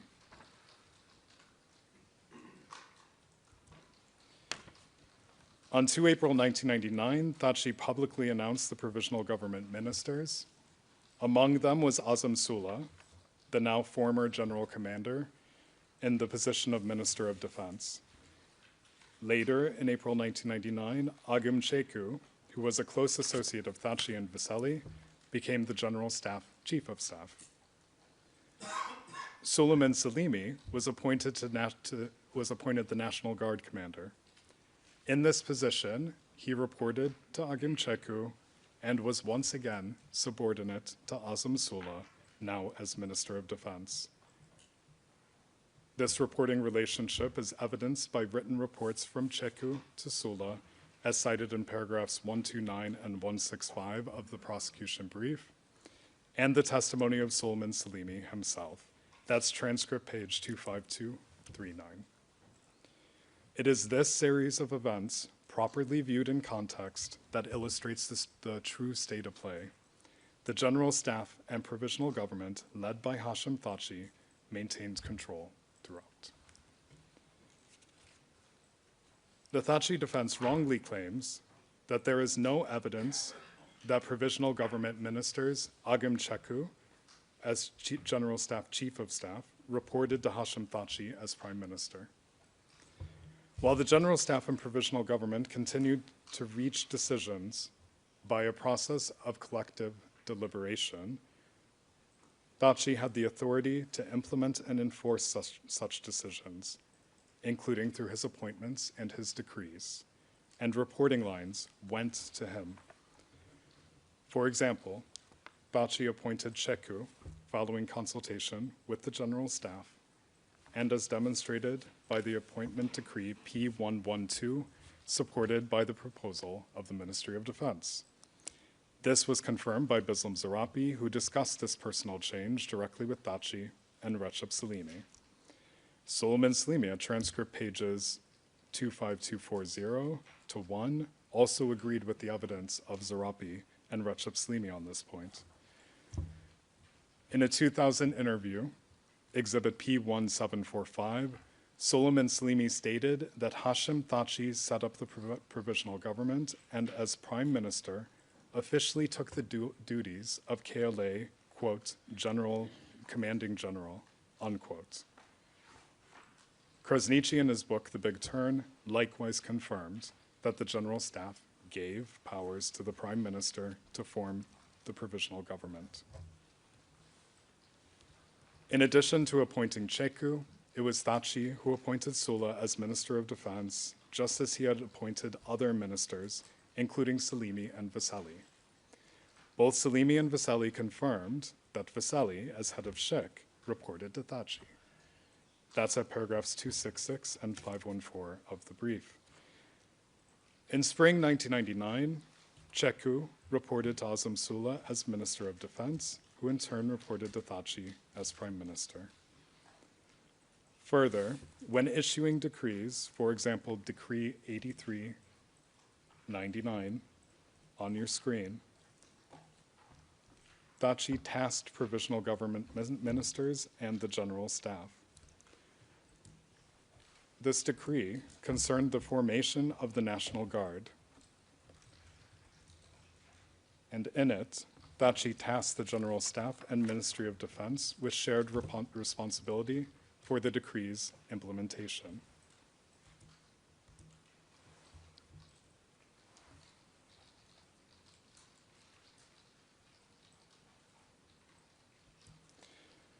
The next slide shows that Prime Minister Hashim Thaci, at proposal of the General Staff, issued a decision in May 1999 restructuring the KLA with the Prime Minister's signature block and the General Staff stamp.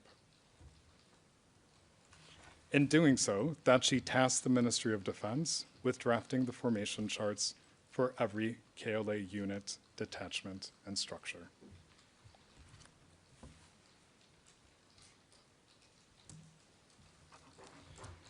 In the words of Agim Ceku, recorded in Exhibit P4228, shortly after the Kumanovo Agreement was signed, any decision of the Kosovo Provisional Government would be considered an order for the Kosovo Liberation Army. Indeed, it was Thaci, not Ceku, who signed the undertaking in which the KLA agreed to demilitarize. Thaci signed that document as KLA Commander-in-Chief. John Duncan, the very diplomat who drafted the undertaking, confirmed that the Commander-in-Chief title was only added after Thaci became the nominated signatory. In another example, in August 1999, Thaci sent a letter to the head of UNMIK, Bernard Kouchner, requesting that certain individuals, including Minister of Defense Azam Sula, be allowed to legally carry arms. That's P880. Thaci signed this letter as General Commander of the KLA. There can be no doubt about Thaci's position and authority as Prime Minister, which he obtained and exercised through the collective decision-making of the General Staff and Provisional Government. As Serbian forces withdrew in June 1999, the KLA and Provisional Government pursued all classic avenues of power. KLA and Provisional Government members seized key state infrastructure and public institutions. They installed mayors, they held meetings, they issued decrees and decisions. KLA members continued to target opponents across operational zones, including as charged. Having addressed the General Staff and Provisional Government, I'll now turn to the zones established and operating under their authority. Drenica, Dukajin, Pastrik, Shala, Lap, and Nirodim were formally established and their zone commanders appointed and confirmed by the General Staff over the course of spring and summer 1998. Karadak was established later, with its commander appointed in late 1998. Throughout the indictment period, the KLA also maintained a series of bases in northern Albania. At charged crime sites and in other locations in the zones and northern Albania, KLA members, including police, intelligence, and special units, targeted, detained, mistreated, tortured, killed, and disappeared opponents. The evidence demonstrates that the zones and bases in northern Albania complied with General Staff orders and instructions and respected General Staff authority. This is detailed in the prosecution brief, and I will discuss a few more examples today. The defense wrongly claims that no superior staff issued orders to the Dukajin zone. The evidence demonstrates that the zone command respected the authority of the General Staff and complied with its orders. The way this worked in practice is illustrated by a series of complementary contemporaneous records from early July 1998, soon after the zone had been established. They were obtained and seized from different sources. On your screen is a 1 July 1998 decision of the General Staff forbidding communication with journalists. It further provides that the General Staff Information Directorate decides on informing the public, and that only the KLA spokesman has the right to make known the KLA's positions. The next slide contains the minutes of a work meeting of the Dukagin Command held that same day, 1 July. This meeting was attended by Recep Salimi using his alias Agron, which is the alias he used in the Dukagin zone. He is recorded in the meeting minutes as saying that the spokesman conveys the views of the General Staff Headquarters. That's consistent with the 1 July decision we just looked at. Then, there is a 2 July 1998 notice sent by Zone Commander Haradnai to the General Staff. It informs the General Staff that the Dukagin Zone Staff had, quote, implemented to the letter the order dated 1 July 1998 regarding communication with the media and journalists, unquote. And finally, there is the warning Haradnai sent to subordinate headquarters in the Dukagin zone concerning the 1 July 1998 General Staff decision.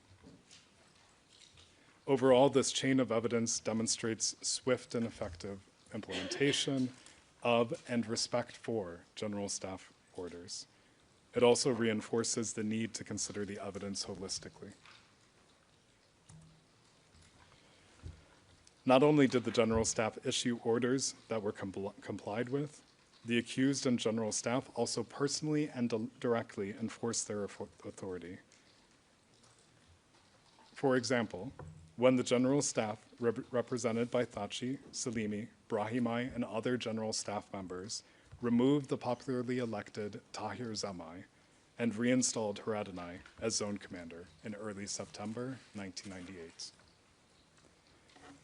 Zone commands also reported to the General Staff, including on specific matters that the General Staff ordered information on. On your screen is a General Staff order for zone commanders to report on specific questions, problems, and proposals. Topics specified range from leadership to personnel issues, coordination with other zones and civilian bodies, and requests for the General Staff. The next slide includes excerpts from the LAP zone's response, which correspond to the topics on which the General Staff requested reports. Topics covered include the military police, the civil defense, cooperation with other zones, requests for ammunition and weapons, and proposals for zone and brigade command appointments. This information provided by the zones was then conveyed in a report to Deputy Commander Krasniqi. It included information corresponding to the report by the LAP zone, including on the LAP zone's appointment proposals,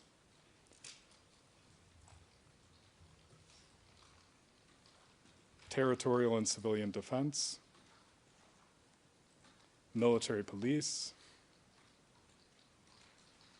and cooperation between the zones.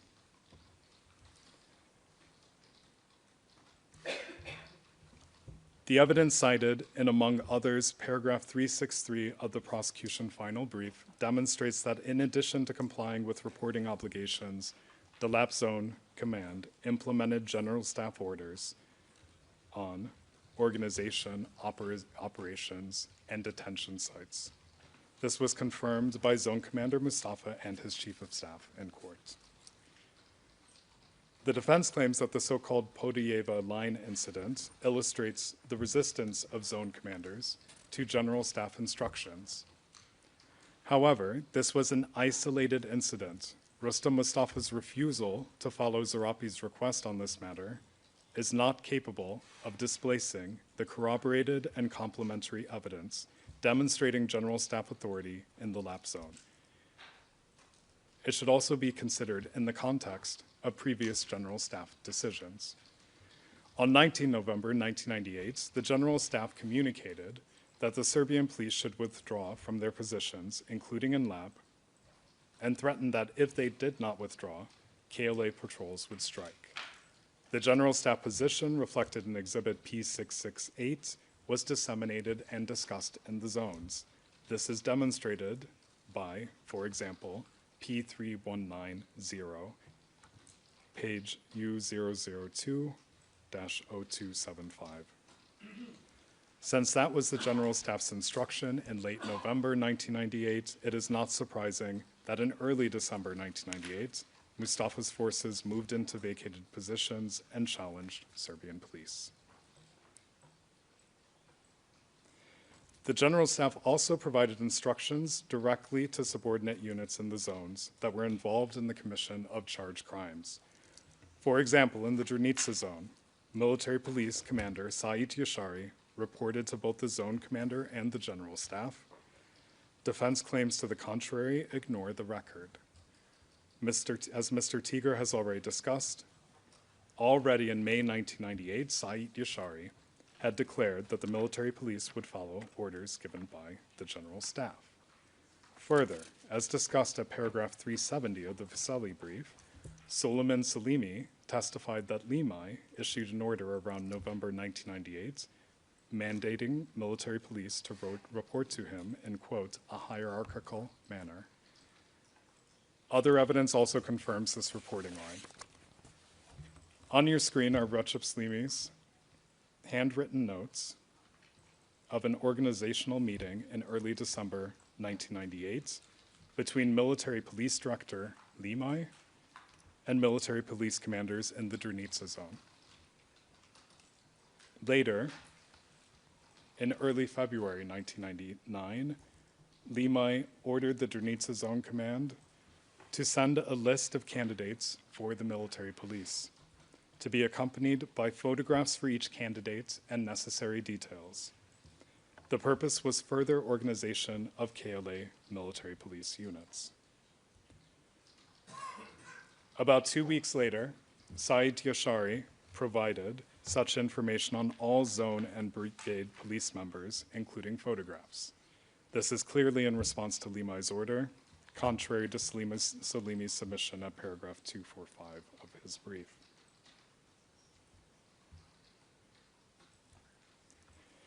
The Military Police Directorate also received requests from and provided instruction to police in other zones. On your screen, there's a request from the Nirodim Zone Military Police Commander, Isaac Musliu, requesting military police regulations, clarification, and logistics. On 18 December, as seen on the next slide, the head of the Military Police Directorate provided clarification concerning regulations, hierarchy, and arrest powers. Excerpts of Salimi's notes on the next slide of an inspection in the Nirodimi zone in early July 1999.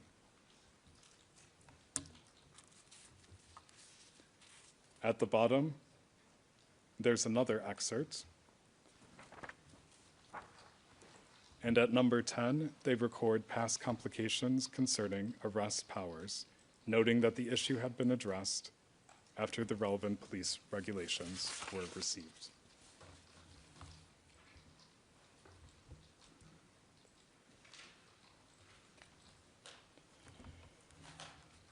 Finally, it was not only the Military Police Directorate that could issue orders to the military police on the ground.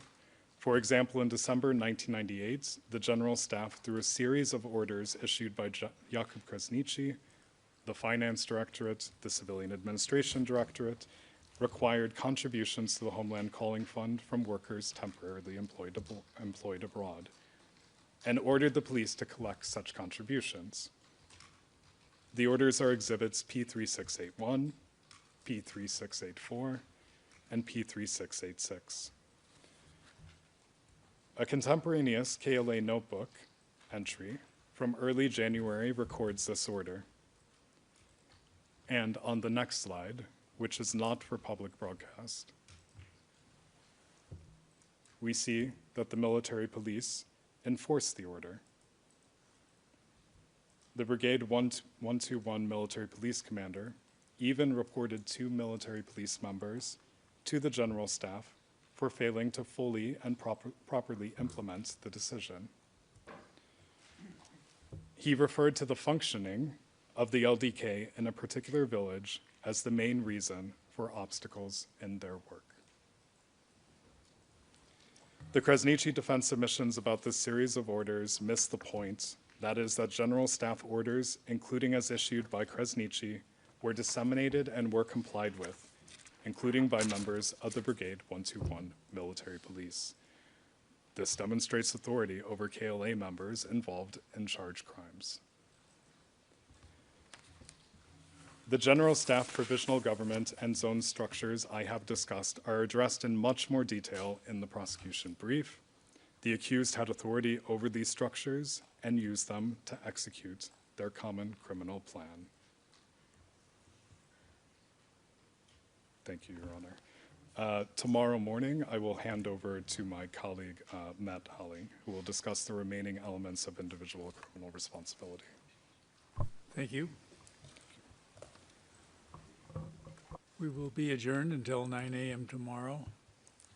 Thank you all for your attendance. We'll see you tomorrow. I might ask before you leave, what's the times? You've got about at least 2.5 hours left. Yes, I expect to be slightly under 2 hours, and then the specialist prosecutor will have concluding remarks. So we'll comfortably finish within the we time. owe you a few minutes from this morning too, because we used some of your time then. So there should be adequate time. Thank you, everybody. We'll see you tomorrow. All rise.